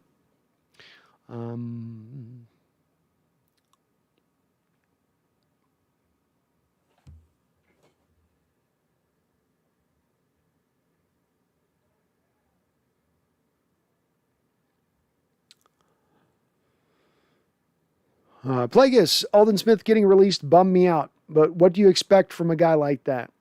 He's definitely let a lot of people down through his time in the NFL by just not being able to toe that line. And you don't, when you've been kind of a rule breaker before, you don't get a lot of those extra chances or a lot of the benefit of the doubt. And he was already coming off an off season where, you're looking at him probably being suspended at some point this year because of that incident with the sister and the boyfriend and choking him out. And so they just probably reached a point, if there was something else in addition to it, it was probably just a little bit too much for them and said, why take on the headache, especially if they're seeing the development that we saw in this preseason game from Alton Robinson and Rasheem Green. They say, hey, if the young guys are getting it done, why roll with this old guy who's just not fully on board, who's not really buying into our scheme and what we do in our culture like we want him to? It makes sense from that standpoint, but I was with you. I was bummed by it. And I wouldn't be against potentially down the road looking at a pass rusher if they can find somebody. But it is disappointing because that guy had a lot of potential with him if he could tap back into it. There's a lot of talent there. There's a lot of natural ability there that you just can't teach. But is what it is, And it bummed me out too, though. Merck, I was control himself. He couldn't. And I'd hoped with it that, being a guy that had so many chances and knew he was maybe down to his last chance, that he could realize he's got to toe that line, that there's a lot riding on this. There's maybe a multi-year deal riding on this for 10, 20, $30 million if you can come out here and really ball this year. But some guys just aren't motivated like that, I guess. Randall says it's completely assumption, but I don't think Jay Reed was a great locker room guy. I got nothing to go off of either way on it with it, but they certainly, were not super sad for moving off of him. They really, they were willing to release him out at that point, which they could have rode with him on a 1-year deal through the season if they really thought there was value there with him. GoOxo5 says, y'all see Tebow try to down block and just fell off? Yeah, he did. He came down to down block and just sort of fell on his feet, just right on his feet. It was pretty rough. Pretty rough for our guy Tebow.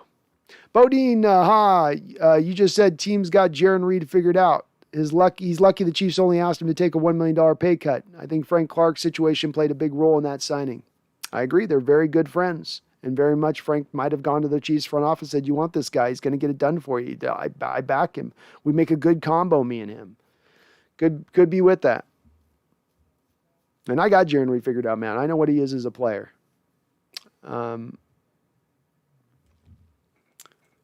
Jace, can you mention the Hawks Nest Fantasy Football League? I got it. Yeah, if you want, you can head on into. I'll update the description section of the of this video here after I'm done here today. And if you want to go into the Discord channel, we got our guy Spencer over there. He's posted up on the channel to reach out to him by email if you want to be part of the Hawks Nest Fantasy Football League. So I don't know how many we got so far over there, bouncing around over there, but I will update that link here as soon as we're finished up.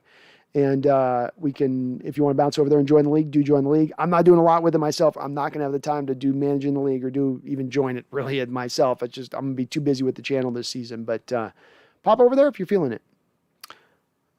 Keith Goodzill, I was there. The Seahawks backup quarterback sucked, says Keith.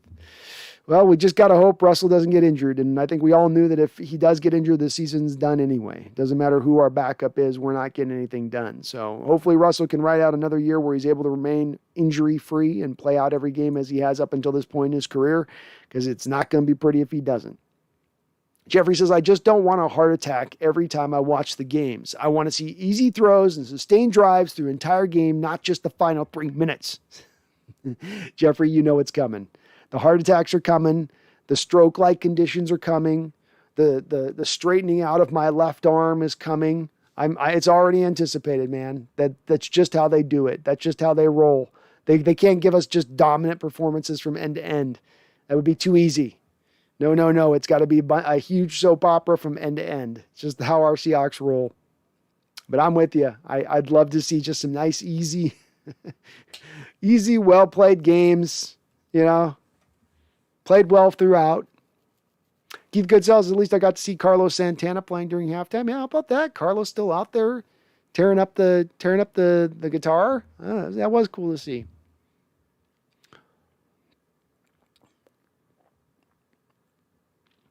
Jeffrey says, I think from a team standpoint, we also have to protect ourselves if Russ does decide to walk. We'll need cap space. Well, the fact that they have not converted Russ's base to bonus is definitely indicative of that they're trying to protect that cap space for the future year at this point.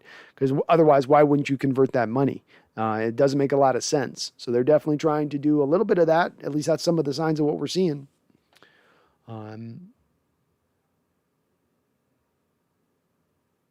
Is it laggy? Might get laggier at 4 hours in. Oh, did we get laggy for a second?